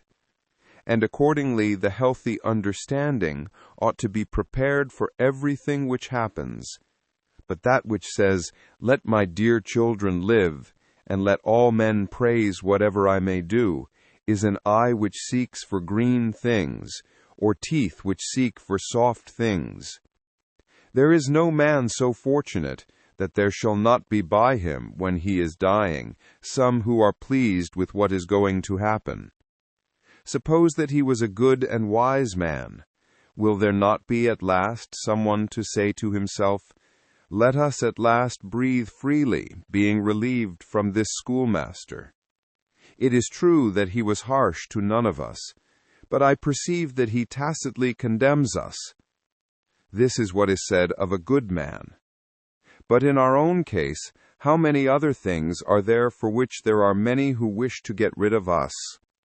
Thou wilt consider this, then, when thou art dying, and thou wilt depart more contentedly by reflecting thus, I am going away from such a life, in which even my associates, in behalf of whom I have striven so much, prayed and cared, themselves wish me to depart, hoping perchance to get some little advantage by it. Why then should a man cling to a longer stay here? Do not, however, for this reason go away less kindly disposed to them, but preserving thy own character, and friendly and benevolent and mild, and on the other hand, not as if thou wast torn away, but as when a man dies a quiet death, the poor soul is easily separated from the body. Such also ought thy departure from men to be, for nature united thee to them, and associated thee. But does she now dissolve the union? Well, I am separated as from kinsmen, not, however, dragged resisting, but without compulsion. For this too is one of the things according to nature.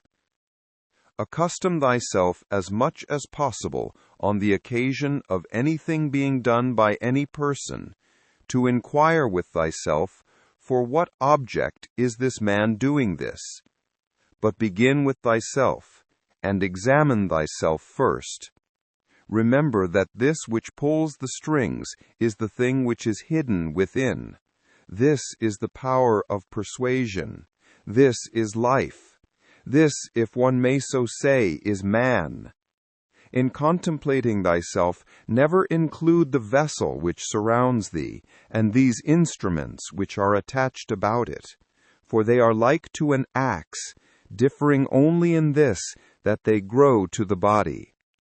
For indeed there is no more use in these parts, without the cause which moves and checks them, than in the weaver's shuttle, and the writer's pen, and the driver's whip. Book 11.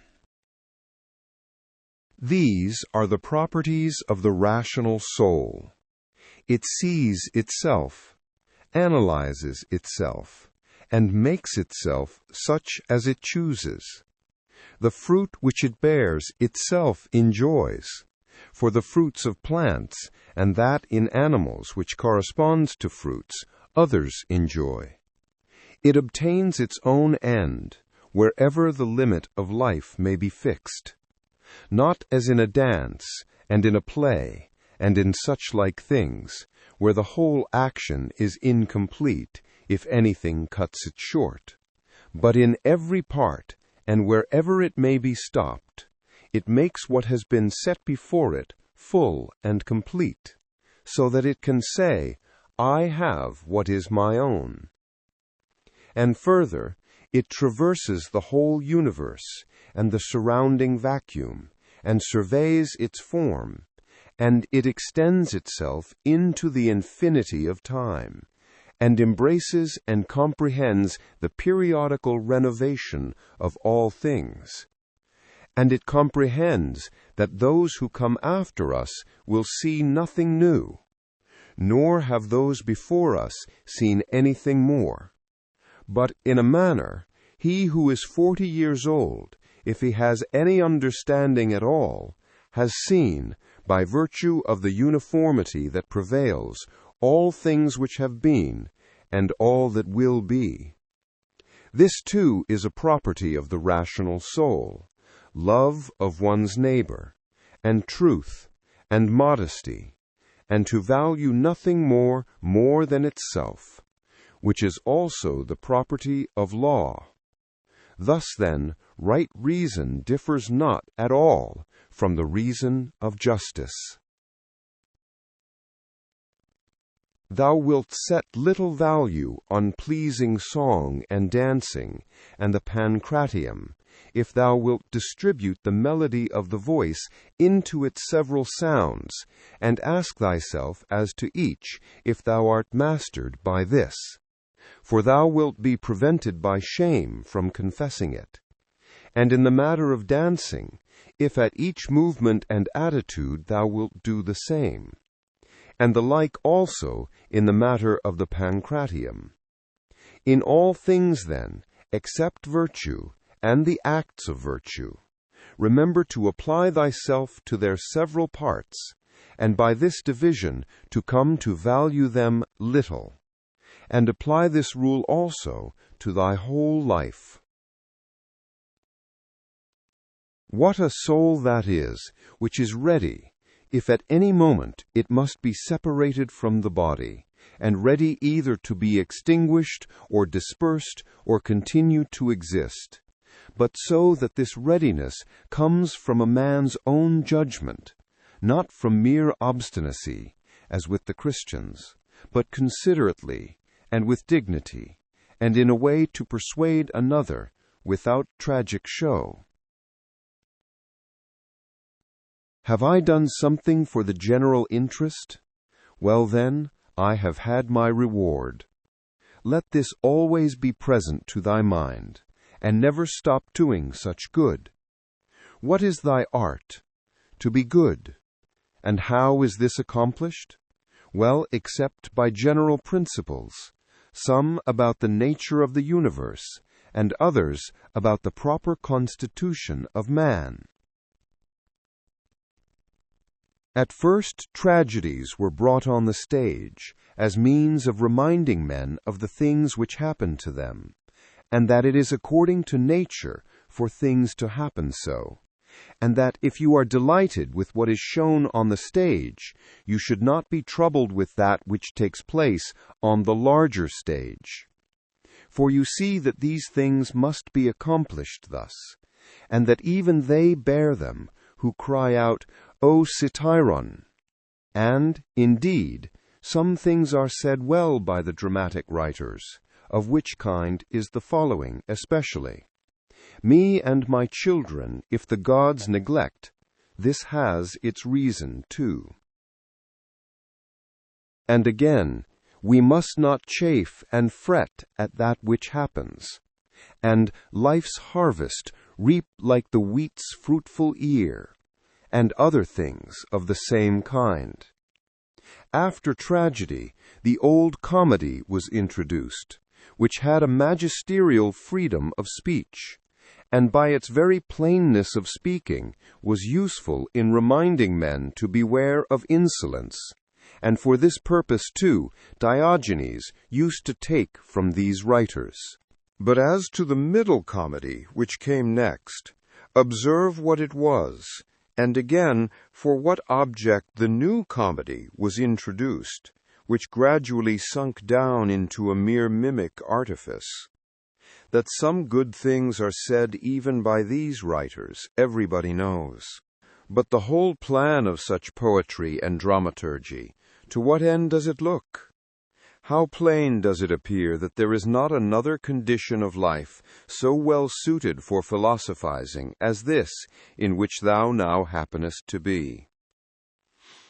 A branch cut off from the adjacent branch must of necessity be cut off from the whole tree also. So too a man, when he is separated from another man, has fallen off from the whole social community. Now as to a branch, another cuts it off. But a man by his own act separates himself from his neighbor when he hates him and turns away from him, and he does not know that he has at the same time cut himself off from the whole social system.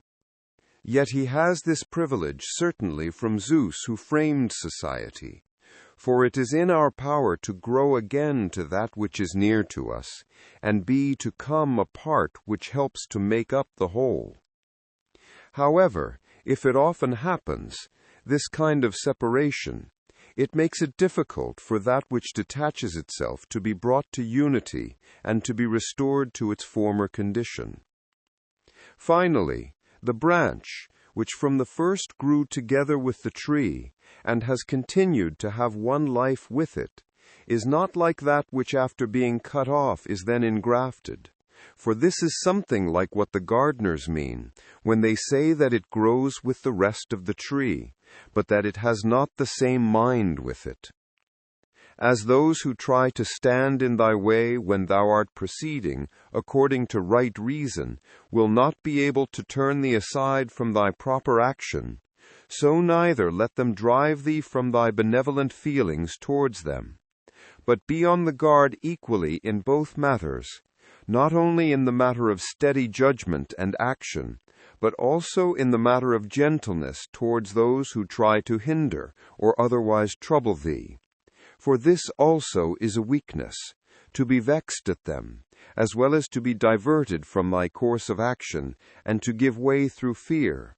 For both are equally deserters from their post, the man who does it through fear, and the man who is alienated from him who is by nature a kinsman and a friend. There is no nature which is inferior to art, for the arts imitate the nature of things. But if this is so, that nature, which is the most perfect and the most comprehensive of all natures, cannot fall short of the skill of art. Now all arts do the inferior things for the sake of the superior. Therefore the universal nature does so too. And indeed, hence is the origin of justice, and in justice the other virtues have their foundation. For justice will not be observed if we either care for middle things, things indifferent, or are easily deceived and careless and changeable. If the things do not come to thee, the pursuits and avoidances of which disturb thee, still in a manner thou goest to them. Let then thy judgment about them be at rest, and they will remain quiet, and thou wilt not be seen either pursuing or avoiding. The spherical form of the soul maintains its figure when it is neither extended towards any object, nor contracted inwards, nor dispersed or sinks down, but is illuminated by light, by which it sees the truth of all things, and the truth that is in itself. Suppose any man shall despise me, let him look to that himself. But I will look to this, that I be not discovered doing or saying anything deserving of contempt. Shall any man hate me? Let him look to it. But I will be mild and benevolent towards every man, and ready to show even him his mistake, not reproachfully, nor yet as making a display of my endurance, but nobly and honestly, like the great Phocion, unless indeed he only assumed it. For the interior parts ought to be such, and a man ought to be seen by the gods neither dissatisfied with anything nor complaining. For what evil is it to thee, if thou art now doing what is agreeable to thine own nature, and art satisfied with that which at this moment is suitable to the nature of the universe?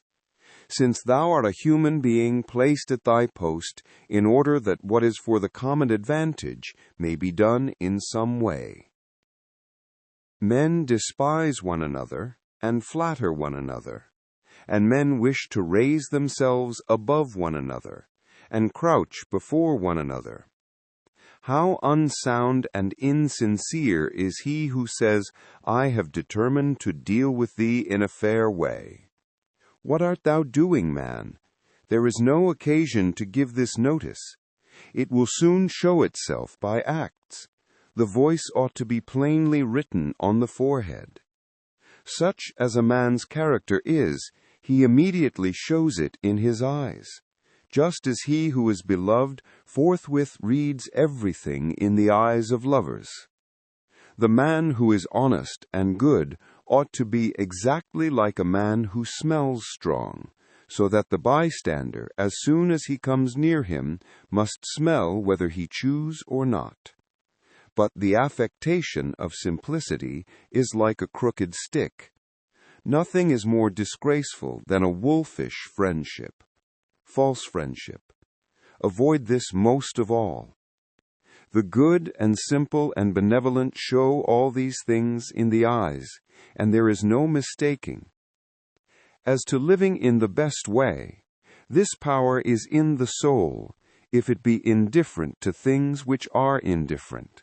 And it will be indifferent if it looks on each of these things separately and all together, and if it remembers that not one of them produces in us an opinion about itself, nor comes to us, but these things remain immovable, and it is we ourselves who produce the judgments about them, and, as we may say, write them in ourselves, it being in our power not to write them, and it being in our power, if perchance these judgments have imperceptibly got admission to our minds, to wipe them out. And if we remember also that such attention will only be for a short time, and then life will be at an end. Besides, what trouble is there at all in doing this? For if these things are according to nature, rejoice in them, and they will be easy to thee. But if contrary to nature, seek what is conformable to thine own nature, and strive towards this, even if it bring no reputation. For every man is allowed to seek his own good. Consider whence each thing is come, and of what it consists, and into what it changes, and what kind of a thing it will be when it has changed, and that it will sustain no harm. If any have offended against thee, consider first, what is my relation to men, and that we are made for one another? And in another respect I was made to be set over them, as a ram over the flock, or a bull over the herd. But examine the matter from first principles, from this: if all things are not mere atoms, it is nature which orders all things.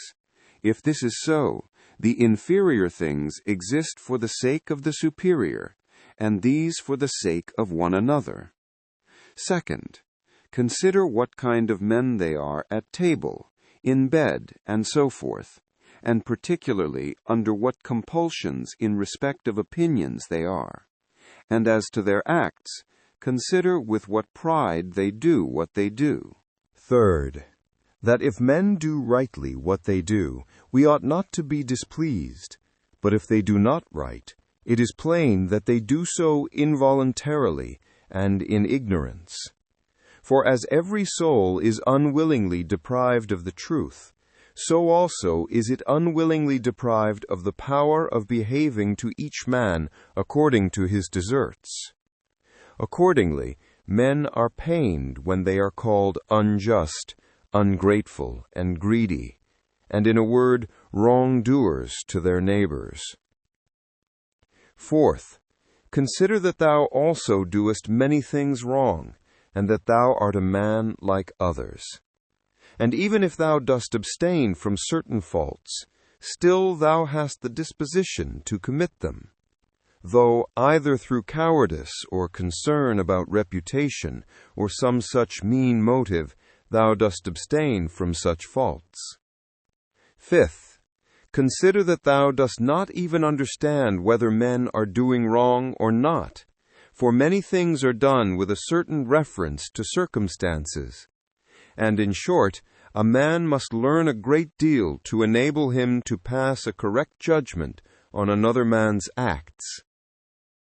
Sixth, consider when thou art much vexed or grieved, that man's life is only a moment, and after a short time we are all laid out dead. Seventh, that it is not men's acts which disturb us, for those acts have their foundation in men's ruling principles, but it is our own opinions which disturb us.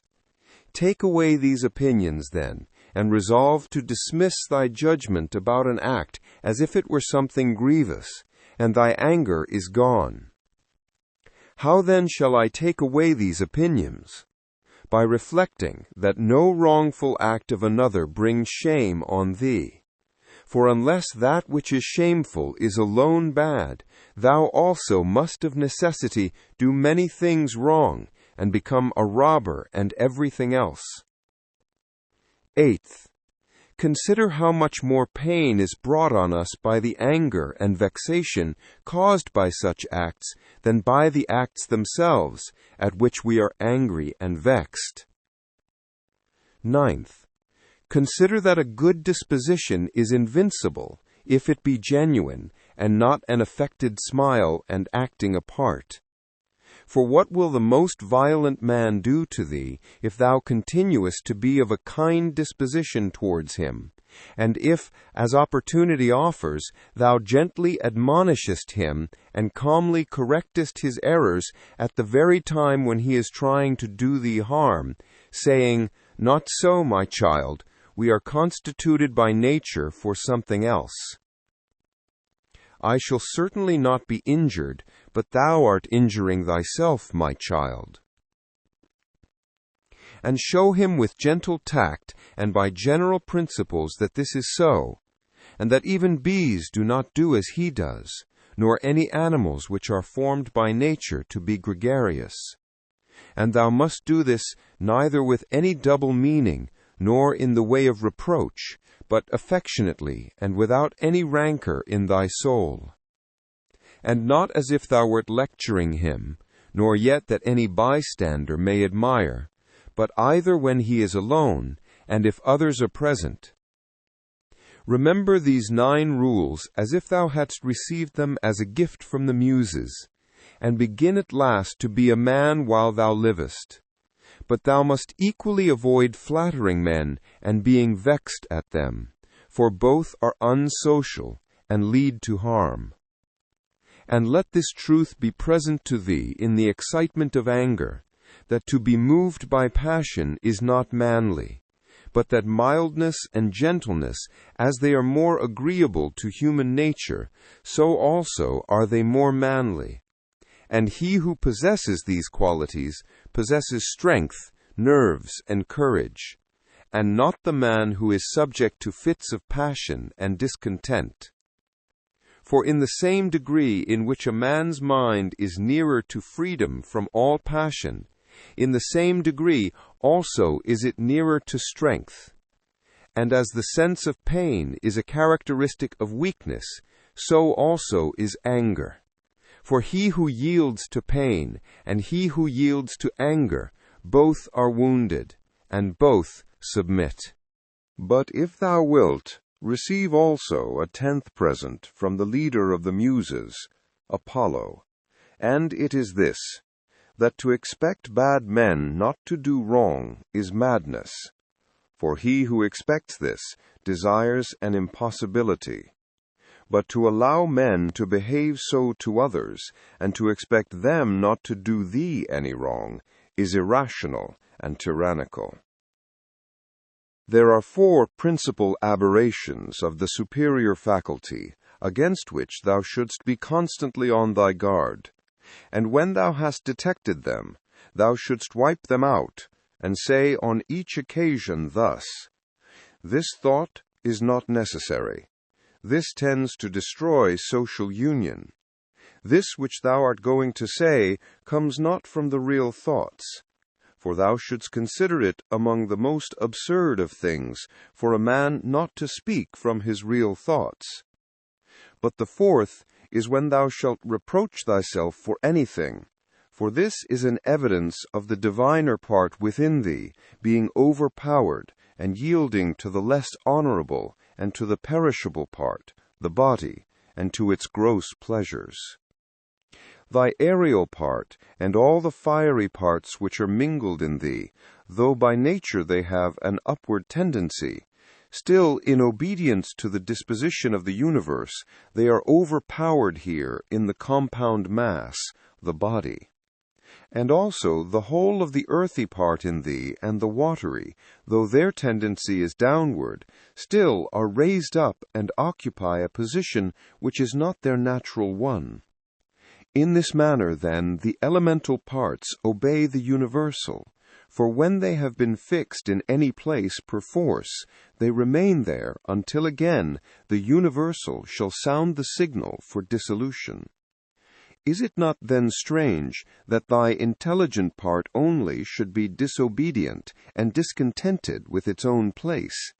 And yet no force is imposed on it, but only those things which are conformable to its nature.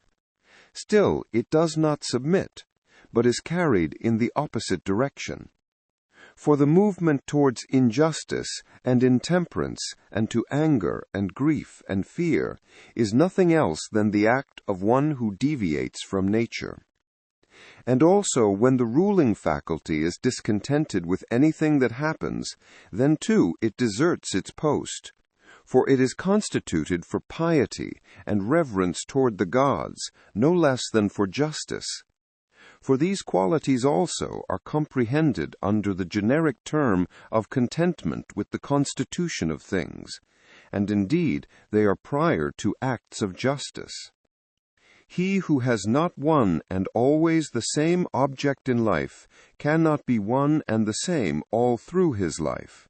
But what I have said is not enough unless this also is added, what this object ought to be.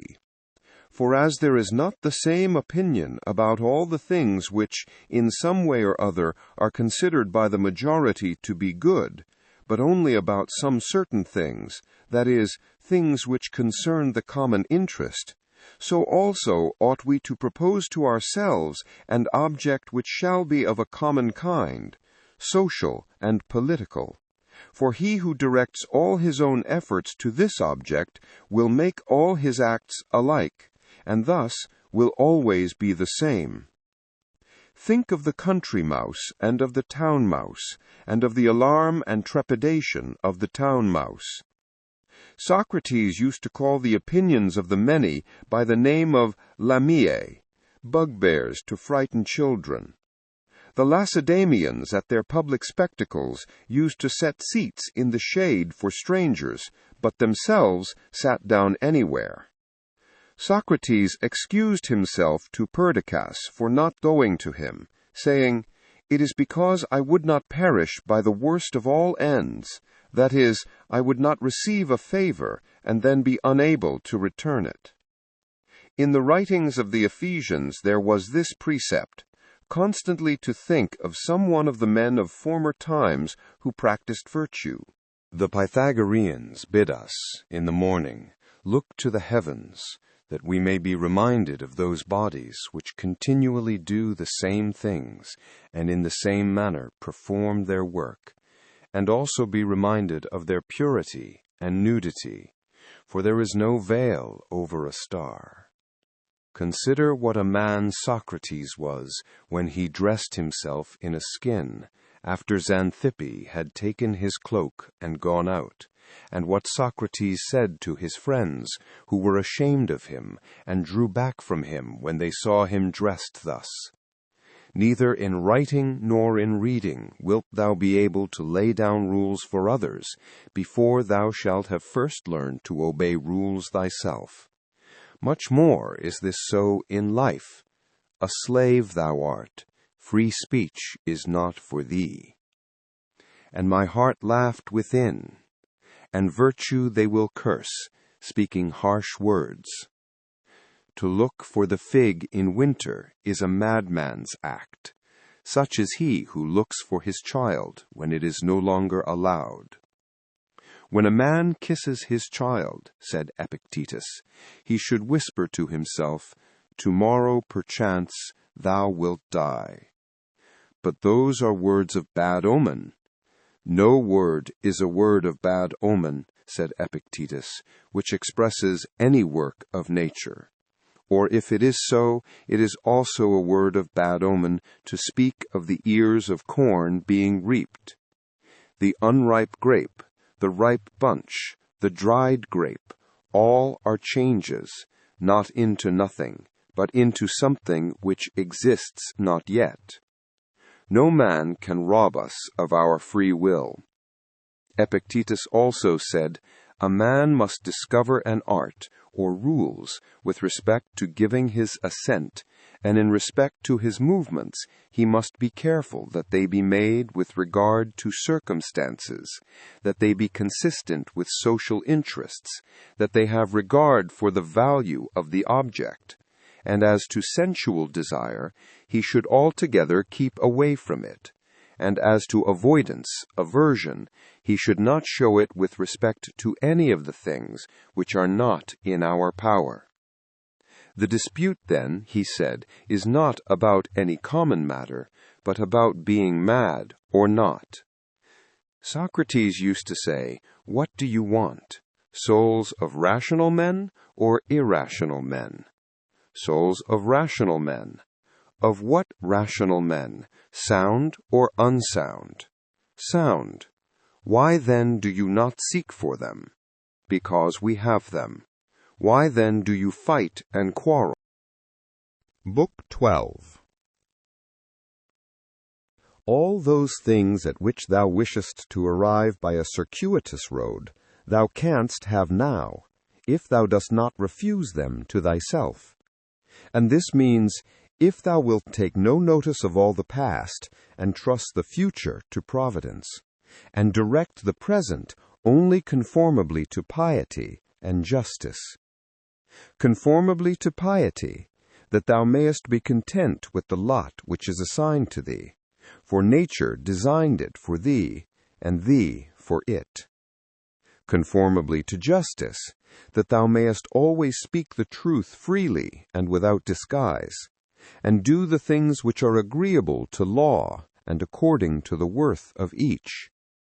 And let neither another man's wickedness hinder thee, nor opinion, nor voice, nor yet the sensations of the poor flesh which has grown about thee, For the passive part will look to this: If then, whatever the time may be when thou shalt be near to thy departure, neglecting everything else, thou shalt respect only thy ruling faculty and the divinity within thee, and if thou shalt be afraid, not because thou must sometime cease to live, but if thou shalt fear never to have begun to live according to nature, then thou wilt be a man worthy of the universe which has produced thee, and thou wilt cease to be a stranger in thy native land, and to wonder at things which happen daily as if they were something unexpected, and to be dependent on this or that.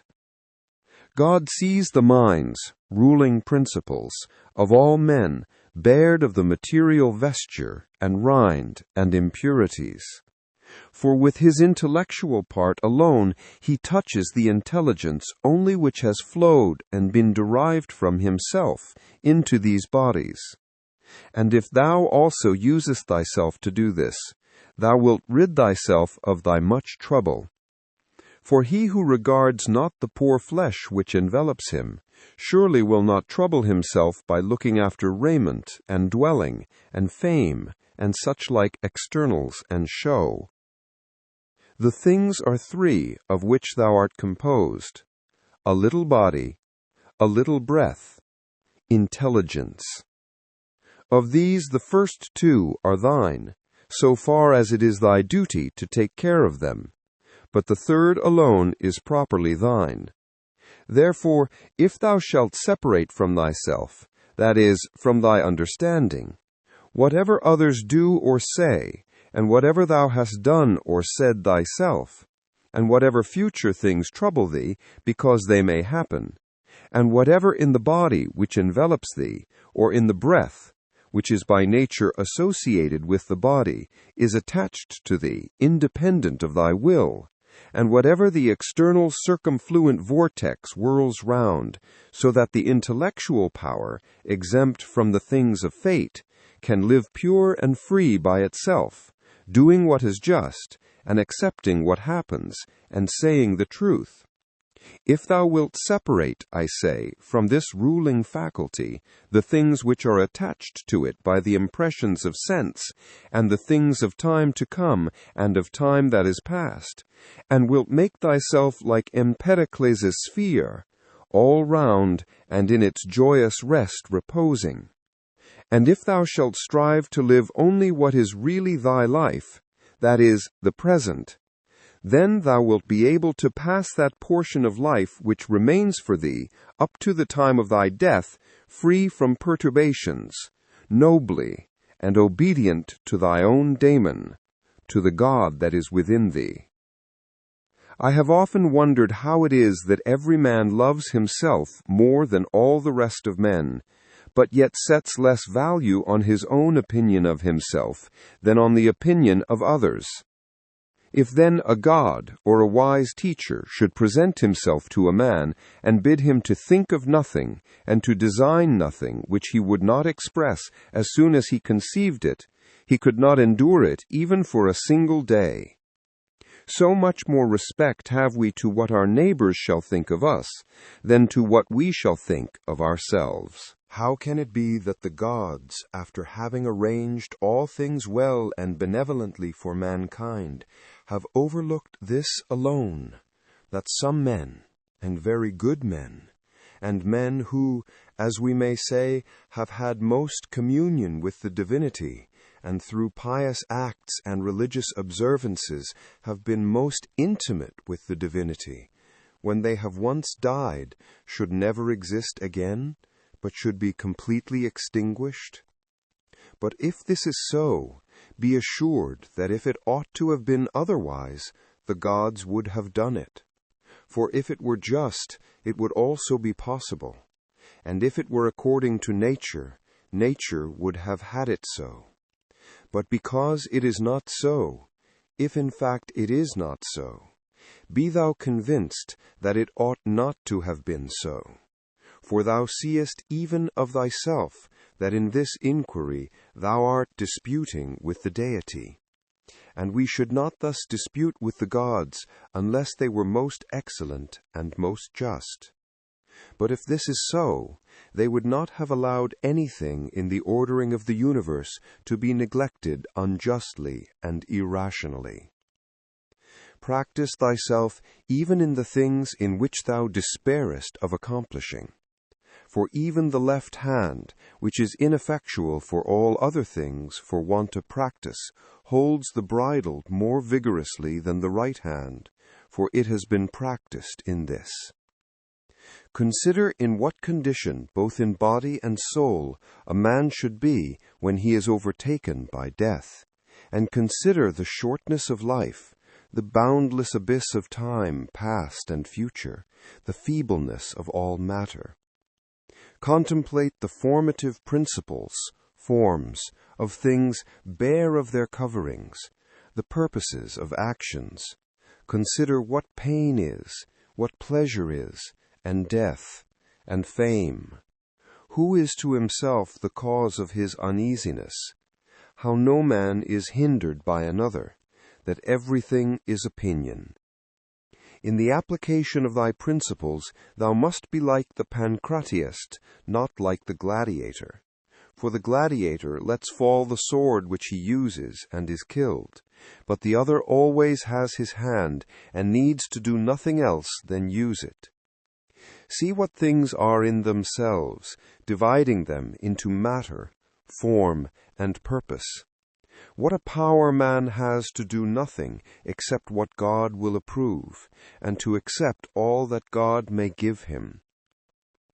With respect to that which happens conformably to nature, we ought to blame neither gods, for they do nothing wrong either voluntarily or involuntarily, nor men, for they do nothing wrong except involuntarily.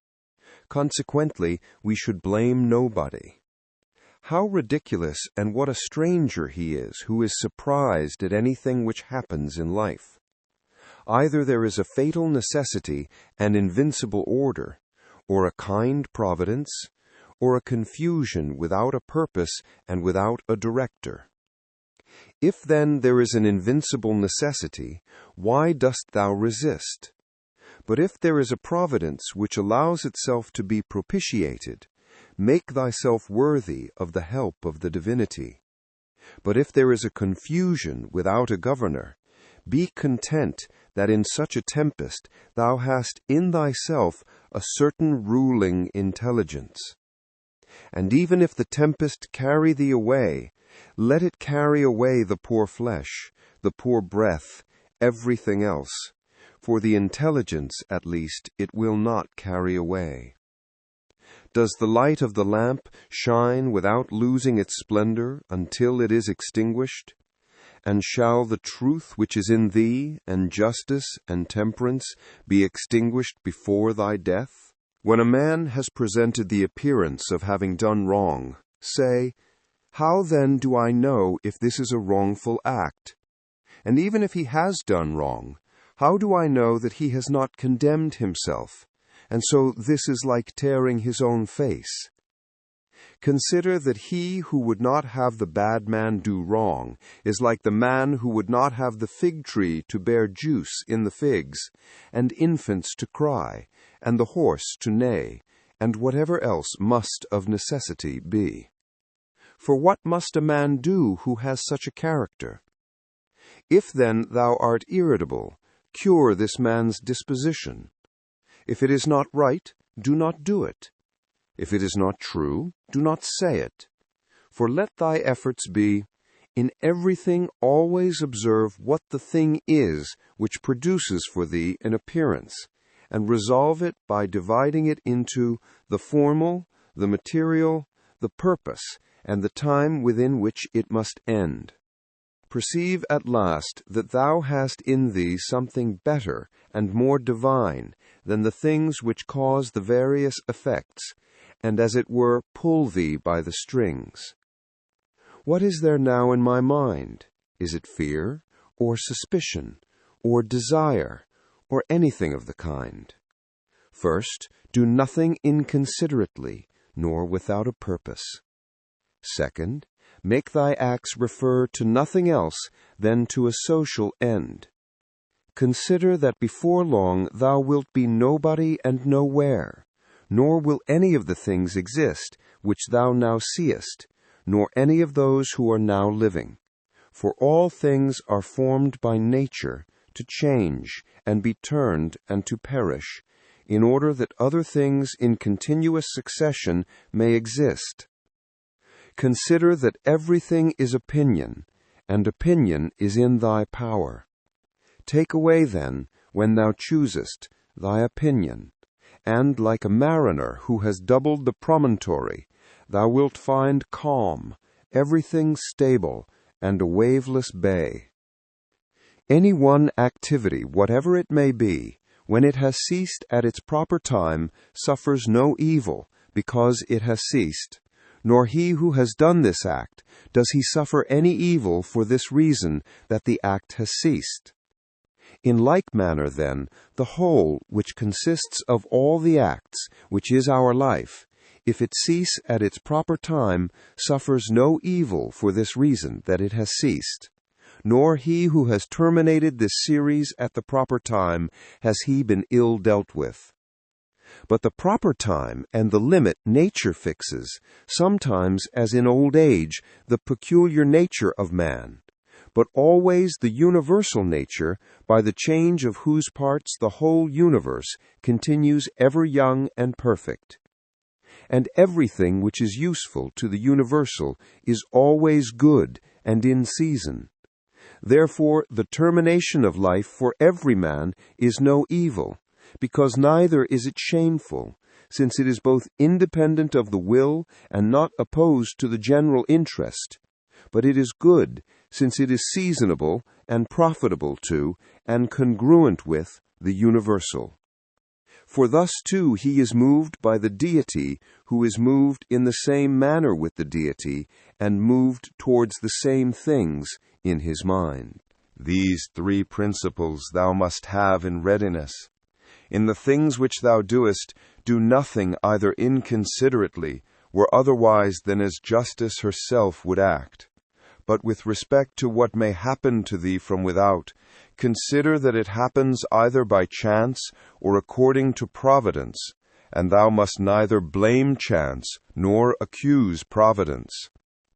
Second, consider what every being is from the seed to the time of its receiving a soul, and from the reception of a soul to the giving back of the same, and of what things every being is compounded, and into what things it is resolved.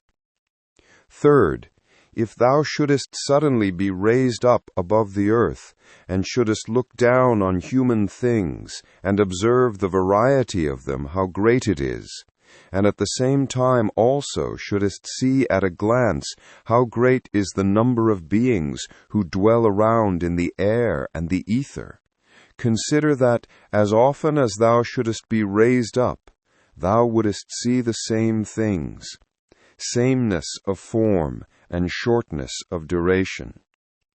Are these things to be proud of? Cast away opinion, thou art saved. Who then hinders thee from casting it away? When thou art troubled about anything, thou hast forgotten this, that all things happen according to the universal nature, and forgotten this, that a man's wrongful act is nothing to thee. And further, thou hast forgotten this, that everything which happens always happens so, and will happen so, and now happens so everywhere. Forgotten this, too, how close is the kinship between a man and the whole human race, for it is a community, not of a little blood or seed, but of intelligence. And thou hast forgotten this too, that every man's intelligence is a god, and is an efflux of the deity. And forgotten this, that nothing is a man's own, but that his child and his body and his very soul came from the deity. Forgotten this, that everything is opinion. And lastly, thou hast forgotten that every man lives the present time only, and loses only this. Constantly bring to thy recollection those who have complained greatly about anything, those who have been most conspicuous by the greatest fame or misfortunes, or enmities or fortunes of any kind. Then think, where are they all now? Smoke and ash and a tale, or not even a tale. And let there be present to thy mind also everything of this sort, how Fabius Catilinus lived in the country, and Lucius Lupus in his gardens, and Stertinius at Baiae, and Tiberius at Capreae, and Vellius Rufus, or Rufus at Velia. And in fine, think of the eager pursuit of anything conjoined with pride, and how worthless everything is after which men violently strain, and how much more philosophical it is for a man in the opportunities presented to him to show the end. You've reached the end of this audiobook. Thank you for listening. If you enjoyed it, consider subscribing for more classic audiobooks. Until next time.